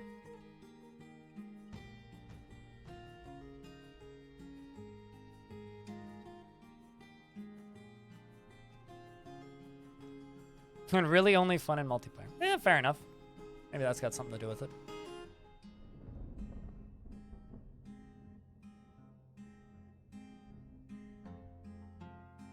How do you find your dwarf who's bleeding all over your floor? They've probably already stopped bleeding. But if you mouse over the blood, it should say whose blood it is. It may also be somebody who, like, had blood on them a while ago and then didn't get a shower. So the result is now there's blood all over the floor, even though, like, they're no longer bleeding.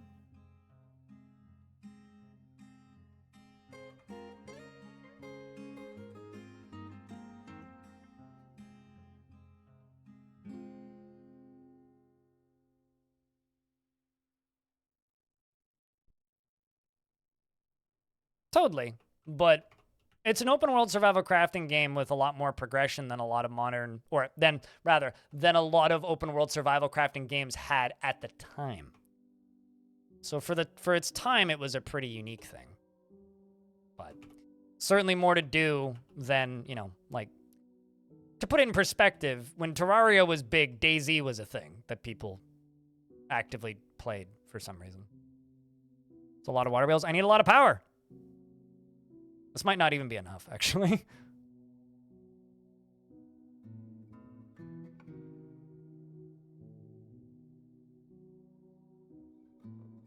I'm not entirely sure how much power it's going to make because I haven't counted. But I've got a lot of minecart tracks I'm going to need to power.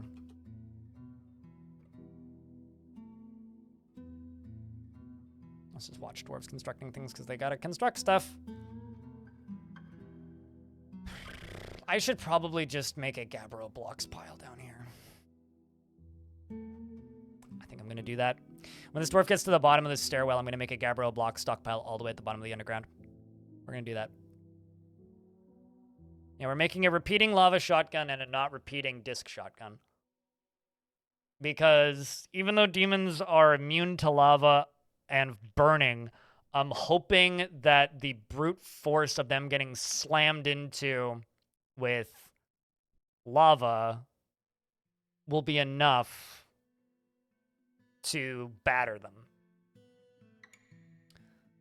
Ew. The hillocks of odor paddles. A short walk to the south that looks to your thriving economy for its future prosperity and has been incorporated into your holdings. Odor paddles. Ugh. Gross. It's a hell of a name for a place. Where do you live? Odor paddles? Ugh. You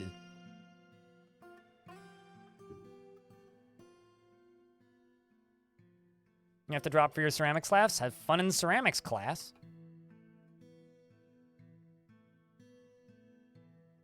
Okay, so that's the edge of this.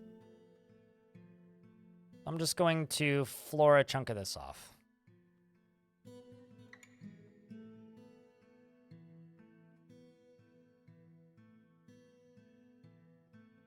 Let's use chalk, why not?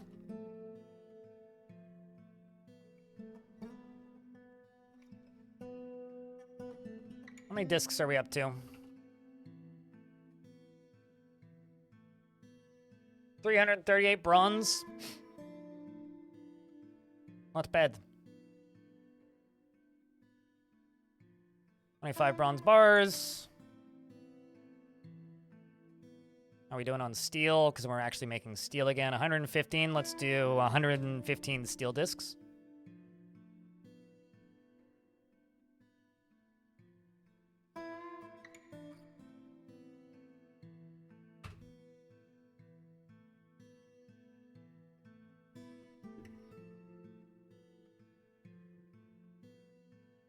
Do you just keep embarking too far from your civ to ever get holdings?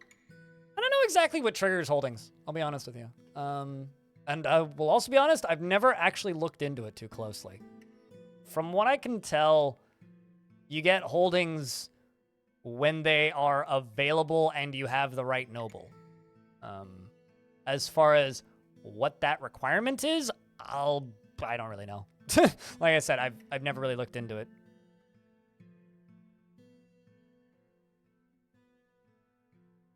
Trying to think how I can loop these back around, because actually I will need to remove a bunch of this.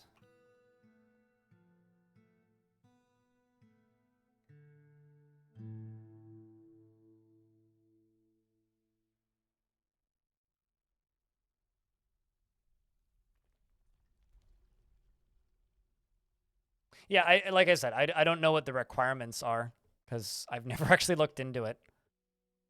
I always assumed that you needed a Baron minimum to get it. I don't know if it's like attributed to Fortress value or if there's some other thing involved there.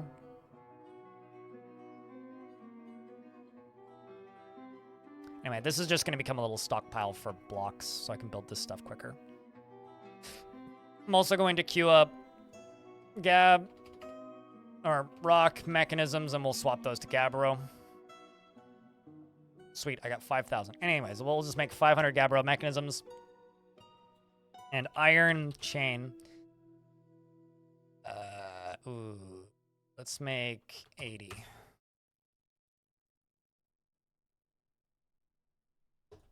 Be fine.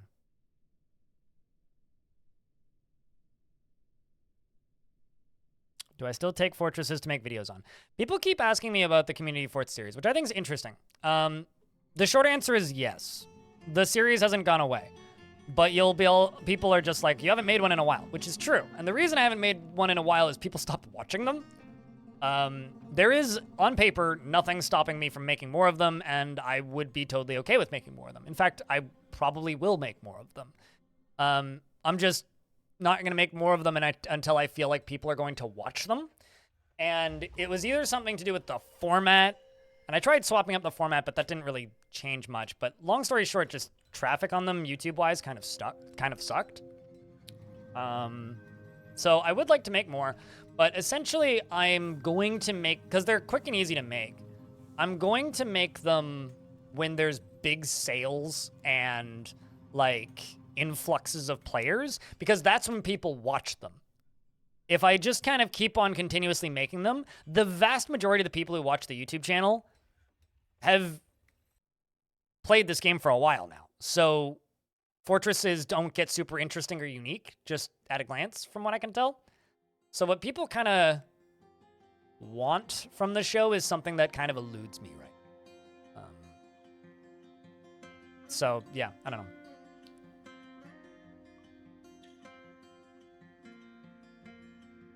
Out of all of the stuff that I make, it is the worst performing thing that I do consistently. But it's also one of the least work, so I don't know. It's this weird, like, mix of things. How's the adventure mode videos done? How's the adventure mode videos? Like, views-wise? News for adventure mode does kind of great. But that's news. The Let's Play did fine. The watch time was pretty good on it. It did better than the last few community forts I've uploaded. It's almost like a low investment that doesn't yield high returns. I don't agree with that necessarily, because YouTube punishes you directly if videos underperform. So it's a low investment that lowers the traffic to my entire channel. So it's a low investment that lowers the value of my other investments.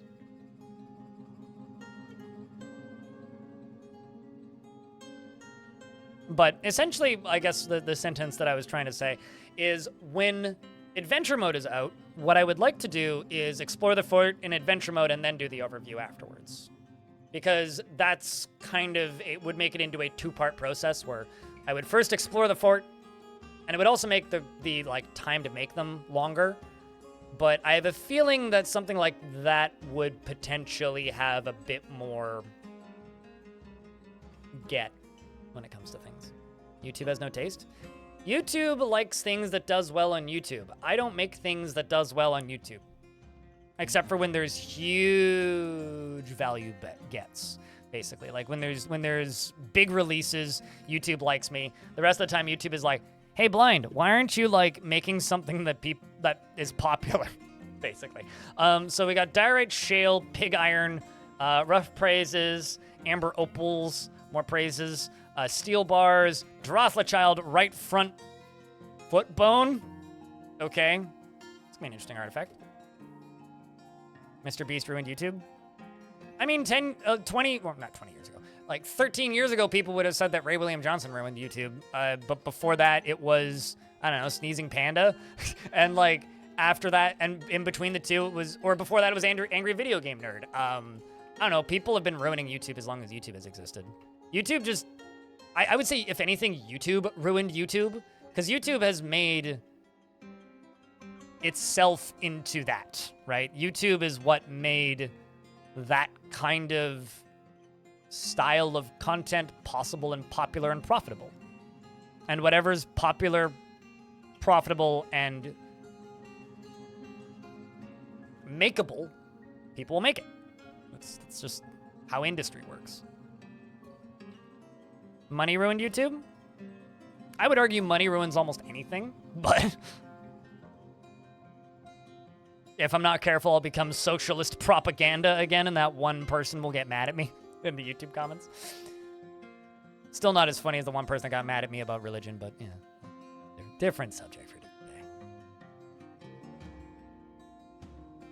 All right,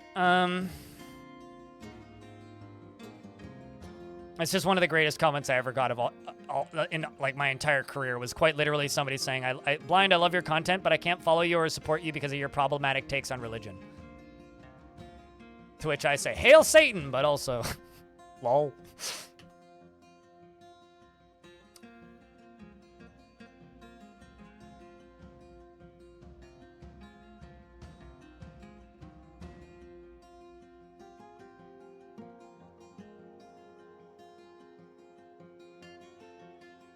I mean, if you just chuck them into the Discord, like, I do look at them. I think that the save sharing room on the Discord has benefit aside from me making those particular videos. I'll be honest with you. I haven't said this in a while, but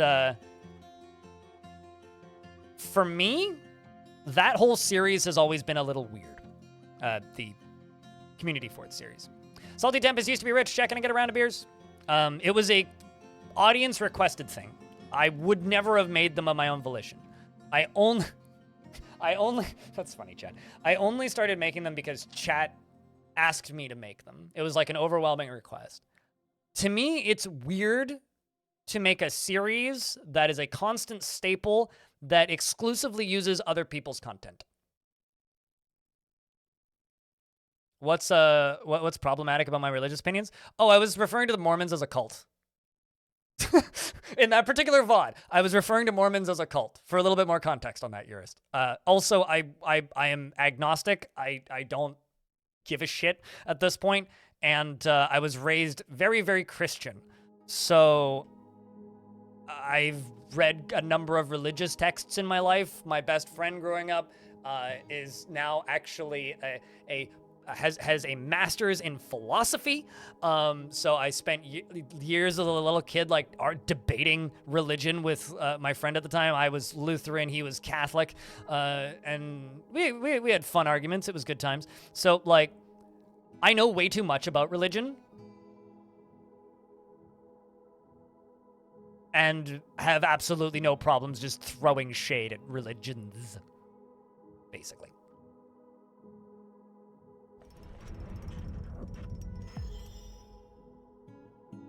Lawler the Butcher has created Musa or not this. Musa or not this. Musa or not this. Musa or not this. A diorite bracelet. And offers it to the Pointing Rock of Artifacts.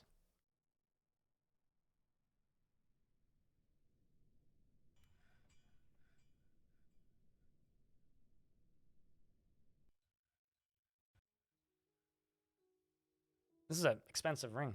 Or bracelet? Bracelet, yes.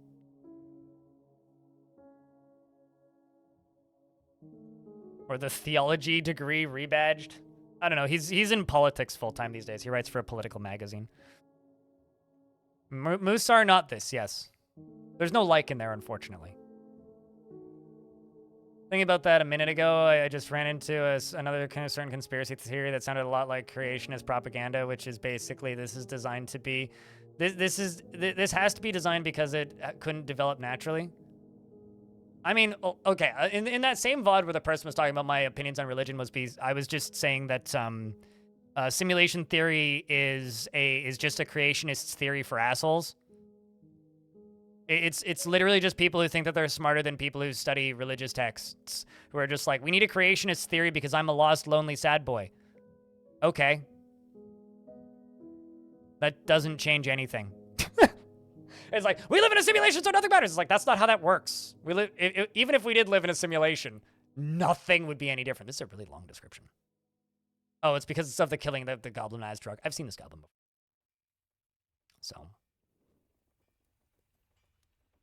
Anyway, this is a diorite bracelet. All craft worship is of the highest quality. It is encrusted with oval shale cabochons and table-cut amber opals, and studded with steel and encircled with bands of pig iron. This object is adorned with hanging rings of praise and menaces with spikes of parse. And on the item is an image of brilliant cut gem in diorite. On the item is an image of coal and, aka cashmere goat, and Cole is making a plaintive gesture. The artwork relates to the striking... Okay, hold on. Cashmere is... Okay, so it's a cat and Cashmere. So Cole the cat and Cashmere the dwarf.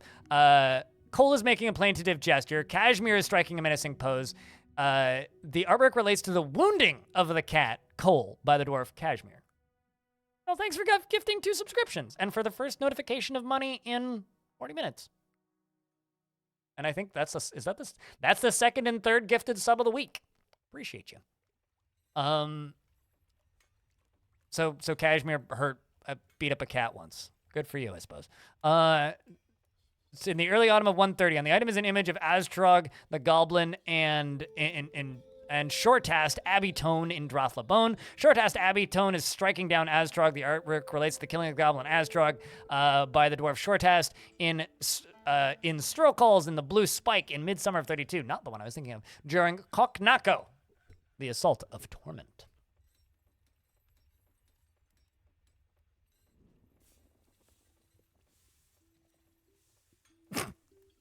You're kind of adorable, group.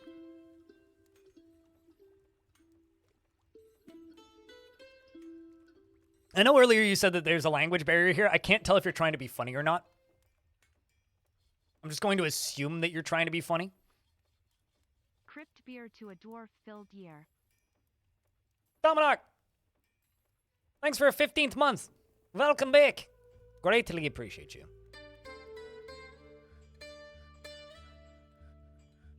Did the artifact maker belong to a cat? Nope.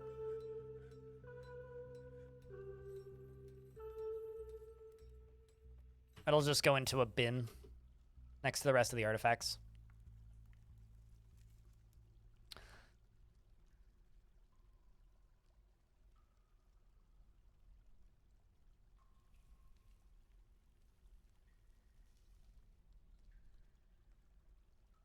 I'm pretty sure Disney's on the phone. Group.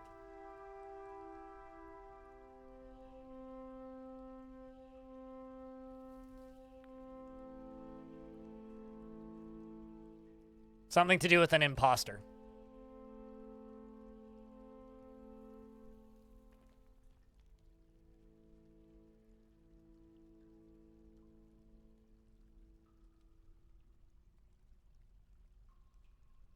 Because of the way I've built this, this is going to take so long to properly reroute.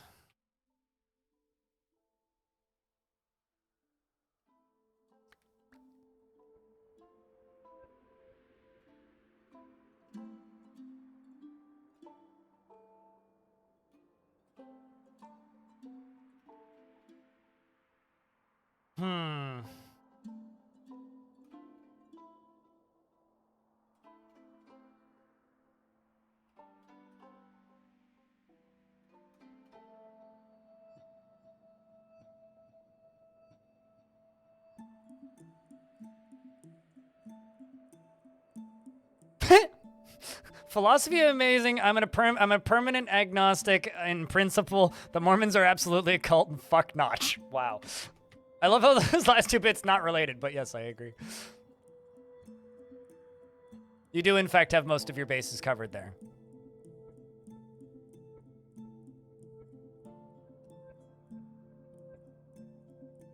I believe in a thing called love, but that's about it. I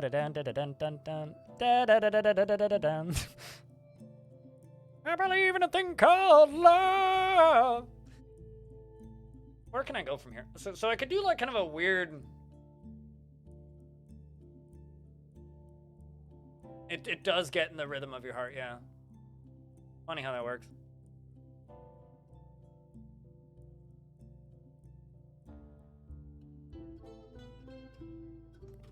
Fantastic song, yes. Not just a one-hit wonder either. Like they've got good music in general. All right, let's make a stockpile. This is going to be for literally just Gabbro blocks.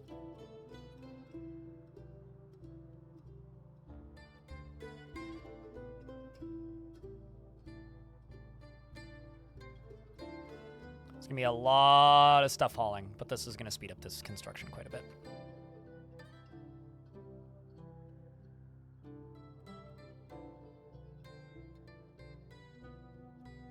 Turns out there's a lot of random songs about things called love.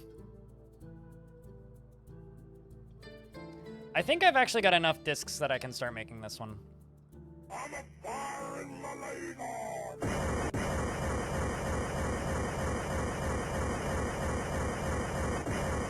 Excuse me? Hi? Hello? What prompted that? Ghost B139 Crundlin. Unrelated, but that's the first 10,000 bit drop of the year. Unrelated to anything we've been talking about today. That is the first time someone's done that this year. But thank you. Means a lot. Thanks for the bits. Means a lot, dude. Sharon, can I get a big round of beers? If 2 people happen to have resubs, that would be a big hype train right away. Although you might need, yeah, now you need 3. Because the last one was 5 minutes ago. Rip.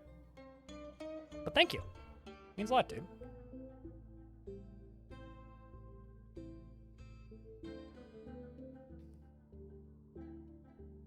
Thanks, Blue Owl, for gifting a subscription. Appreciate you, dude. I realize that, like, this Fortress's stream for the next, like, day and a half is just going to be me building minecarts, basically. And I kind of want to apologize for that, because I feel like it's not going to be the most exciting thing you've ever seen. It's literally just going to be a slow progression of me slowly building minecarts. Chad Broski, thank you very much for checking out a gift and it landing on Sims. That's the 42nd month that Sims has had on this channel.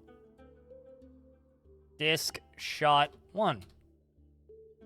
I'm going to rename that from Disc Shot 1 to Disco 1. There we go.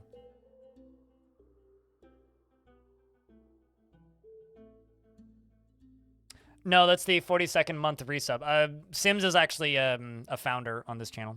Yeah, comes by every now and again these days. Not so much as the old days. But seriously, thanks very much for the $100, dude. It really does mean a lot. A question: your Fortress 200 dwarves and your frame rate is already fixed at 35. How can I improve this? But you have to improve your PC. So possibly the thing, Dwarf Fortress. I mean, Dwarf Fortress is kind of like City Skylines in a way.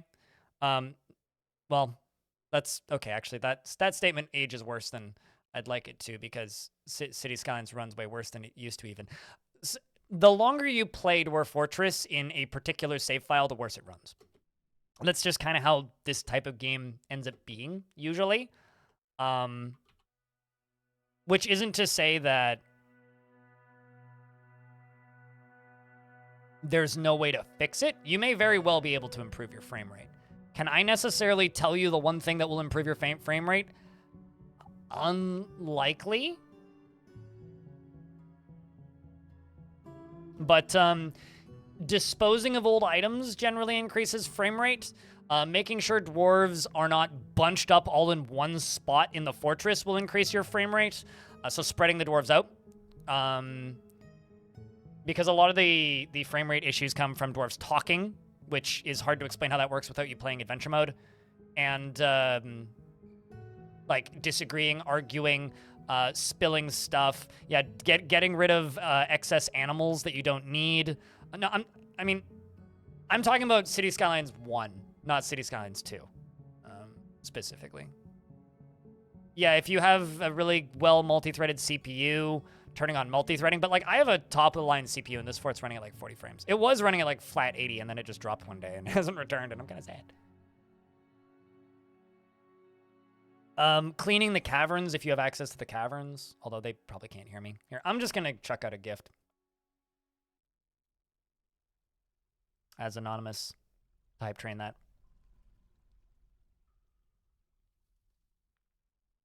That was me. There you go.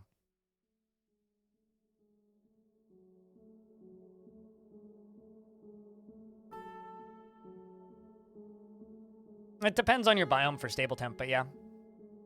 Yeah, I don't know. I don't like to recommend DF hack commands by default because not everybody uses it. Especially if it's a newer player, they're probably not using DF hack. So it's kind of a moot point at that point.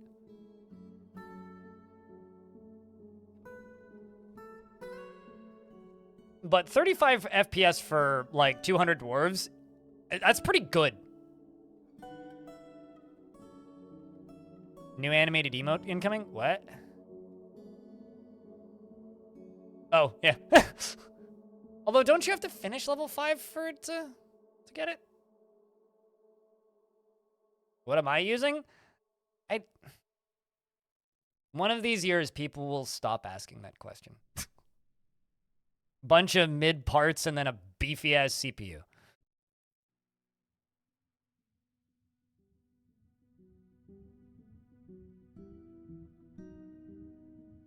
I have a Ryzen 7800 X3D, which is the reason it runs as fast as it does. Everything else is, like, not current. Shaku, thank you very much for chucking out 2 gifts. Appreciate you, dude. Are they still in the holiday emotes for the hype trains? Wow, they are. They should probably update those. Your goal is 350 dwarves?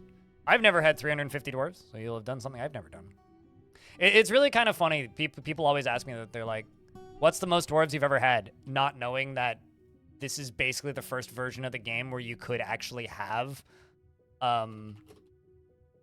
more than 120 dwarves without the frame rate going into potentially the single digits. Arch, thanks for checking out a gift. Cheers, mate.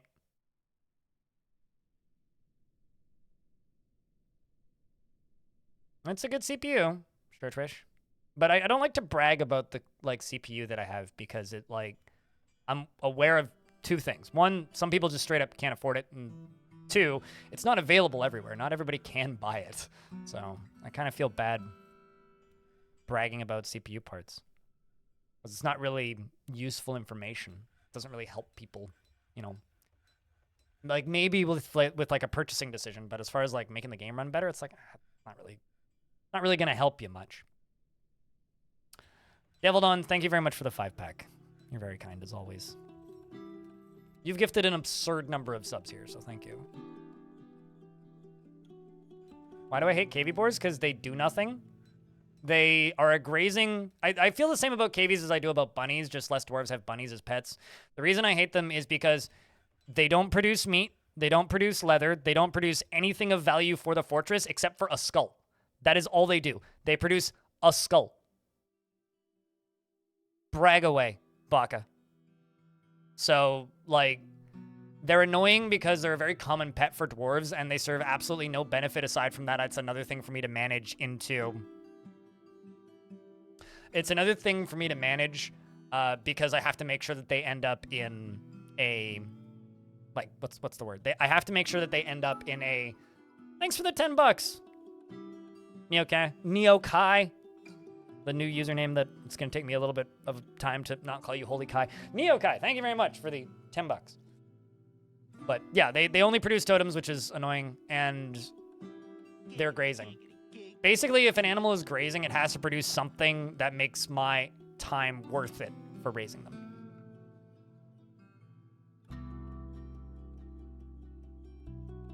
I've always been way too lazy to do hard tubing.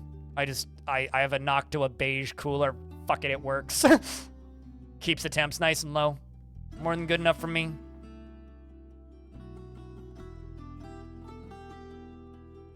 Deviled thanks for the $2. Appreciate you, man. Yeah, but I almost called you Holy Kai.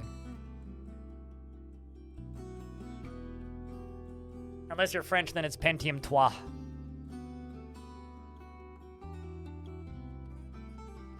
Another Helix. Scale-minded. Half a day's travel to the south looks to your thriving economy for its future prosperity and has been incorporated into your holdings. A rapidly expanding little faction we're part of.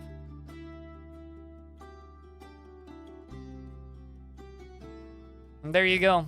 Pushed it over the level, Devil Dawn. Thank you for gifting another subscription. Just dunk. Give it a nice little shove.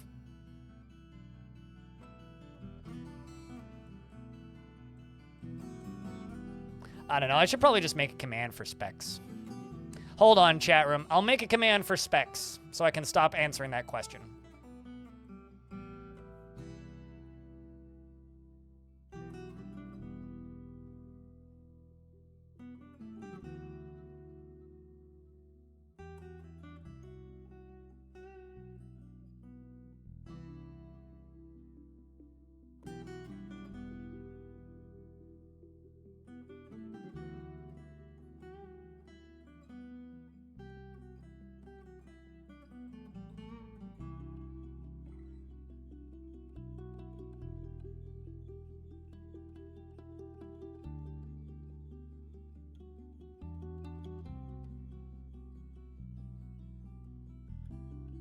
Crumoys, thanks for the $1. Rabbits vomit in Dwarf Fortress, but I don't think they do in real life. Chat room, somebody please Google do rabbits vomit so that I don't have to.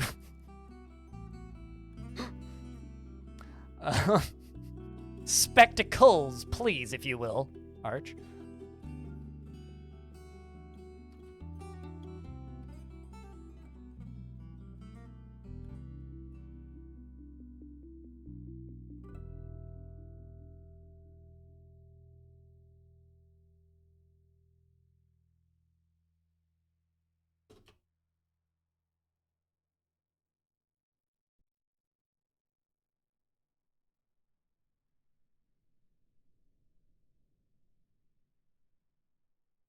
All right, there you go.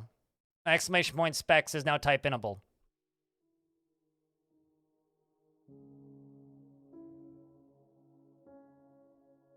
Last month, you finally upgraded from your 3rd gen Intel CPU to a 12th gen? Jesus, man. That's quite the jump. What they call a power climb, I would say. All right, let's see how full I can make a minecart. That's going to take 10,000 years for it to get down here, though. I should just make a little stockpile for gold minecarts.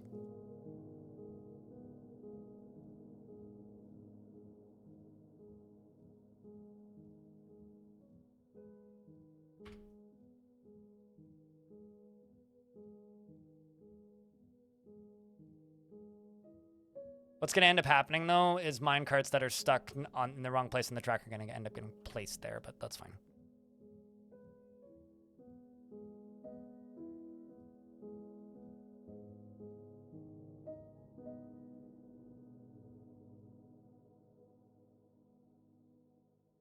Long Fort? You mean Long Death? Like how big are Long Death saves? None of it, because they're all in the cloud, but I don't know. It's only, Long Death's only a couple gigs in saves.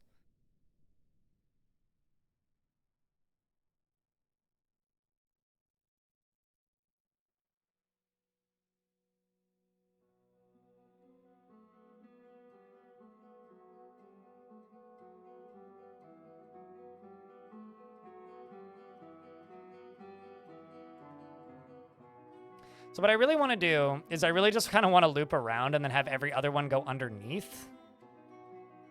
I'm going to try that. See if I can make that work.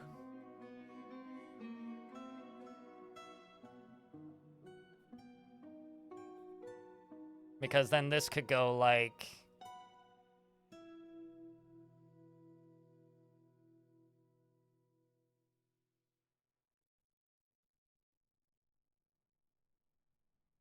popping up here, basically.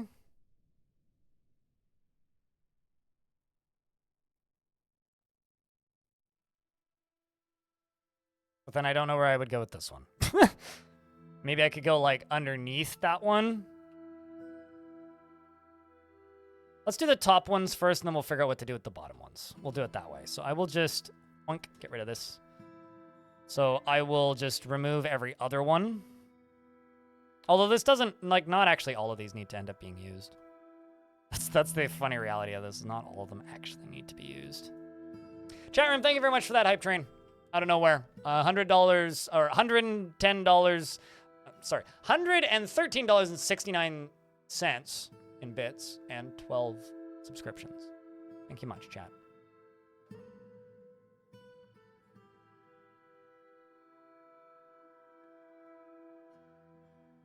I know how to computer, so yes, I format sometimes if I need a drive formatted. Why do you ask?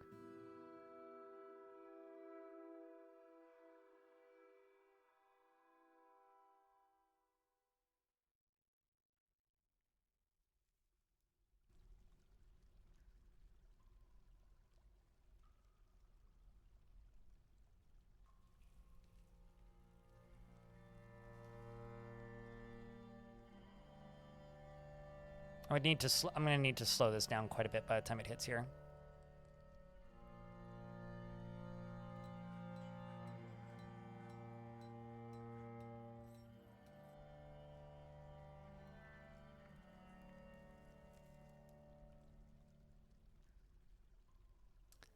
Yeah, I'm gonna have to very much slow these down so it doesn't fly off the tracks.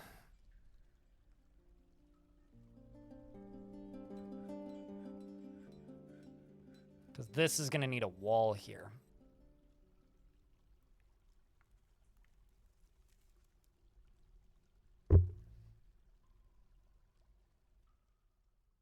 Here's what I could do.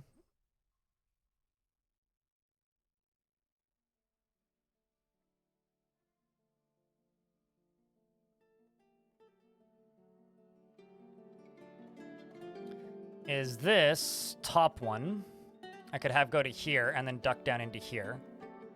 This one I could have go to here and then duck down into here, and then vice versa, and then the lower ones could then pop up one right before.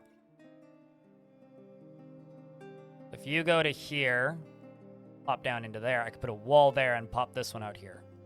So essentially, this is the space that I need to leave open.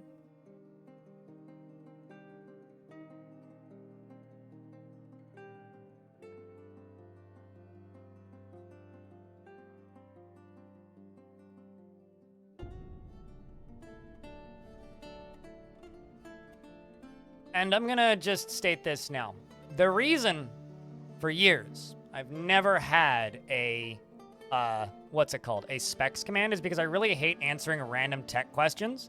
My whole ethos when it comes to computers is once every, I don't know, 5 or 6 years, I practically build a new computer. And then I forget everything about tech because I really, really hate it. It just drives me, it just kind of makes me mad. And now that I have a specs command, well, not idiots, but people are already asking me tech questions. Cease! Or I shall complain loudly. That is my threat.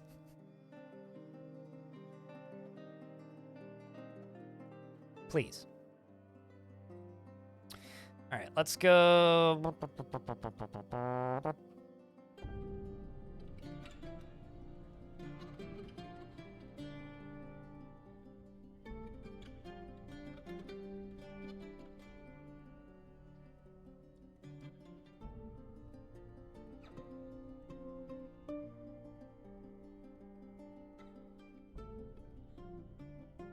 Another armed noble go nuts and attack all the elven performers in your fort? That seems fun.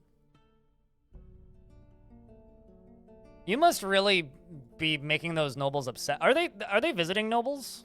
Because if they don't have their own, like, all of their demands met, even if they're visiting nobles, they will get all of the same negative moods that a noble in your fort gets. So they will eventually go crazy.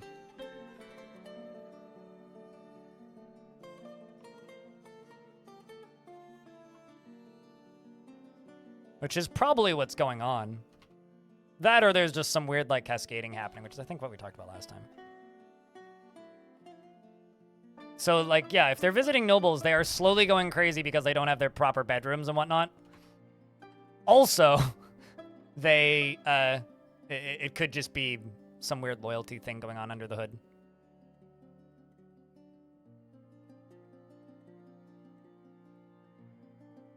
During cheap Flash season, if you want a cheap Flash season, just go to like the downtown east side of any like general heavy metropolis area where there's a lot of unfortunate individuals outside, and you'll see some cheap Flash pretty quick. Walk around for a little bit. Pretty hard to miss it, and you'll wish you did.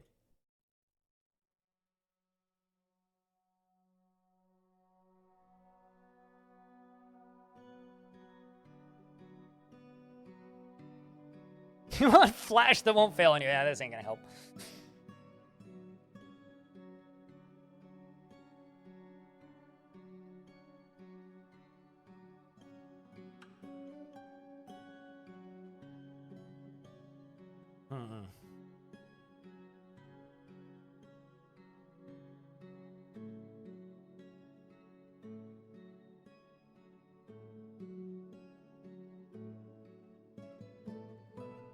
No? Okay. The sad part is it still might, they still might derail up here.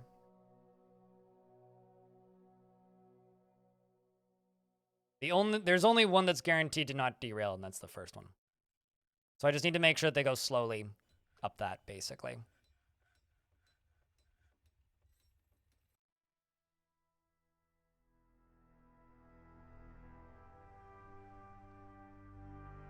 At least down here I have more space to work with.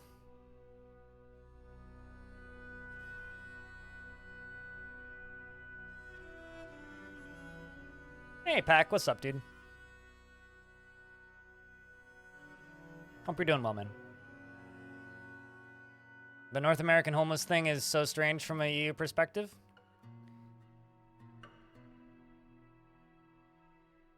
It's strange from a Canadian perspective. That's what happens when you have people that don't like sharing, shall we say. And people who believe that profit's beyond all else. And people believe that business beyond all else. And business before regulation. And when you have people like that in charge for a long time, well...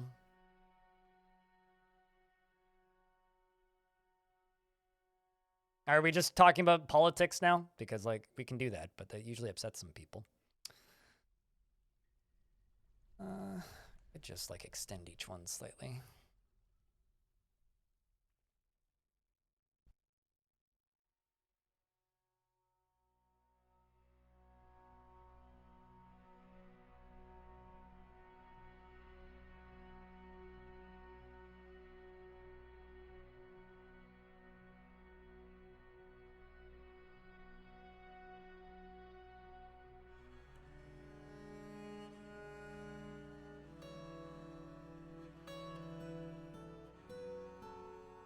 Oh, they finally made it.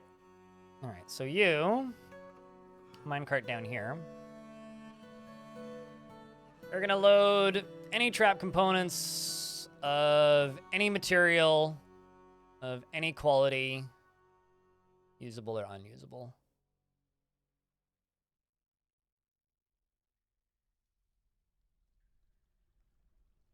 Now I get to figure out how many of these will go in here.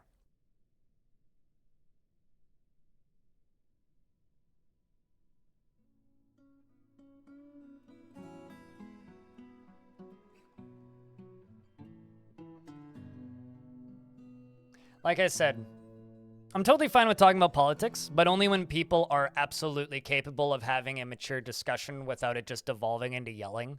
And this is one of those subjects where I'm absolutely positive some people in chat are capable of having a mature, logical discussion about the matter. I refuse to believe that the majority of you are. Sorry, but some of you are immature twats. So I don't see this as being a beneficial discussion.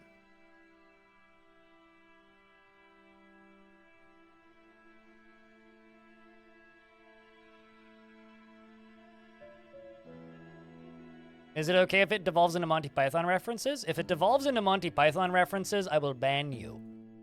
Because I would prefer it turns into a completely different subject altogether.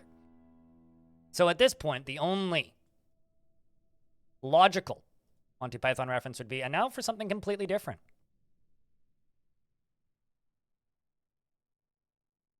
Pretty sure that's a Monty Python reference.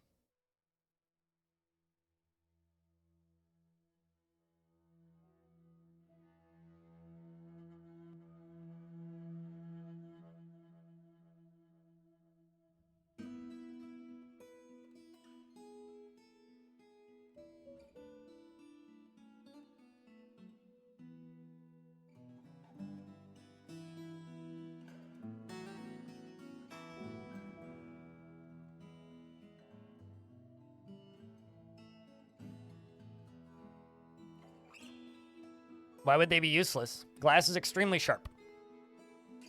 Pedro Horst. I talk about politics all the damn time, Shadow Absorber. The thing with politics is a lot of people are totally fine discussing politics as long as it's politics they agree with. Which I think is kind of hysterical. The problem with the drugs discussion is it very quickly just turns into just straight up incorrect information, or it turns into very anti-Chinese racism, which I kind of am not okay with.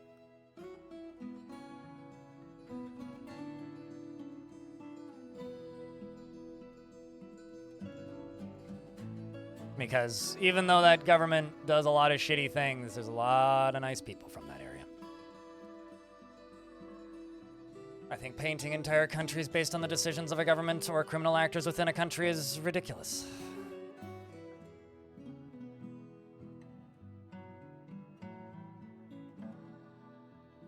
Genuinely inspiring. If I inspire anybody, please tell me I'm inspiring you to go become a doctor or something, because fuck me, we need more of those. All right. Let's...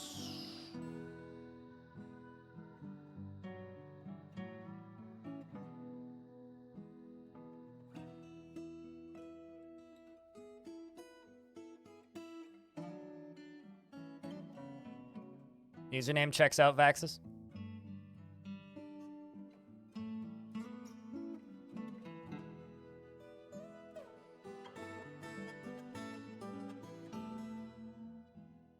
God, this is such a tacky setup.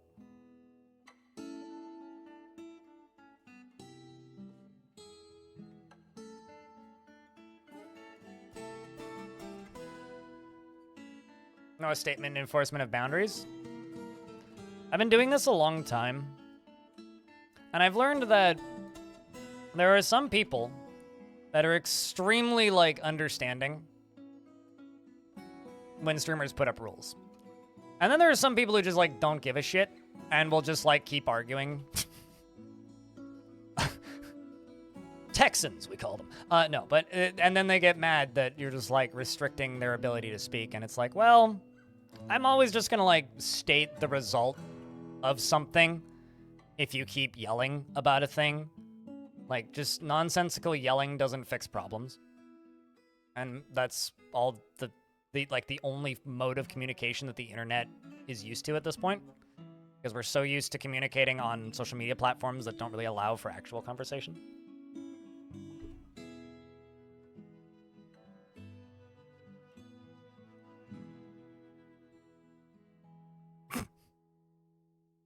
The first thing that you've said that I've understood today, group.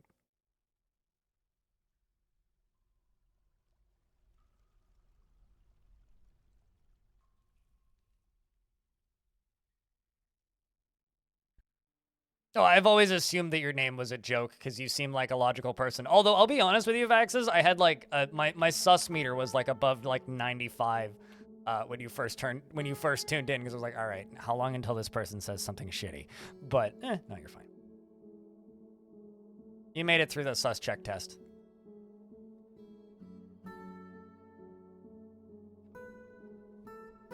And a Texan in Egypt. Okay, where's this going?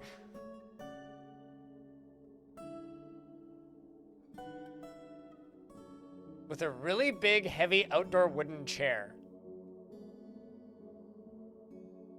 I mean, you shouldn't try and kill anybody. What? That's... Poor guy. I don't know what he said to you, but Jesus. So, oh, hold on. Are you admitting attempted like murder in my chat? Because remember how the other day we were talking about don't admit crimes online?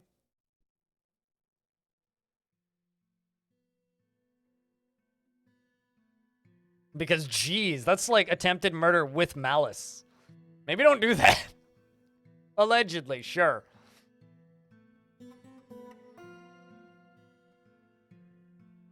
Yeah, that's attempted murder. Attempted murder is still a crime.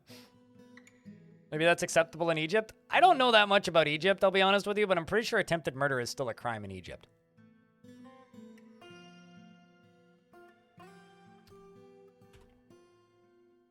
Well, that's exactly what Live Leak is for, Craftlaw. I really hope that at some point in your life, Can't Install COD, you're able to sort out your anger issues. I can have a discussion with somebody I completely disagree with in person, shake hands, and leave amicably. I hope that one day you manage to end up in a similar headspace.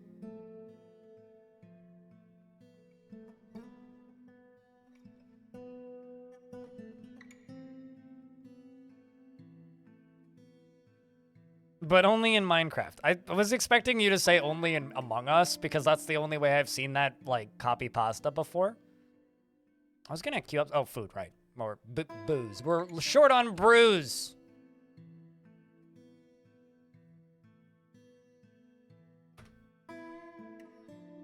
We don't have much fruit, so we'll do 1,000 normal brews and then 50 fruits.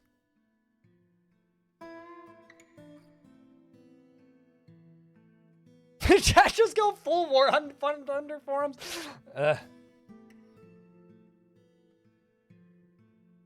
I mean, just like the other week, right? Like, or last week, you know, it's, you shouldn't admit that your cousin is admitting tax fraud, and you also shouldn't admit that you tried to kill somebody, regardless of what country it was in. It's just not something you should say on the internet. I can't believe I have to say this out loud.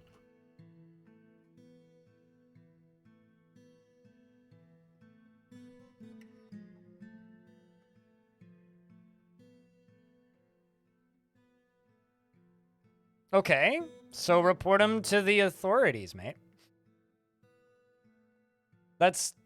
Doesn't matter what a person is doing. That's not a reason to literally kill them. I would advise you, Can't Install COD, genuinely, to talk about anything else.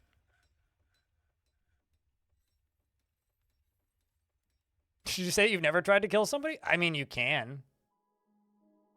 That's just a moot point.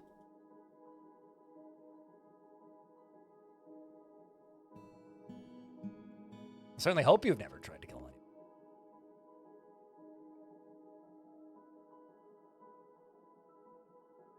I'm going to do this for your own safety and everybody in chat's safety, COD.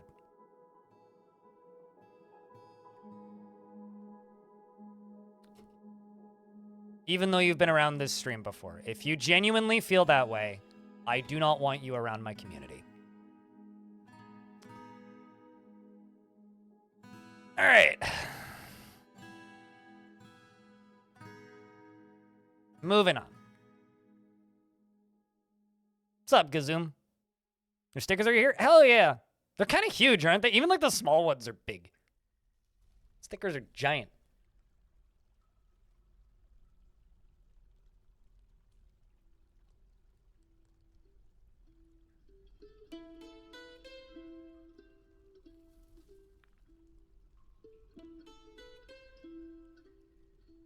You know, the alternate tracks may end up alternating, popping up from the bottom here and then popping up from the top.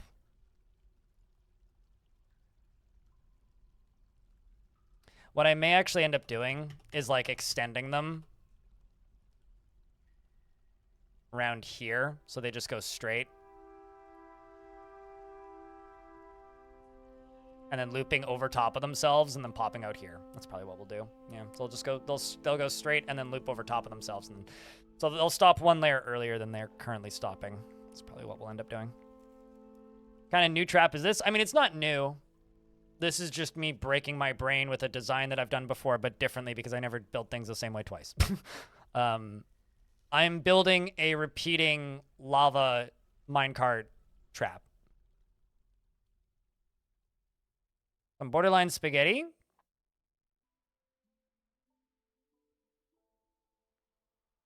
Yeah. You got the smallest ones? I have the largest crypt blank sticker on my water bottle. It's like the size of the 1 liter water bottle. It is huge. But yeah, the plan is to besiege hell at the bottom of this. I mean, it's going to look pretty cool when it's got minecarts going at, like, lightning fast speeds flying along it, so. It's just going to take all day to build. But anyway, I feel the need to state this. If you, as a human being watching this stream right now, have under any circumstances attempted to kill somebody, and then feel the need to tune into my stream and saying that your only regret is that you didn't actually kill them, and then just keep doubling and tripling down, I'm going to ban you. I don't care what your reasoning is. I don't care what your justification is. I don't care what the situation is. I don't care why you wanted to do such a thing. If your response is, I'm going to kill a person, unless you're, you know, singing Cypress Hill lyrics or something, I don't feel comfortable having you around my chat. Just period. That's all. Something like that, Groot, yeah. Repeating? No, they're just gonna go in a loop. Is that really something to argue about? Were you here 10 minutes ago? Not even? 5 minutes ago, Baka? Were you reading the chat? I like how the lawyer is just like, is that even something to argue about?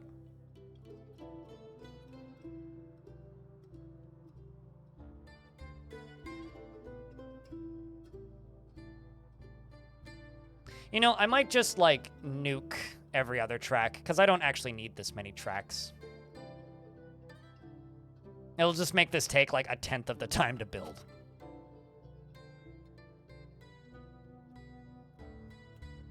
Okay, how full is this minecart? 92% full. Okay, how many discs do I have? 762 discs. Holy crap.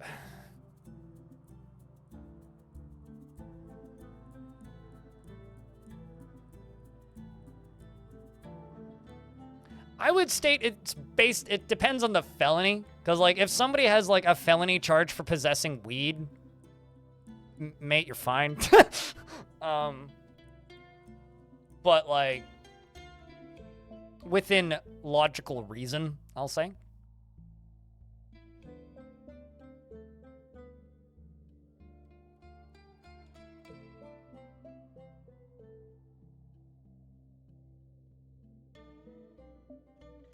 Considering that entire, like, if you could even call it an argument, came out of me throwing shade at Texas is actually kind of funny, though.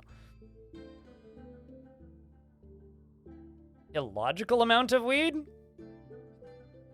An illogical amount of weed is an amount of weed that varies from person to person. An illogical amount of weed is the amount of weed that you have that becomes stale before you can smoke it.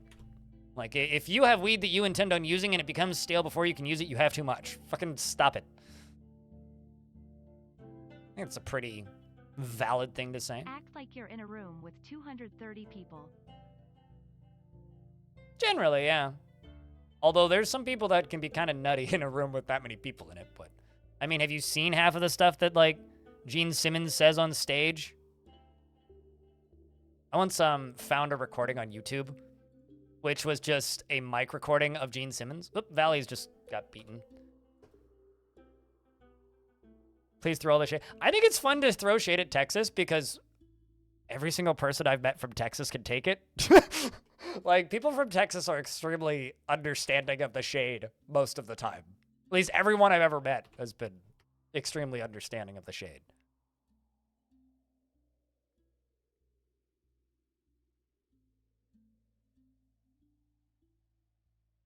Gonna go find a place to read and have a few drinks. Enjoy your reading. What you reading, if I can ask? And, enjoy the beverages. I like that they left that gauntlet on the altar. Like they sacrificed the gauntlet. How you doing here, Cole? Greatly pleased by his own looks and appearance. He's insulted after getting into an argument. Really now? So we haven't been attacked this entire stream. Let's just go steal stuff from my old fort. Almost everything's been gotten anyway. Just send 3 squads. Tell them to go get it. Going through the Witcher series right now? Oh, enjoy it. Yeah, I've heard good things about those books.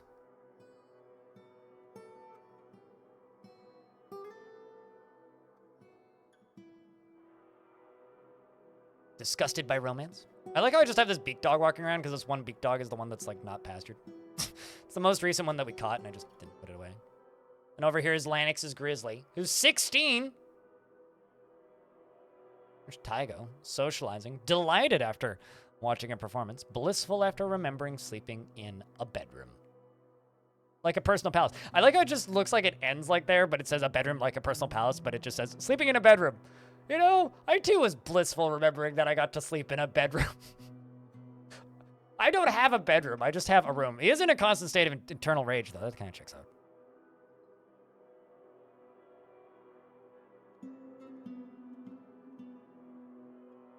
Saw Dwarf recite the music at the Cobalt Pepper. Feel some delight. It's if you have any experience with keyboard-only ASCII games, it's pretty straightforward. Although it save a lot if you're using a graphical tile set like the ones in those videos, because simply put, those tile sets, specifically text will be text, which lets you see multiple layers, is like the cause of like 60 to 70% of the game's crashes. Is Cromway still a doctor at Dwarf and doctoring? Dwarf who's doctoring? I think so. Yeah, also, you can yell at me to check in on your dwarves whenever, chat. Cromway's is in fact still doing that. Mako Darkfire is your lover. You do have 3 children. Not with Mako Darkfire, though, I don't think. You talk to a friend, you're feeling proud.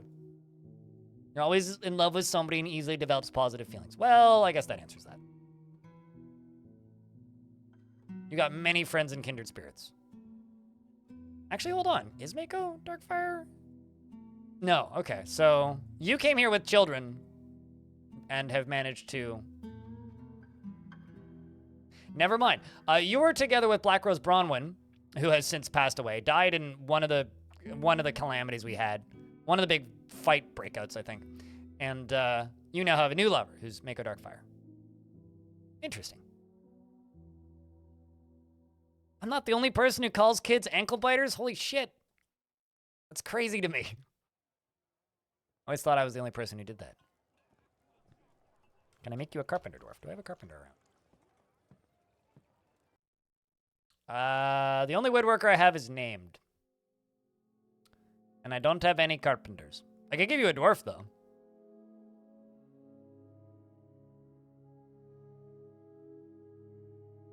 Most of the dwarves are pretty happy right now, too.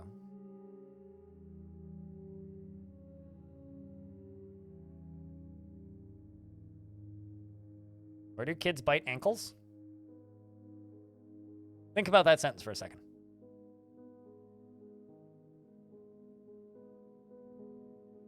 Most happiest dwarf? How about this gem cutter?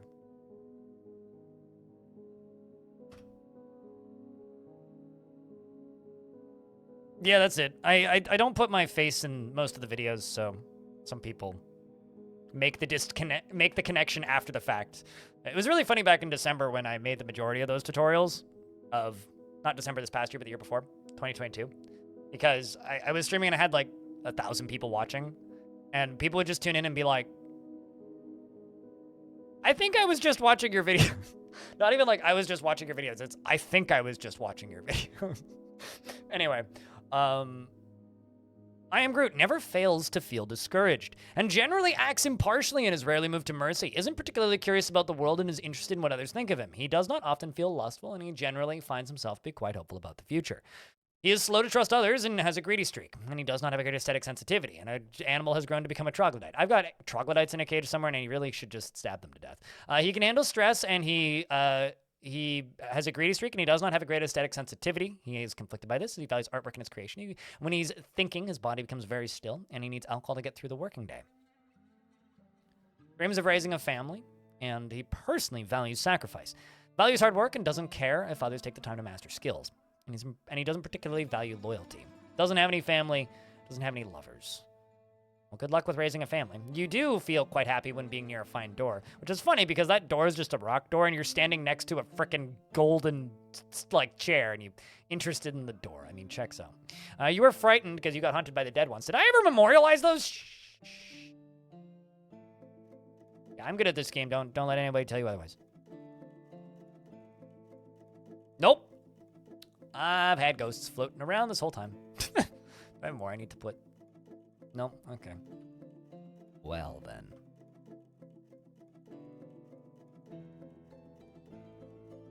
Yeah, I mean, Fortress mode is the most game-like mode of Dwarf Fortress, mostly about interacting with the world, whereas Adventure mode is just a, like, different version of that, if you will. Oopsies. To milk, necessarily. Mostly just trying to do all that. That I can cancel. So shear animal, spin thread. Start shearing my sheep because I got a bunch of them. Also, toss that extra beak dog over here. Holy Drothlas. Goddamn troglodytes. Creatures, pets and livestock. No, that's not what I want. This is what I want. Others.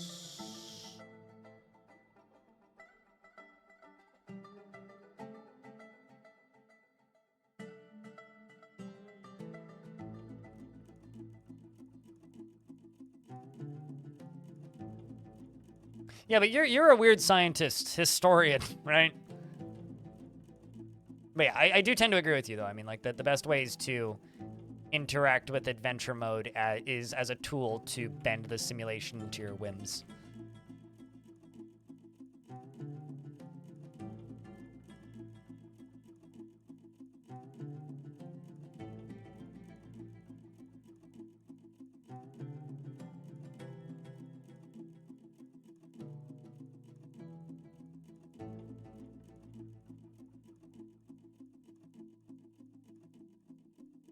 It's okay, some hospital worker.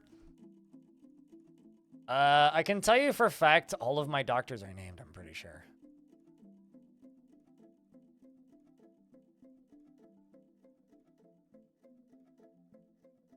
Let's see. Is there anybody hanging out in the Doctors Guild? Nope. Okay, armor's been put to rest. Okay, who's your parent? How about the 2-year-old child of a surgeon?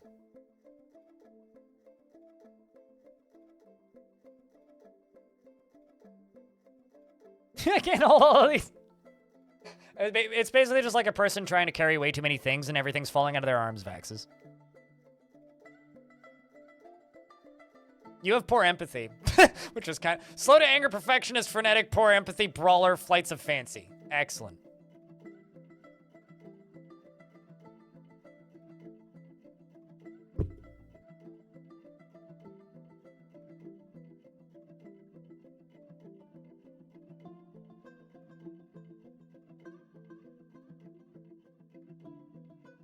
You're on an island, may be obvious, but you get no holdings. The pacing on videos was a little slow. Do 10-minute videos with 5-minute forts. What? 2 to 3 minutes per fort? I'm looking at, like, I haven't been looking at the YouTube chat in a while. And it's kind of funny trying to figure out what people were talking about at one point. Like, Lonely Girl 16 ruined YouTube. You know what's fun? I indirectly know the director of Lonely Girl 16. Unrelated to anything that we've been talking about this entire day.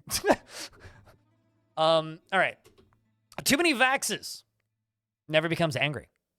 He is obsessed with details and will often take great deal of extra time to make sure things get done the right way. He lives at a high energy kinetic pace, and he would never pass up the chance for a good fist fight. He is given to flights of fancy to the point of distraction. He can handle stress, and he is not inherently proud of his talents and accomplishments. Generally, is curious and eager to learn. He is somewhat quarrelsome, and he is bothered by this since he values friendship. He tries to keep things orderly, and he tends to hang on to grievances, and he doesn't focus on material goods. Generally finds himself to be quite hopeful about the future, and he finds obligations confining. Though he is conflicted by this for more than one reason. When he's tired, he has a habit of licking his lips. He needs alcohol to get through the working day. Dreams of crafting a masterwork someday, and personally values harmony, honesty, and does not really value skills related to fighting. He does not care about family one way or another, and doesn't care if others take the time to master skills, and dreams of crafting a masterwork someday.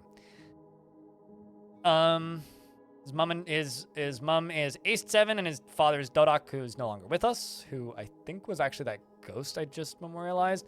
You're a member of the Jade Communion, who worships one of the billion gods that you worship.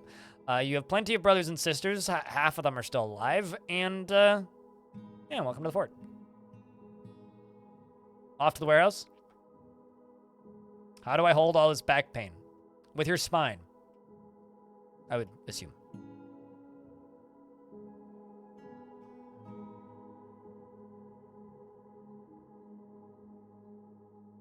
So many minecarts. The shocking thing is they are still hauling these boulders. It is starting to look a little bit thin down here, though. I mean, we still have, like, you know, there's a couple boulders in this pile, but, like,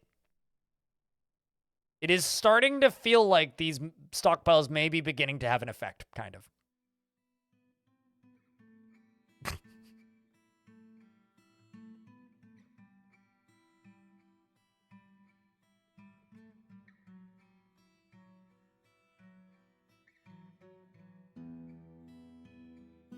But yeah, I would say that adventure mode isn't as hard to get. Like, if you've been playing Dwarf Fortress for a while, someone over there, adventure mode isn't that hard to get into, because very quickly you'll start to notice that, oh, you really are just still playing the same game, right? Because I think that part of the difficulty of Dwarf Fortress is just learning, or difficulty of the learning curve of Dwarf Fortress, really, is just learning the verbiage and, like, what the game's trying to explain to you. And when you go into a different mode in the game, and it's like, oh, it's all of the same things, it's a lot easier to get into quickly.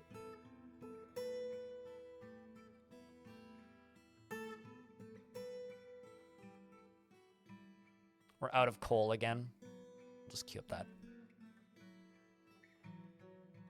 Yeah, so, like, you'll recognize things pretty quickly, and, like, if you're jumping into adventure mode for the first time and you've never played Dwarf Fortress before, and you've also never played a game like this before, the hardest part is figuring out how a Z level works. You're gonna go into it knowing what a Z level is already, right?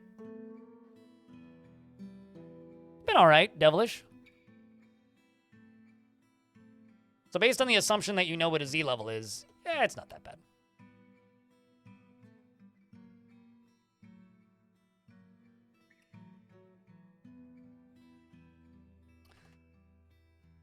Chat room, I gotta go use the toilet real quick.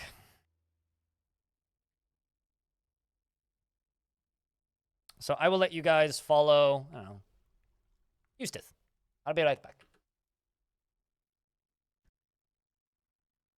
Nice. Kurobitsu.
Cheese for everyone!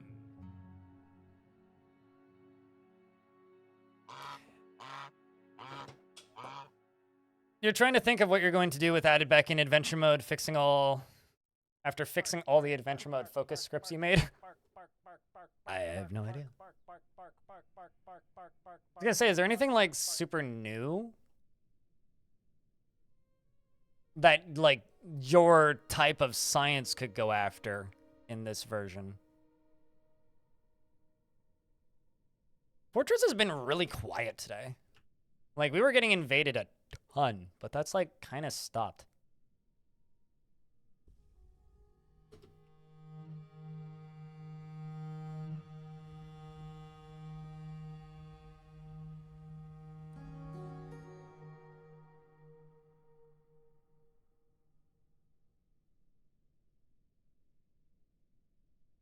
It's been DF47 with a different UI. Really? What about the endgame changes? Because it certainly... Digging too deep is a bit of a different process, but...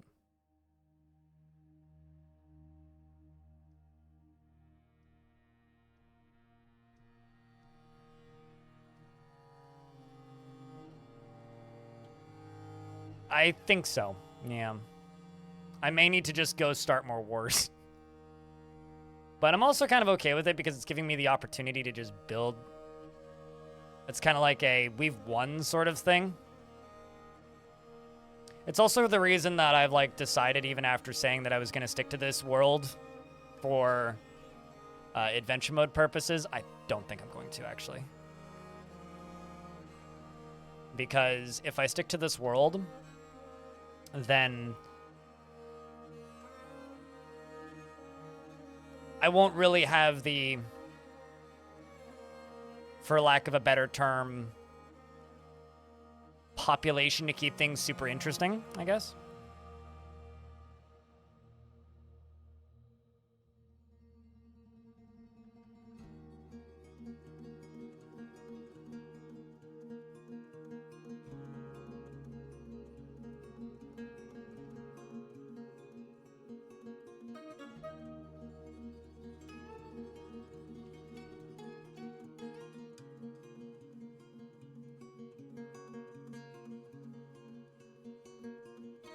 Seems to be all that's kind of new.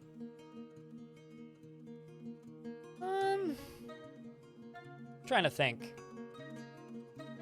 It's like the gem clusters and pockets and whatnot, and like the availability of diamonds and such is all new, yeah.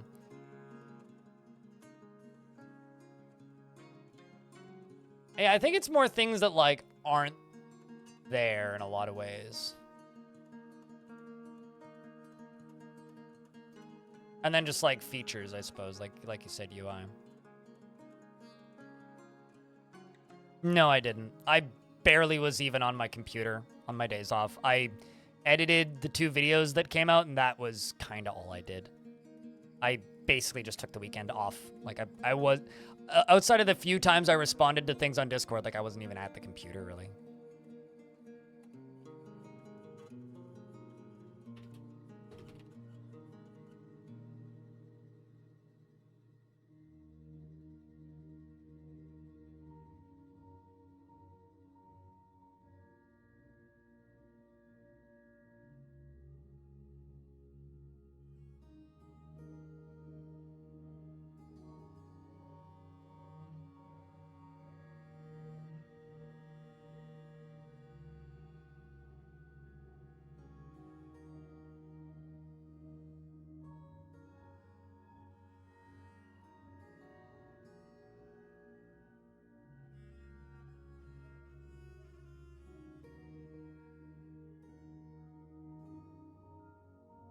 I didn't perhaps... Oh, I read that as...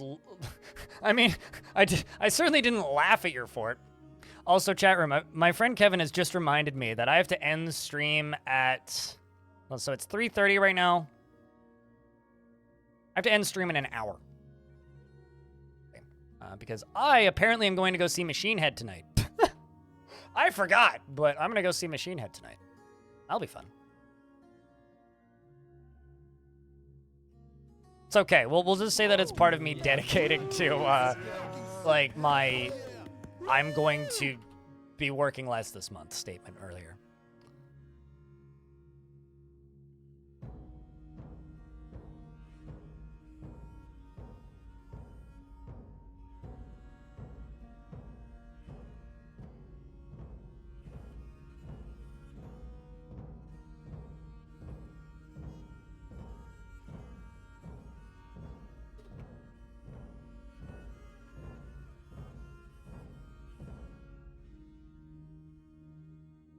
Which is kind of scary because my entire public transit is on strike right now.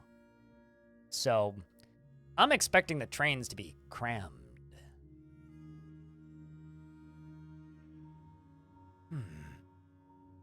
Hey, Raz. Hope you're doing well, dude. Where are my Gabbro blocks at, dudes? Come on, Dwarfs. I mean, I realize I'm making 500 Gabbro mechanisms.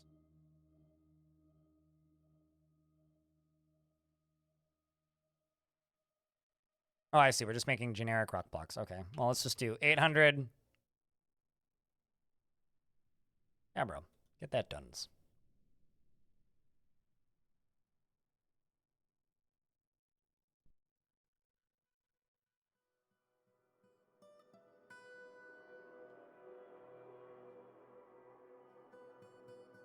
So we are going to get this flow going. Is what we're going to do, and then I'm going to get this whole thing sealed off. Essentially, this is just going to become water flowing down here. Uh-oh. Oh, no, okay, that has been dug out. Which is then going to flow all the way along here, which is then going to go all the way along down to here, which is then going to flow off the map.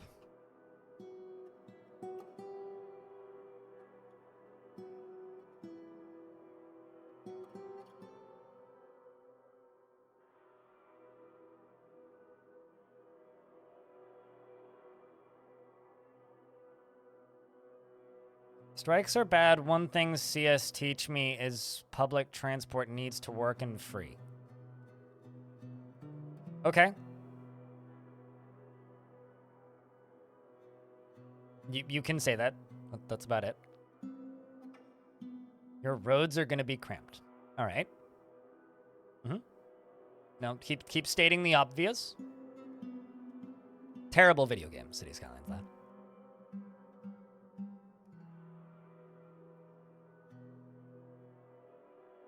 Fortunately, I don't drive, so I don't have to worry about the roads being bad.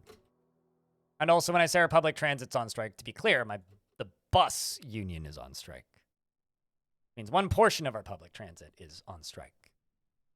The rest of it's still operating, so.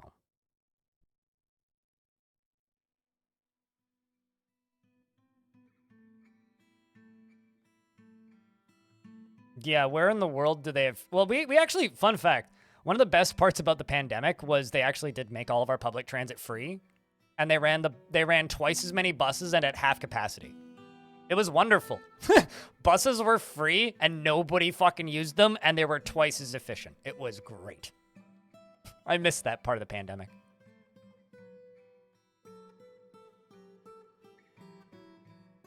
Well, that's the right way to do it, Ranger Rick. What's public transport? That's this thing we have in Canada. They forgot to, like, develop that for the American servers in the real-life video game.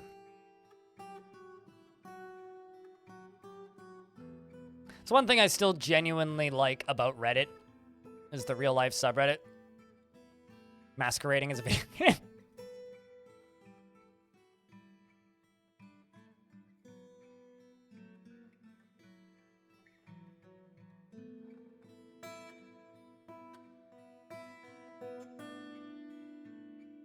We live in the sticks. Even if we had it, we wouldn't.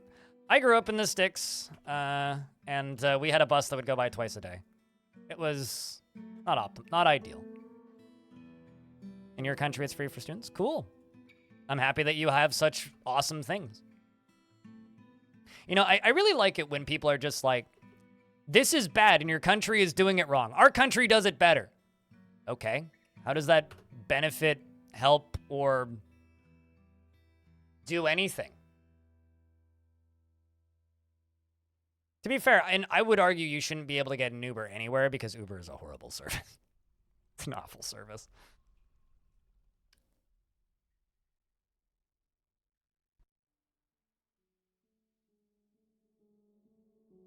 I would say that the only bugs I hate, Harry Rosette, are cockroaches and fruit flies. Everything else is fine.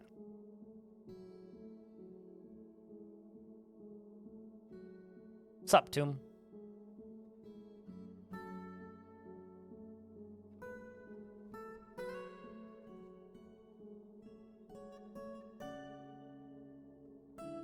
Bed bugs are preventable. You can get rid of them. Wasps are great. I love wasps. I'm a noted defender of wasps.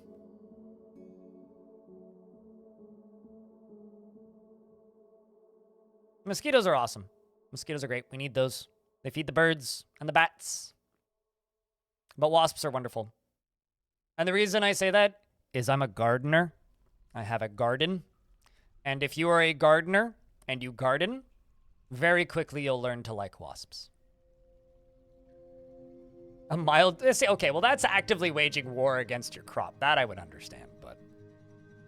I've watched wasps land on my cabbage, pick up a slug like a fucking attack helicopter, and fly away with it. They're fantastic. They're natural pest repellents. And most wasps that people encounter, they encounter in cities. Well, there's nothing for a wasp to eat in a city. So wasps that you encounter in a city are going to be hungry, grumpy, starving, or like about to die. Okay, so Polu is tantruming. So if you run into a wasp and it's hungry, grouchy, tired, in need of food, yeah, it's going to be mean. It's going to buzz you. It's going to try and eat you because it's going, are you food? Can I eat you? Because it's starving to death.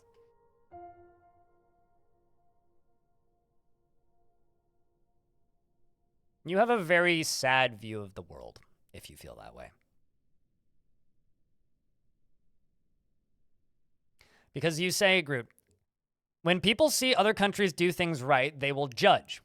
I mean, they don't need to change it, but it will change. If it's beneficial, it's not about propaganda. It's about helping people see things. You're not helping people see shit.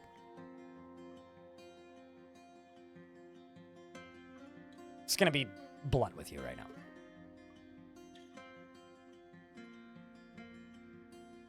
And no, it's about country mindset. I think that you should take this subject and move out elsewhere with it because you ain't helping people understand anything.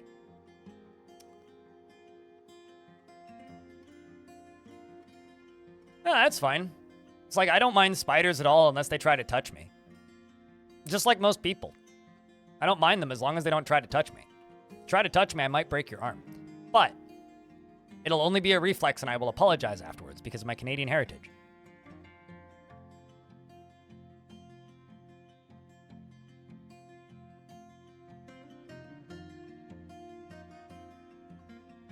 Alright, so we'll let that do its thing for a little bit.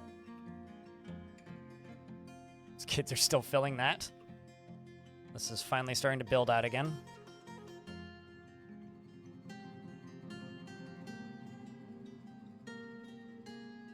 Poor dwarves, having to do so much digging.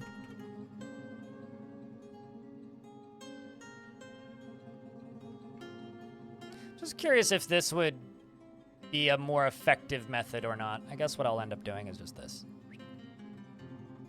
And along here too.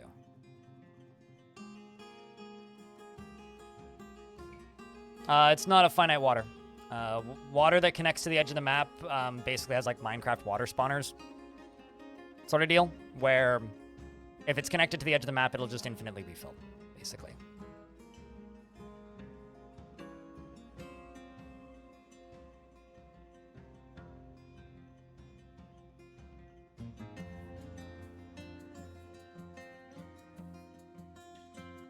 More turbines on the same bolt doesn't make more energy. Yes, it does.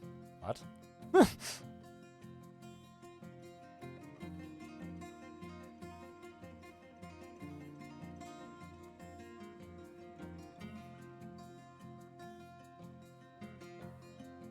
So many to choose from. I honestly can't comment on... I can't comment on anything related to riots in France because it's not a subject that I'm even remotely well-versed in, what I would say. This fort is so stinking neat. I feel like probably most dwarven forts stink. Just in general. It seems like a very logical conclusion to come to that dwarven forts would probably smell bad. I'm gonna get my dwarves making paper, I think. Where is a crafts dwarf shop? Unless I could just chuck one right here. I don't really want to do that, though. I got 3 down here. Snoop these.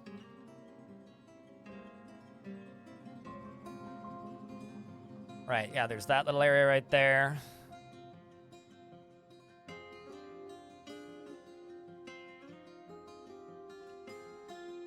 Kind of need a craft zone. Let's just, like, cut out this half of this layer. Make this into, like, a craft store shop area.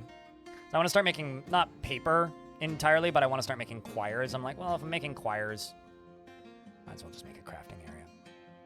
What perfume dwarves use? Beer. I feel like dwarven forts should smell like a mixture of, like, fermentation and whatever livestock's running around the hallways. And body odor. We already have that update. You can make soap, Kurobitsu, and if there's water access, dwarves will give themselves a bath maybe once or twice a year. Fungus, well, okay, I guess I was gonna say fungus doesn't smell, but it depends on the fungus. Some types of fungus can smell.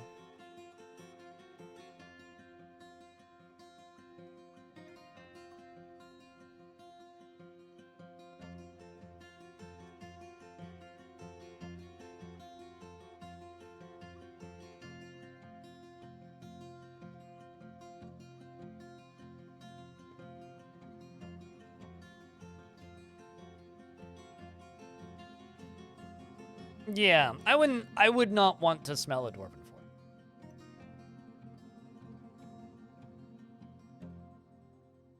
You know, it's really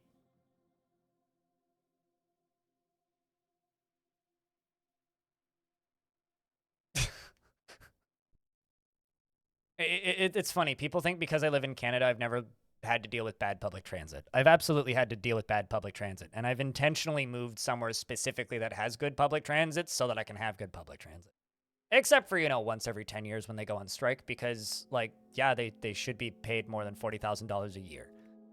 So, anyway. Do they cut their hair? Cut hair? These are dwarves. I was using Vetelinger for most of the streams. That Vetelinger was like Vetelinger and ASCII, right?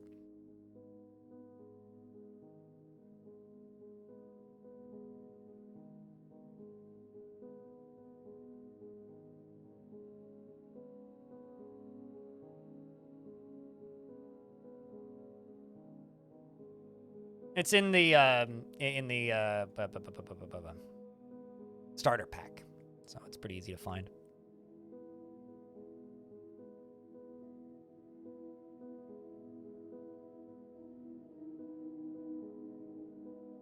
You know, technically dwarven beards grow as they get older. Like, it doesn't physically grow on the sprite, but it does grow. So I don't know. I guess I would assume that they would probably, not the beards, but they have to, like, do some sort of upkeep on their hair, I would imagine. But, I feel like that's a question for Zach and Tarn. Do dwarves cut their hair? How hard to find coal? If your map have it, you dig till find it. If your map don't have it, import it. Or make charcoal. And it is absolutely possible and or likely that your map may not have it.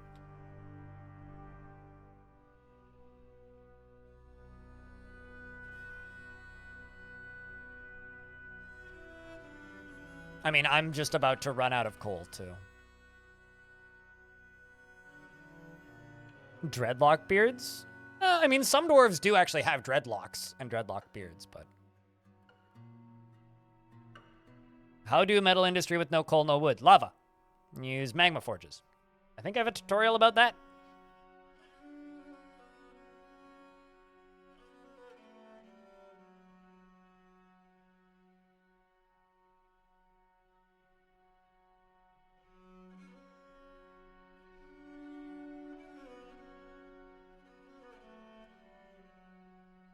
I think what, like, people's definition of riots vary based on where you're from.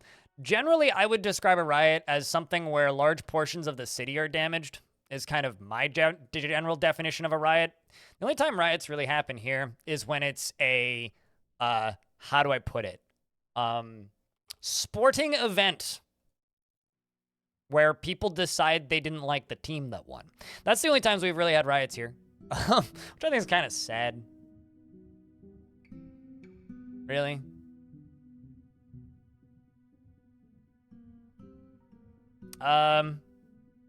You can run into a maximum of 3 caverns before you hit lava. Also, if you've hit trees, you have trees. Or if you've hit caverns, you have trees. The mushroom trees in the caverns are trees that can be made into charcoal. So you do actually have trees. Unless, like, you got supremely unlucky and none of the layers underground have mushrooms. The caverns were all water.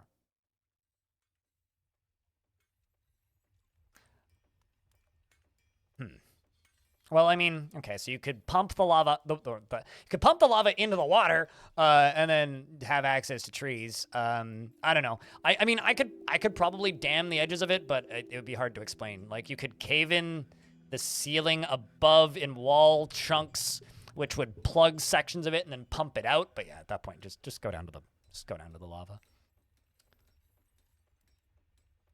Because that'll be less work. You will spend more time, like, damming stuff in the caverns than you would building a pump stack.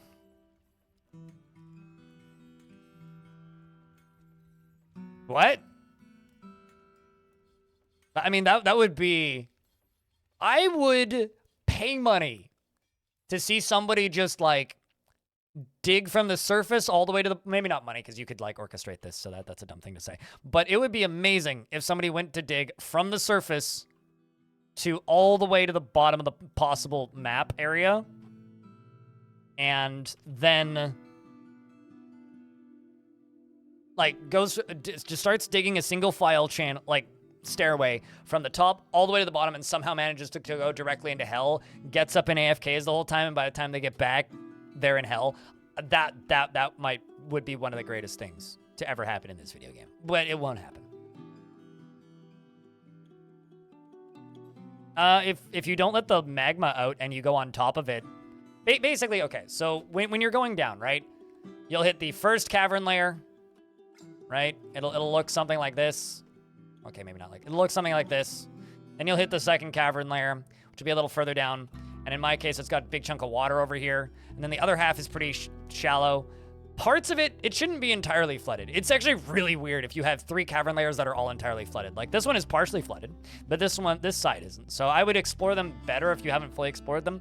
But then you'll hit the third one, which will be further down, which is down here. And then underneath the third one is the lava sea.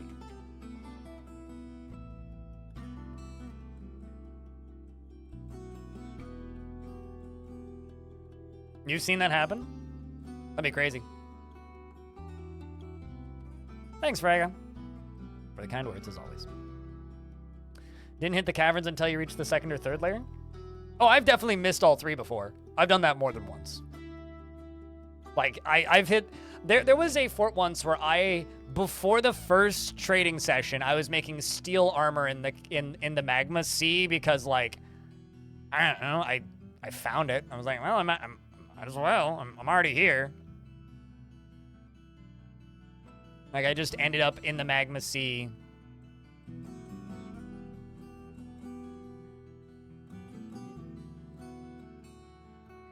Oh, I see what I'm doing wrong here. Why the pattern looks off. It's because I should do this first.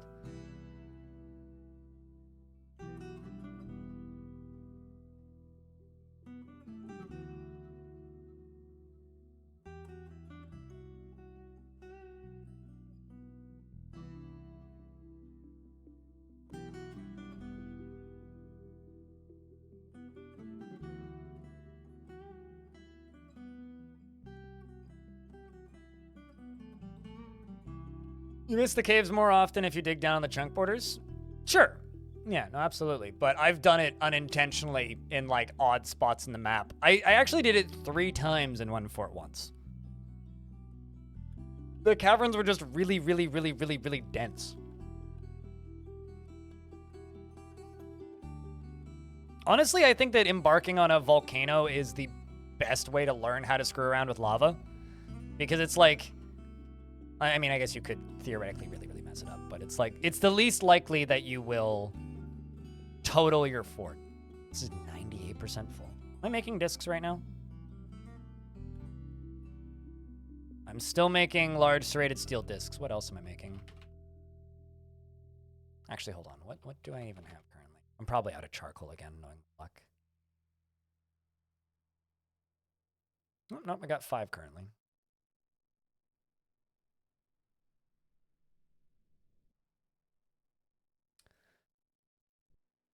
I think I'm gonna pause steel production for a bit.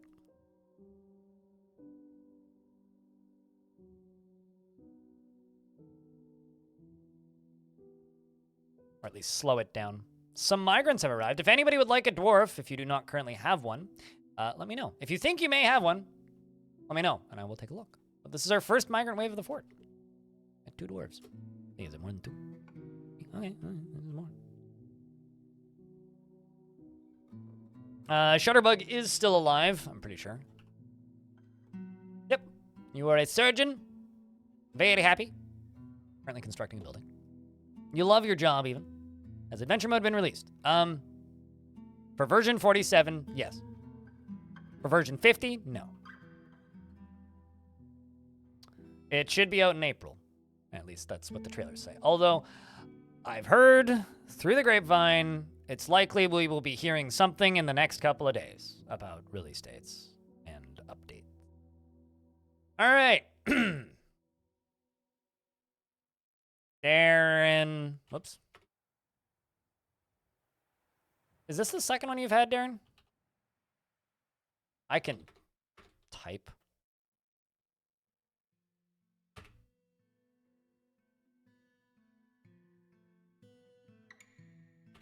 Or do you have one currently? Nope, you do not. All right, well. Darren is quite polite and tends to make a small mess with her own possessions. She generally is confident in her abilities when undertaking specific ventures. She is trusting and she tends to share her own experiences and thoughts with others. She tends to be passive in discussions and can easily fall in love and develop positive feelings. She is rarely happy or enthusiastic and she is conflicted by this as she values parties and merrymaking in the abstract. She is somewhat quarrelsome and she is bothered by this as since she values friendship. And she thinks that she is fairly important in the grand scheme of things. She tries to be swayed by the emotions of others and can occasionally overindulge. She can handle stress. And she tends to be a little tight with resources when working on projects. She is grateful when others help her out and tries to return favors, and she is not particularly interested in what others think of her. She needs alcohol to get through the working day and does not mind being outdoors at least for a time. Dreams of mastering a skill and personally thinks friendship is important, does not particularly value the truth, and doesn't care one way or another about leisure time. Your god is Ninur. You're a member of the doctrine of judging. You have a developed sense of empathy. Poor memory and you're sickly. Good spatial sense. You would be bad in the military. Yeah, you were in the last fort. Yes. Baka. Glass. Wouldn't it be grand to just take my life off and do nothing for the rest of my days? Well, you're in the wrong career path for that. We'll see you later, Groot. Cheers, man. She doesn't mind wearing something special now and again, and she could be considered rude. She is stubborn, and she tends to avoid any physical confrontations. She works to Square's natural tendency with her respect to martial prowess, and she generally acts impartially and is rarely moved to mercy, and she has little interest in joking around. She lives a fast-paced life and often snaps her fingers when she's bored. When she's thinking, her body becomes very still still, and for some reason she likes yaks a lot. She needs alcohol to get through the working day and dreams of crafting a masterwork someday, and person believes that the leisure time, the time taken to master a skill is a horrible waste and values peace over war. You do not, in fact, like yaks. You do like chickens for their clucking, though. You gotta go as well. We'll see you later, Raz. Take care, dude. Yeah, no, they do have a trailer out for adventure mode, though. So you could go watch that if you like, and I've made too many videos about it. She doesn't mind. Okay, we've already read this one. All right, next up. Next up is a peasant, and this peasant is Moreb. I also don't think has a dwarf in this far yet. Moreb, no problems. Lives a slow-going and leisurely pace, and oops, I'm just gonna see how many more dwarves we have, just get an idea. Okay, there's lives at a slow-going and leisurely pace, and she only rarely feels strong cravings or urges, and she doesn't mind wearing something special now and again, doesn't tend to hold on to grievances, and she generally acts with a narrow focus on the current activity. She is quick to form negative views about things, and takes offered help and gifts without feeling particularly grateful. She could be considered rude, and she tends to form only tenuous emotional bonds with others. She isn't given to flights of fancy, and she tries to keep her things orderly. She does not easily fall in love and rarely develops positive feelings, and she can handle stress. She is somewhat fearful in the face of imminent danger, and she rarely speaks when she's angry. She needs alcohol to get through the working day, dreams of creating a great work of art, and personally doesn't care if others take the time to master skills. And you're married to Alban, who's the next dwarf, believe it or not. So you're about to get a husband. Your older brother was Joker of Spades, rest in peace. You've had multiple, oh man, like, okay, so you had 3 siblings in this fort and they're all dead. You had 3 cousins that are also all dead. Although your cousin Ash and your cousin Mr. Raven are still alive. Psychotrop is also still alive. Started playing Dwarf Fortress, you already have 200 hours. Happy to help. And, you know what's interesting? People often say thank you for the tutorials, which I'm grateful for. I'm happy when people say nice things for me. You will be married to Aban. Aban? Aban. Aban? Aban? Aban? Or Aban. I think it's Aban. Anyway, it's more like Alban, like the F1 driver. But no, people always, like, often say nice things about my tutorials, but it's funny. It's always I have 200 hours. It's interesting that that's always the number that I say. Like, that is the most common number people tell me. It's like, I wonder why 200? Is that how long it takes for people to get through all of my tutorials and then stumble on one of my streams and say thank you? Like, I'll bet you there's some, like, mathematical number where it's just like, that is the critical mass of Dwarf Fortress time to my YouTube video watching that they end up stumbling upon one of my streams. Anyway, thank you. It means a lot. Cheers.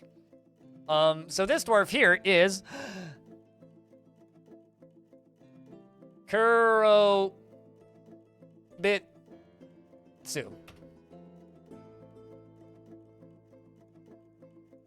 550. Well, there you are, bucking the trends. He is very quick to anger, and he takes no pleasure in his talents and accomplishments, and he finds helping others to be emotionally rewarding. He prefers that everyone lives harmoniously as possible, and he has an active imagination. He's grateful when others help him out, and he tries to return favors. He's moved by art and natural beauty, and he's troubled by this. Since he just likes the natural world, he isn't given to... He is moved by this. Wow, I'm stuck. He is troubled by this since he dislikes the natural world. He isn't particularly ambitious and often acts with compassion, and he doesn't seek out excitement. He inhales sharply when he's angry, and he needs alcohol to get through the working day, so when we hear heavy breathing, we know he's pissed. He personally finds the ideas of independence and freedom somewhat foolish, and finds introspection to be a waste of time, but dreams of mastering a skill. Married to Moreb. So that's it from this, but there wasn't too many more in the pick-me list, so I can just grab you more dwarves because we do it more. Let's go with the next up. Thunk. Rims. Actively avoids exciting or stressful situations, which is why she's in the mines. Can be very single-minded and finds helping others to be emotionally rewarding. Isn't particularly curious about the world and can sometimes act without deliberation. She likes to keep things practical without delving too deeply into the abstract, and she doesn't handle stress well. Her hands begin moving when she's exasperated, and she often talks to inanimate objects when she's nervous, needs alcohol to get through the working day, and does not mind being outdoors at least for a time.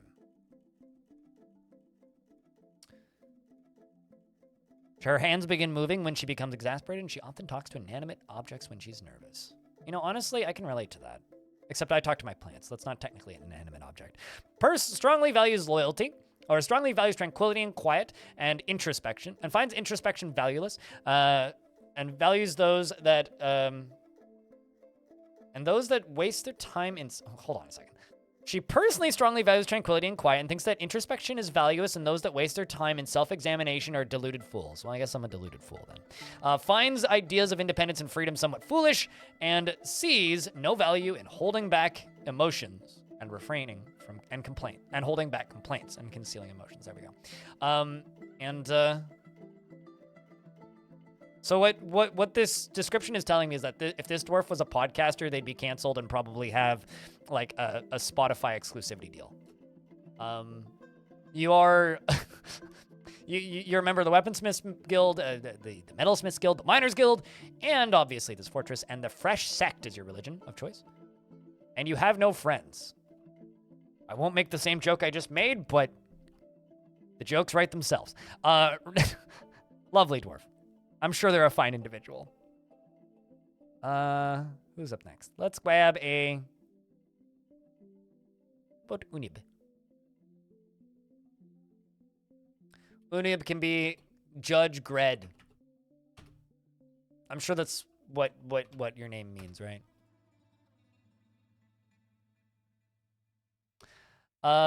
Gred never fails to seek out the most stressful and even dangerous situations after experiencing trauma in 141. She feels strong urges and seeks short-term rewards during decision-making, and only rarely tries to assert herself in conversation. She generally is unhindered by the thoughts of others concerning her actions, and she tends to think before acting.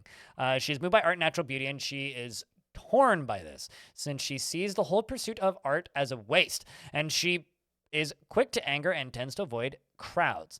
She tends to hang on to grievances, and she doesn't cling tightly to ideas and is open to changing her mind. She has a greedy streak, and she holds her breath when she's nervous. She needs alcohol to get through the working day and does not mind being outdoors at least for a time and doesn't really care about anything anymore. Dreams of raising a family and finds artwork boring and doesn't care about nature or another.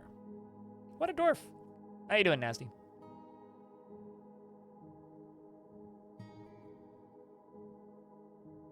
You still found my tutorials interesting? Really? Like what? What's something that you found helpful from my tutorials with you with thousands of hours in this game? I find that like kind of astonishing, actually. Because like one of the hardest things from... I was making stairs, game. How dare you? I know, Rigoth has been taken by a Fey mood. One of the things that I find very difficult about tutorials is it's like, you know the feeling of you're just repeating the same thing over and over and over and over and over and over and over again ad nauseum? Oh, god dang it. I did it again. Ad nauseum, like forever? Because that's kind of what it feels like when making tutorials. It's like, I like the fact that I can help people get into this game, which also directly benefits my stream. Because, you know, I do play this game on my stream a lot, which does make me money when the game does well.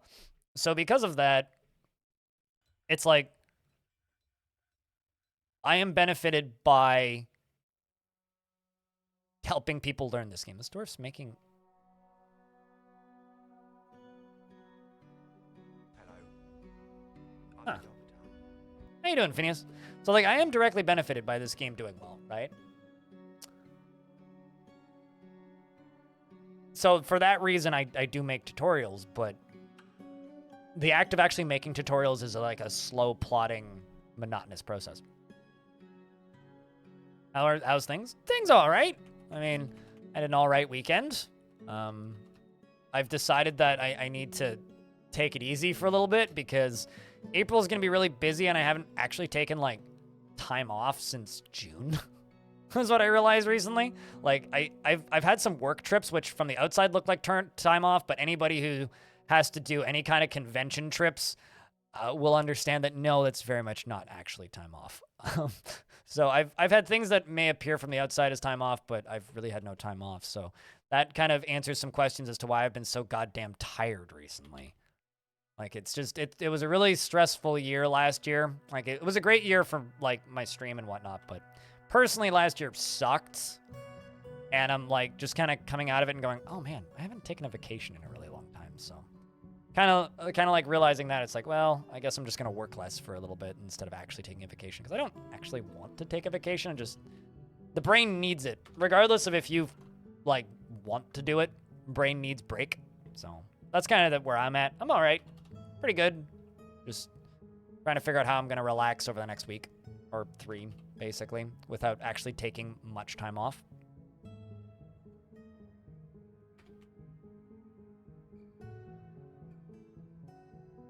That's about it, really.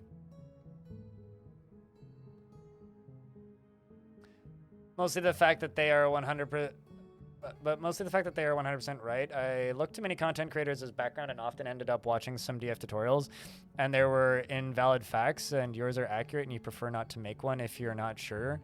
So you like them that way? Interesting. But there are parts of the game that you didn't go too much. Oh yeah, I mean, I'll be honest with you. I didn't start learning minecarts until, like, I didn't start learning how minecarts actually functioned until about 2 weeks before Premium came out. So, like, don't feel weird about, like, not learning mechanics. Like, I knew how they worked in theory. I knew how the wiki pages worked. Like, I knew how they functioned. I just didn't know the old UI. And I started forcing myself to learn, like, the very bare minimum basics, like, a week before Premium came out. So, because I was like, that's something I need to make tutorials about. Like, just straight, that is something I need to cover. I'm glad I did. But, yeah. I mean, that was always something that bothered me about tutorials for Dwarf Fortress 2. Is, like, there's a lot of people that have made a lot of tutorials that have a lot more views than my tutorials. And they're made by people I like good people in like, the same kind of creator space as me. But the number of times it's like, wow, you're word for word reading the wiki. But not only are you word for word reading the wiki, you're reading the wrong page of the wiki, so it's got outdated information. And the number of times, like, I've encountered people just straight up doing that. Probably a similar number to the number of gray hairs I have on my head. This reminds me of a hard drive article. Hold on, I have to go look it up. Very important.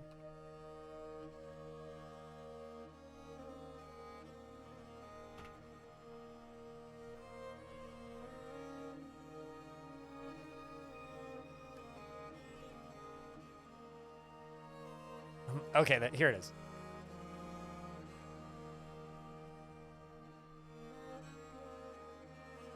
Whatever happened to the baby art update? Tarn mentioned this in the Future of the Fortress the other day, which was, or at the beginning of this month, which is they have the sprites. Tarn just needs to do it because it's code that Tarn knows that Putnam doesn't know super well. So it's just a matter of Tarn spending 3 weeks to do it, is the gist that I get, because it's in parts of the code that are really slow and monotonous to work on. So it's just they just haven't gotten around to it yet. But we do have all the other babies. After Adventure Mode. I mean, there's a long list of things that are after Adventure Mode. And also a long list of things that'll be faster to develop after Adventure Mode. Because turns out, this game kind of depends on Adventure Mode for a lot of things. Because it's almost like Adventure Mode is a real-time solo... Or Fortress Mode is a real-time version of Adventure Mode, basically.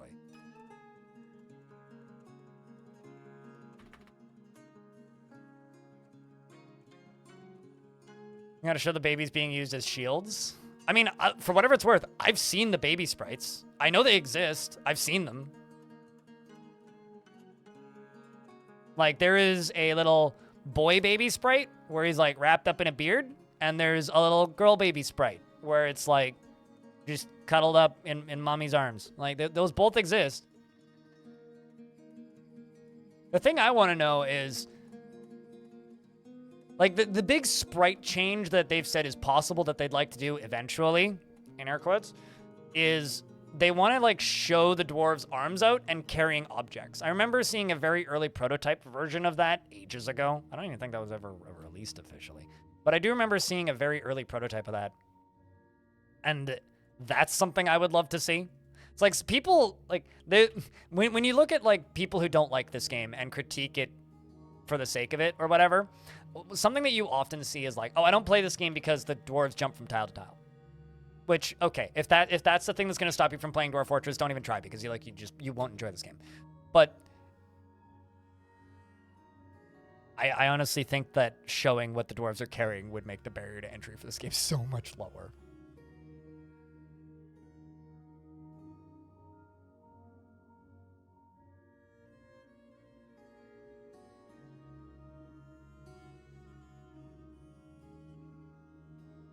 I think it's just a cultural difference at that point, Moreb. Because if people protested the way that you're protesting, I mean, they do that in the States every now and again. Like that happened a number of times due to, well, let's just say police violence.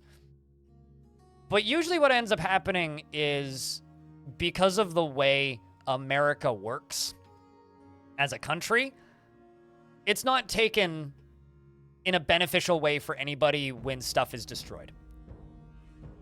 Like, when property is destroyed. When a city comes out in shambles, nothing positive comes from it. All that happens is the rioters, in this instance, or the protesters, whatever you prefer to refer to them as, that's a...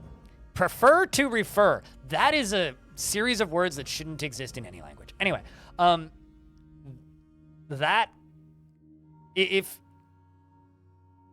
if you protested like that in the States, two things happen. Everybody hates you and you end up in prison. Culturally in France, it don't work that way. Or worse, you get shot by a cop, right? So I think the reason people refer to the protests in France as riots is because if they were to try and do something similar in their country, they would get shot by the cops. By rubber bullets at minimum.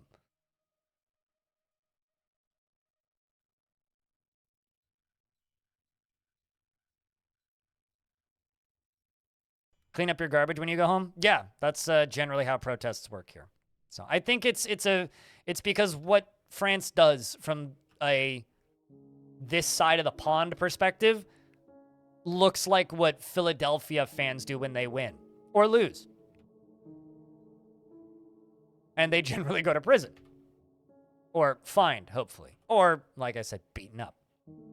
Like, nothing beneficial comes from that in this part of the world.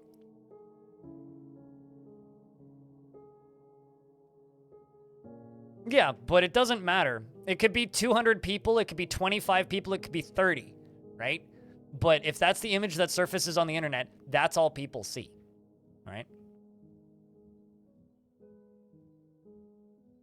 They cooked a meal and cleaned the presidential palace. That's the way to do it.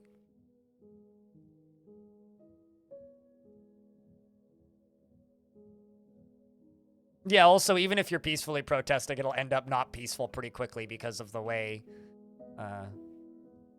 they like to deal with it, shall we say.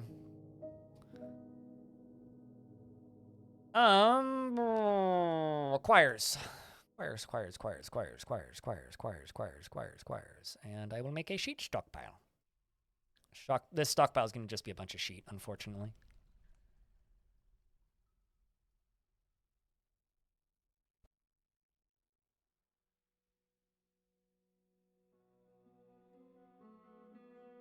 But no, I know what you mean when you're talking about protests.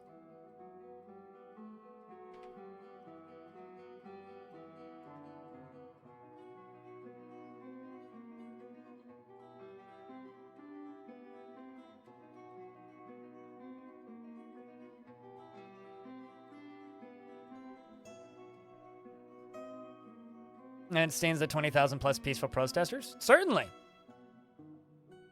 So you agree with us that the footage that shows up on the internet looks like a riot then, right? Because that's all that is being discussed in the chat right now. Is that sometimes it looks like a riot. That's it.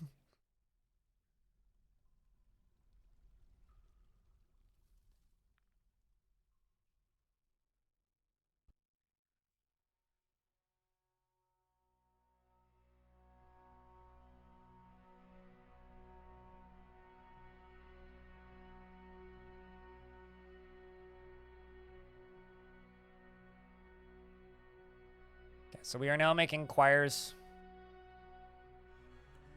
which will power through the paper pretty quick, and that'll get us writing material up in the libraries.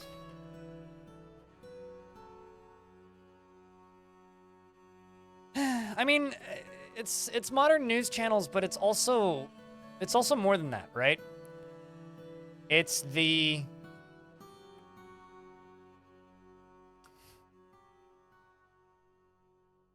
I feel like the way I speak makes it impossible to just not constantly end up talking about essentially politics. It's less of a it's okay. Modern news channels are dying, right? Like when we're talking about news channels, like television, it's dying. It's a dying format, right? It's largely every year it is a smaller and smaller and smaller subsection of the population that actively pay attention to that stuff. However,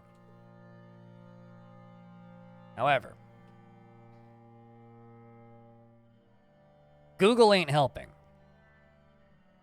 And because turns out the stuff that made those channels a lot of money, you know, like you're in America, you know, you got your Fox News, your CNN, that stuff, the kind of sensationalist, make people look style of news, or like the stuff that Anchorman is parodying. Google is directly benefiting and promoting and trying to assist in, regardless of if they admit it or not. Shock content and content that makes people mad and content that makes people click is the stuff that does well. And because it's the stuff that does well, it's the stuff people produce.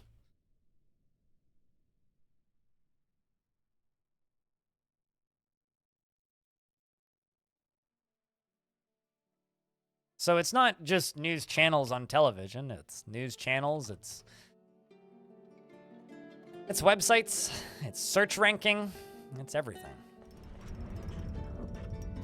Rigoth, the presser, has created Netunakil Gabbro mechanism and offers it to the Pointy Rock of Artifacts.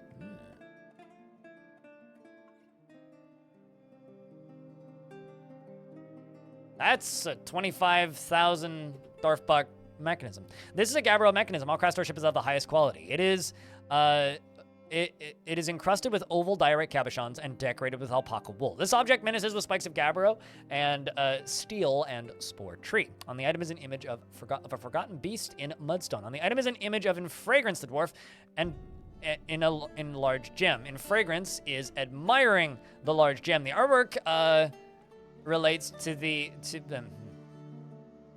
item is an image of In Fragrance and boxes in Sard. In Fragrance is admiring the box. On the item is an image. Of the common skate in brown zircon. You had me until it had Tony Hawk on it. I'm gonna put this into my Baron's quarters because that just makes sense. Or I guess my Duke now. We'll put a lever into the Baron's quarters.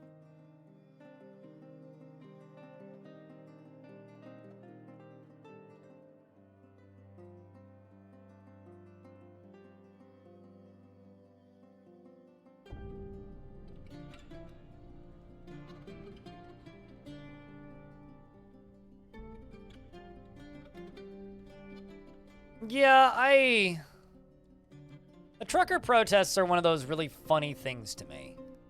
Because from my perspective, they were a bunch of obnoxious shit wagons.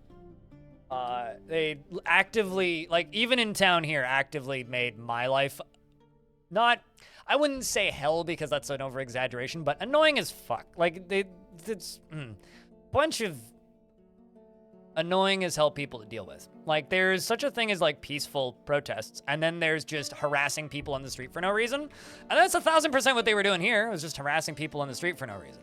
It's like, fucking let me live my life. Jesus Christ, leave me alone kind of feeling.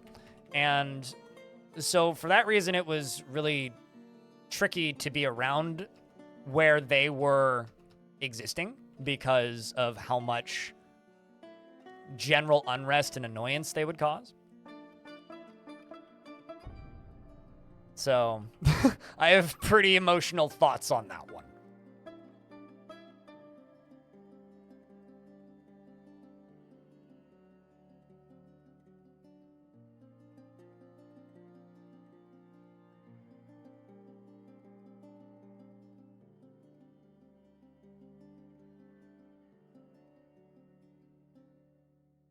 Most nonviolent protests are just virtue signaling by the unemployed. Not entirely certain I like that take.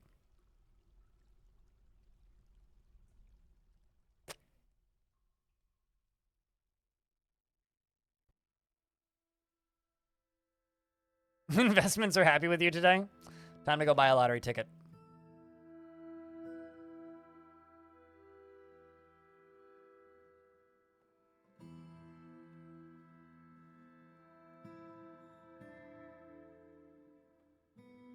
I will say, and I've told this story a couple times, that I genuinely thought, because I genuinely think this is hysterical. There was, so it's no secret. I go camping pretty frequently, right? And this was like worst part of the Freedom Convoy protests around here. And me and my friend Kevin, we were going camping, and that requires us to catch a specific bus to go to North Van, to go to the place that we go camping. Well, closer to Deep Cove than North Van, but through North Van. Anyway, our bus stop was blocked by the Freedom Convoy, so we had to walk around them. So we're walking, and they were like, they filled up about 3 blocks worth of street. And then at the end of the last street, and this was after they were going after like the LGBTQ plus community. This was when they were starting to do that. Like, it was always kind of a mix, but this was when it was really going in that direction. Across the street from them at the end, because they all had these fuck Trudeau signs, right? Because, you know, it's always fuck the guy in charge, basically. So all these guys in the trucker convoy, you know, and, you know, they're well within their rights to say screw the guy in charge. It's part of being in a free country. Anyway, they're sitting there with these signs that say fuck Trudeau, and they're chanting fuck Trudeau. And then there's across the street from them, at the end of the block, was a group of younger individuals with pride flags, counter-protesting. But one of them had a sign that said, "I'd also like to fuck Trudeau, please." In brackets. And it's the hardest I've laughed at a sign, I think, maybe ever. It was like, by the time we finished crying, my friend stopped and took a photo, and then we just kept walking. It was the please bit that got me. It was just like, all right, and you know, everybody's hanging out, everybody was being like, fine. So like that's the kind of protests that I can get behind. It's just like one side just like, I was like, we don't completely different meanings, same words. Very funny. It's like a natural, yeah, go after the attractive person, right?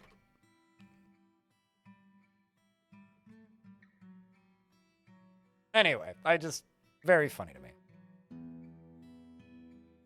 Thank the stars for comedy. I mean, having some healthy comedy while you're protesting, I would say, is probably a pretty wise approach. Like, I protest whatever the hell you want. Like, that's part of living in a democracy, but it's just really funny when people twist words like that, just enough to like completely change the meaning. God.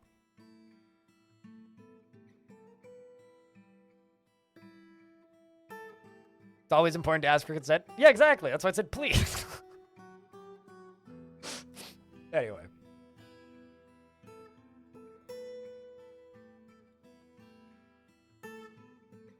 I mean, political comedy is like some of the most important comedy in the modern world. I mean, actually, honestly, in this sentence, I'm mostly referring to like political cartoons, but wow, this thing's not quite full yet. So how many discs does that one thing have in it?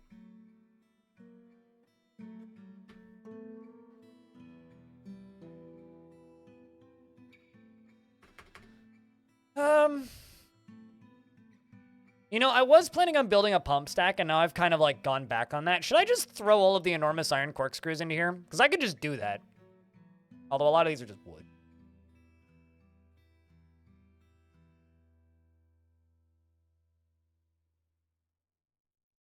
I think I'm just gonna chuck all of the enormous iron corkscrews into here too. And also the axe blades. And the menacing spikes, why not?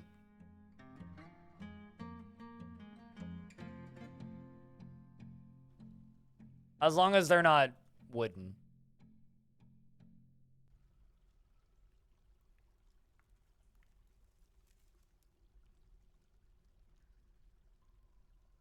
Yeah, that's fine.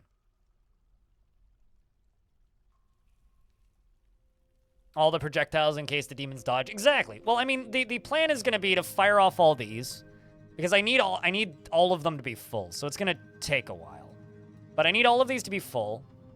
And then once all of these are full and have fired off, these are going to start going. Because these are going to be one shot each, right? I'm only going to get to fire once with this. I have no idea how much is in that.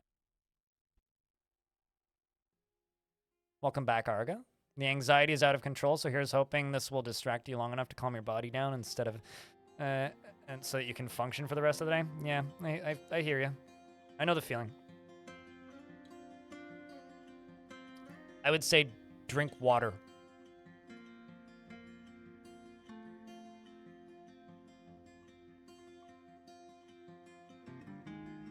Try and avoid caffeine.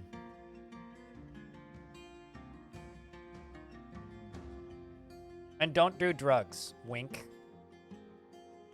It's mostly a joke, but that was always my coping mechanism, good or bad. When anxiety kicks off is just weed. So, not the best coping mechanism, but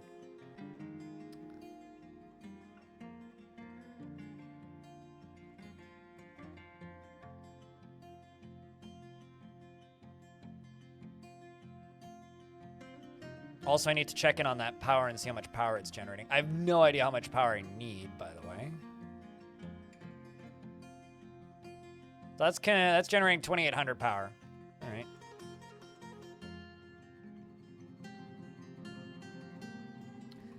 It's not so bad.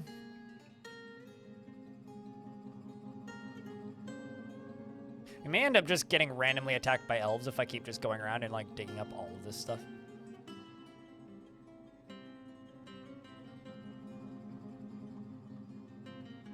Dwarf that's strucken by melancholy is going to die. They've given up. They are just gonna wander around until they starve to death. Basically, that dwarf is dead.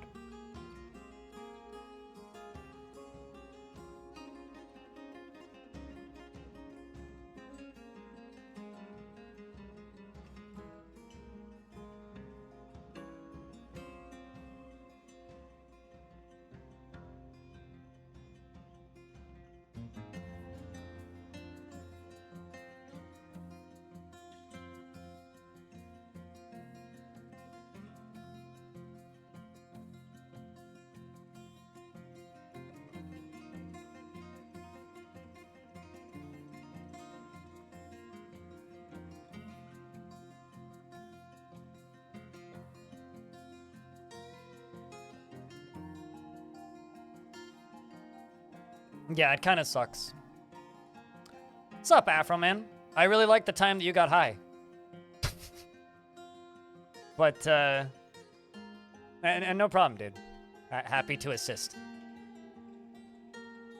Ba-da-dum, ba-da-bup, ba-da-da-da-da-dum. Classic. Ba-da-dum-bum-ba-dum-bum, ba-da-da-da-da-dum. Ba-da-da-bup-bup-bup. Ba-dum-bum-bum-bum, ba-da-dum-da-da.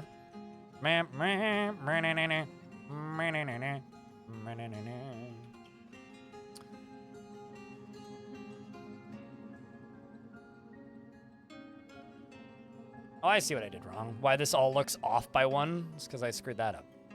Put you in the wrong spot. It's fine. I can fix that easy enough. Ba-dum, ba-dum, bum, ba-da-dum, ba-dum. Bam, bam, ba-da-da-dum, ba-da-da-da-dum, ba-da-da-da-da-dum.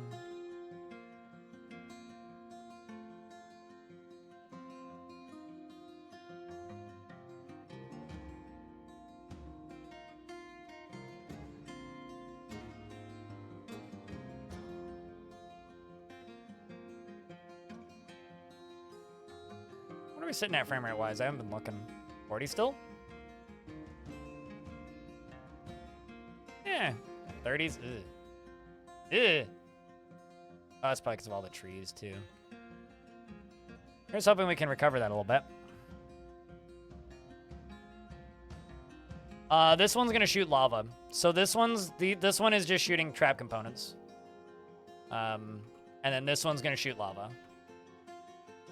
Is what we're doing.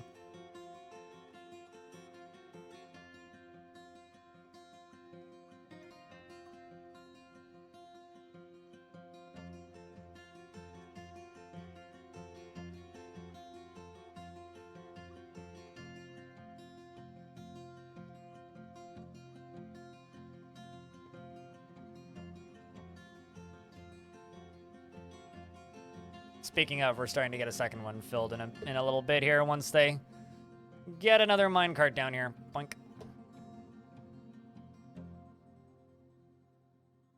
And also, Max and Fet, thank you very much for checking out a gift sub. Appreciate you.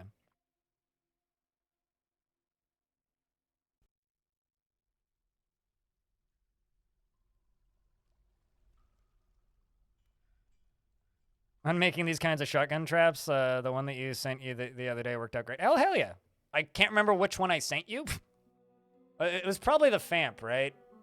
I think that's the one that I had that was like the most successful. It's usually the one that I send people when they ask about shotgun traps, which is essentially what I'm doing here. I mean, then there was also the coin one that I did recently, which is on the surface of the same fort.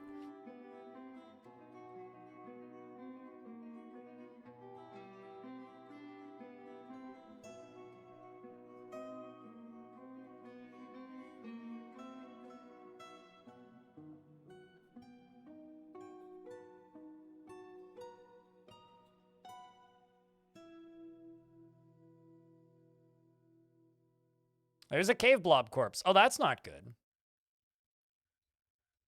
Cave blobs are really, really, really bad. Because cave blob fluid gives dwarves a syndrome.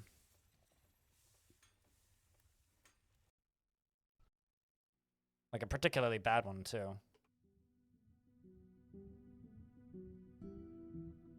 You've never even seen them? Oh, there's a dead one. Let's see if I can find a live one. Oh, there's some. There's a cave blob. Yeah, they're usually in water. Cave blobs. They literally are just like a jelly from like Dragon Quest or something. There we go. A strange, shapeless life form with orange, leathery skin, containing a liquid interior that can secrete its internal fluid. Its skin is orange. Yeah, no, they give us syndrome. I can't remember what the exact things are. I just remember it's not good. Basically, like, they make dwarves sick. And I'm mostly certain it's not curable.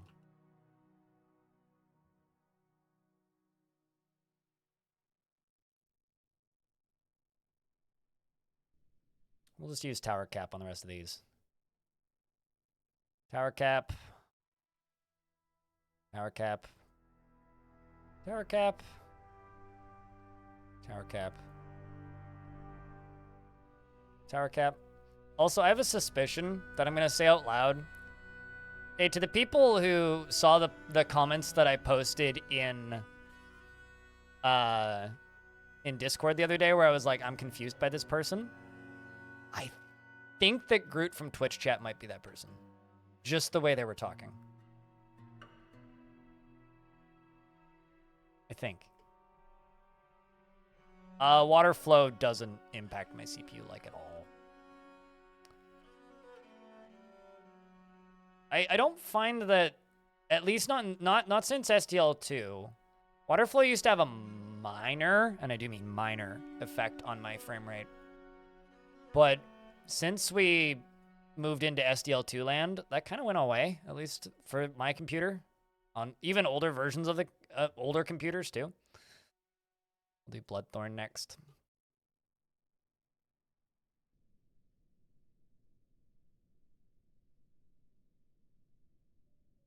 The only thing that really impacts my CPU with massive frame drops out of nowhere is stuff stuck somewhere. And temperature can sometimes affect it. And what's the other thing? Stuff that's stuck, temperature, and oh yeah, all the dwarves having to go one place all at the same time.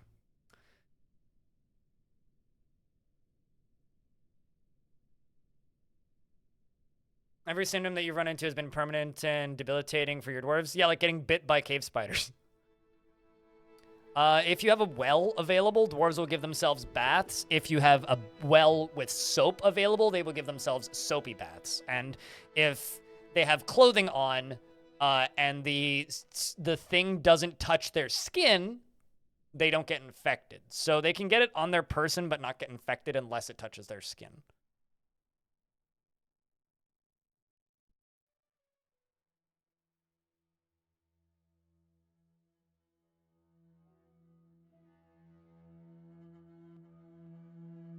Was genuinely about a decade ago on your crummy laptop. Made a habit of only planning 2x2 embarks. To give you an idea, in the last year and a half, this game has had a 100% frame rate increase. And yes, I bought a new CPU, which drastically made the game run significantly quicker. But before I bought the new CPU, I had a fort called Waterlungs. Waterlungs had like 180 dwarves in it. Was in an undead biome, so there was lots of zombies all over the place. Had plenty of livestock, full functioning fortress, tons of weird temperature calculations because I was pumping lava from the underground to melt an ocean so that ocean creatures would show up. That was quite the fort. But that fortress on average ran at about 15 frames a second on my old computer. When SDL2 came out, the frame rate went from about 15 frames a second to about 30. And then with this new CPU, it went from 30 to about 80. So this fort's running a little slowly right now. I'm finding it kind of vexing, actually. To the point where I'm almost wondering if there's something stuck somewhere that's trying to get someplace. But this is also a particularly large map. You know, I'm just gonna try something. Exterminate Crundle. Exterminate Troglodyte. I'm gonna spell this wrong. Nope. How do you spell troglodyte? Exterminate. Brain. How do you spell troglodyte? Oh, I see. Okay, so, no, it's mole dog naked is what I need. Exterminate all dog naked. Then the next thing I'm gonna do is I'm gonna jump up to surface. I'm gonna check. Make sure. Yeah, okay, so they can't get out. That help my frame rate? Nope. Yeah, I don't know. But this map also, I do have like 40,000 boulders on the surface probably, so I'm sure that's not helping. Your pool is up. That's a pool. That's a pool. I'm going to be curious to know how the dwarves like it. And also, have you built a filtering system into this at all? Because I see that you got these over here, but is there a filtering system built into this? The reason I ask that is, like, any contaminants that get on their body is going to come off when they go into the pool. So if you're not careful, they might be diving into that thing in the minecarts and then, like, immediately getting covered in dwarven pus. Is, like, my minor concern with that. But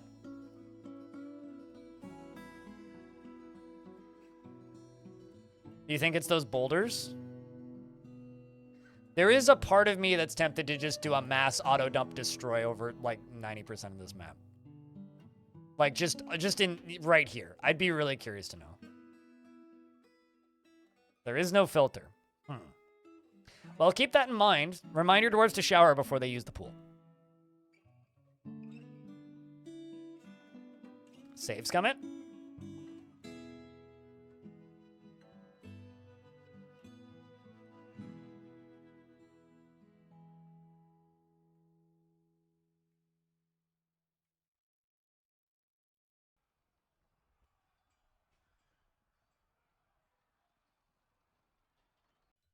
We're fighting with Crundles all of a sudden. I mean, it's either that or it's like it's either it's either that or it's just the fact that I've got so much open space in this fort. And also the fact that Like, I'm pretty sure dwarves are still actively digging. Yeah, I've got dwarves doing some pretty weird... I think my suspicion is it's one of two things. It's all of the digging and the way that they're doing it, because I'm doing it multiple layers at a time, right? So if I... The command, actually, that I'd be tempted to use would be dig now. You guys want to see if that fixes the frame rate? Here, let's do a quick save. Quick save.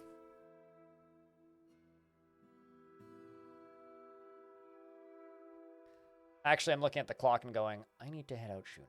Question for you. I'm in a wilderness area with giant animals, which is wreaking havoc, which was wreaking havoc for a while, but things are better now. My traders have stopped arriving. Is there something you can do to get them to come back? Assuming they are accessible to your faction, I've had traders not show up for 2, 3, 4 years and then show up again. There is nothing you, the player, without leaving your fortress can do. The question is, are you still getting migrants? And the second question is, if you go to the overworld, you hit center on fort so you can see yourself, hover your mouse over the blue sites, which are your own faction. Are they accessible? That's the next question. And the question after that I have is, if you select civilizations and you hover over top of your own faction, what does it say over exports and offerings? Does it say vengeance and terror, or does it say a money number? All right. Dig. Now.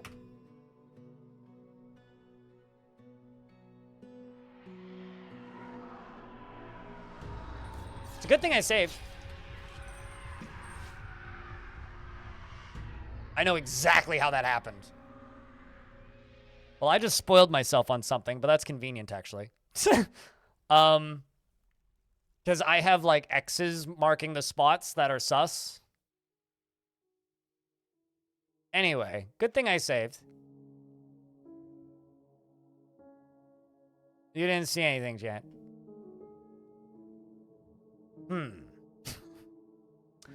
I could go down there and erase those and try it again. Should I? So many crundles. Where the fuck are these crundles coming from? The hell?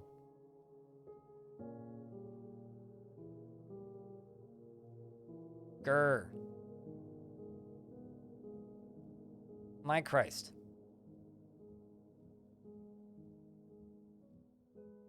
I have no idea where they're coming from.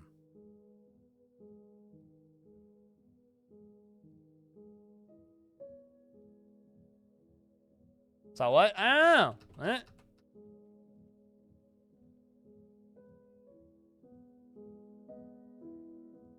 No, this isn't the demon fight. That was me testing a thing to see if the frame rate would get better.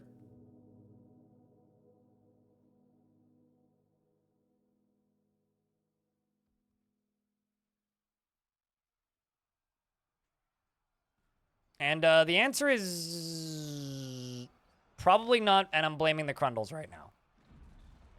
But let's wait for the soldiers to get to the bottom first.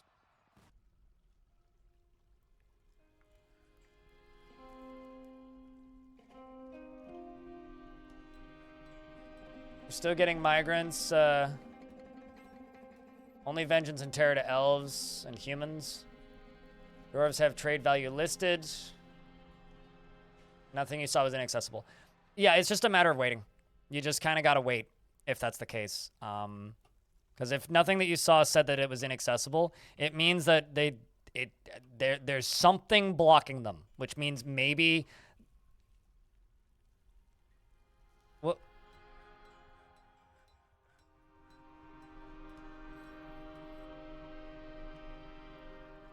What? I should jump back to that pre-save. This shit's just on fire all of a sudden. I'm just gonna go back to that save. I don't know what that was, but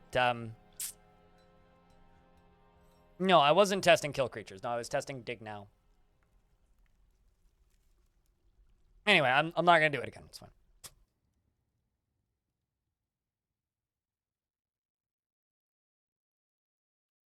Oh, no, I did a manual save. Anyway. The digging is back. The digging's back. Ay, ay, ay.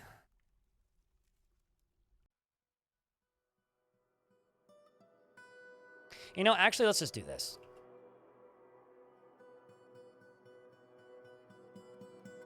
I literally never use this tool.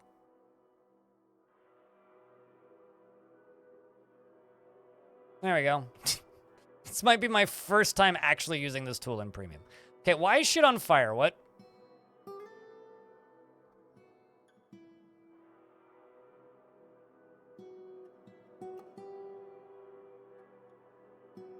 This has nothing to do with my commands. Is there a forgotten beast in here that I'm missing?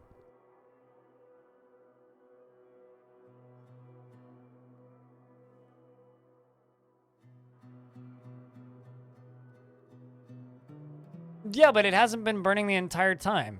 Also, it wasn't made of fire.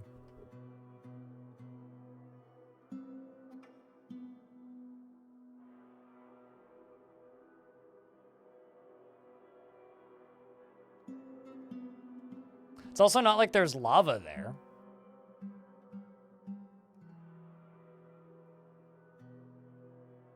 Oh yeah, no, I'm aware that we're fighting with cave blobs right now. Is there a creature on the map that can make fire? There's a Gorlak. The Mole Marion? Speaking of cool creatures, these are cool.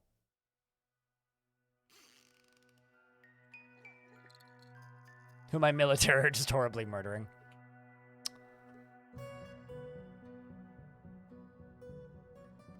Yeah, no, that is where I fought the burning spider, but that was ages ago. Also, its corpse has been gone for ages. There's just fire here for some reason right now, and I'm not sure why.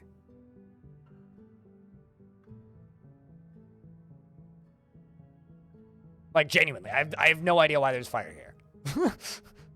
I guess it doesn't matter how long you play a video game for. Sometimes there will just be fire somewhere, and you'll be like, I don't know who put this here. It wasn't me. Although, fortunately, with all the fighting, some of the there's kids helping out with the combat, and that seems positive for everybody. Kids get necessary experience, and the rest of my dwarves get, you know, don't have to do the fighting because the kids did it already. Why send in an adult when you can send in a child to do child's work?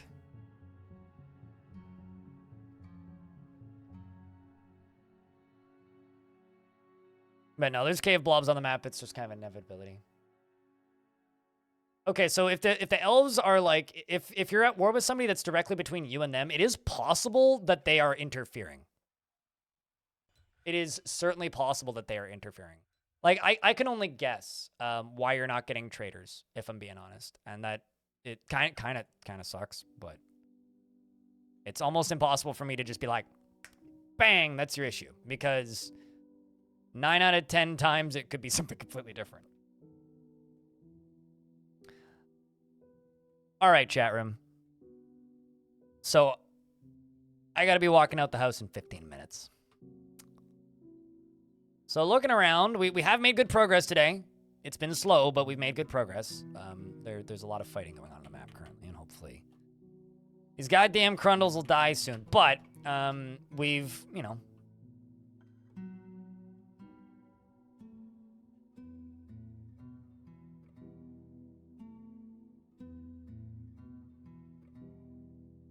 I don't like Crundles. So hopefully all those, the frame rate will come back soon once all those Crundles are dead. But essentially, we've got this lovely little fortress, which is doing pretty okay. I think what I actually need to do is I just need to get these dwarves inside of here and then just lock these outer doors. And probably just, you know, erase all these trees I'm chopping down. Do that. Actually, this probably ain't helping. Is all the dwarves collecting these? That might actually be largely part of the cause. Anyway, so we've got dwarves collecting stuff, which is hurting the frame rate, and we've got other problems, which are also hurting the. But aside from that, we've made some good progress. I mean, this is actually starting to look like a canon system. We've got the first minecart full of this system. I've got power started, which I can actually pause again. I don't actually need that running. But we got power set up and good to go, which is fills up and gets ready to go quite quickly. And then we've also got all of these things that are getting constructed. So that's probably actually the cause of the bad frame rate is just all of these construction jobs going on all at once. But yeah, I'm going to call it here because I'm going to go see a band called Machine Head tonight. We are going to raid somebody, so don't just run off. But to the folks over on the YouTube stream, I am shutting the YouTube stream down now. If you want to see the VODs, they can be found over at Blind Extras. And to the people over here on Twitch, well, say goodnight, YouTube.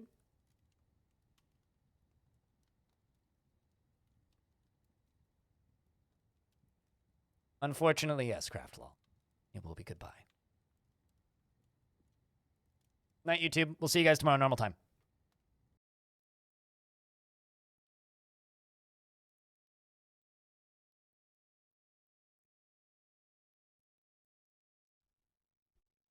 All right, so Twitch chat.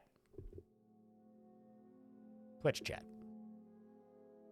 You and your lovely faces. We're going to go do some raiding. We're going to go raid somebody. And so don't just run off. And I'm going to tell you a secret that I didn't tell YouTube.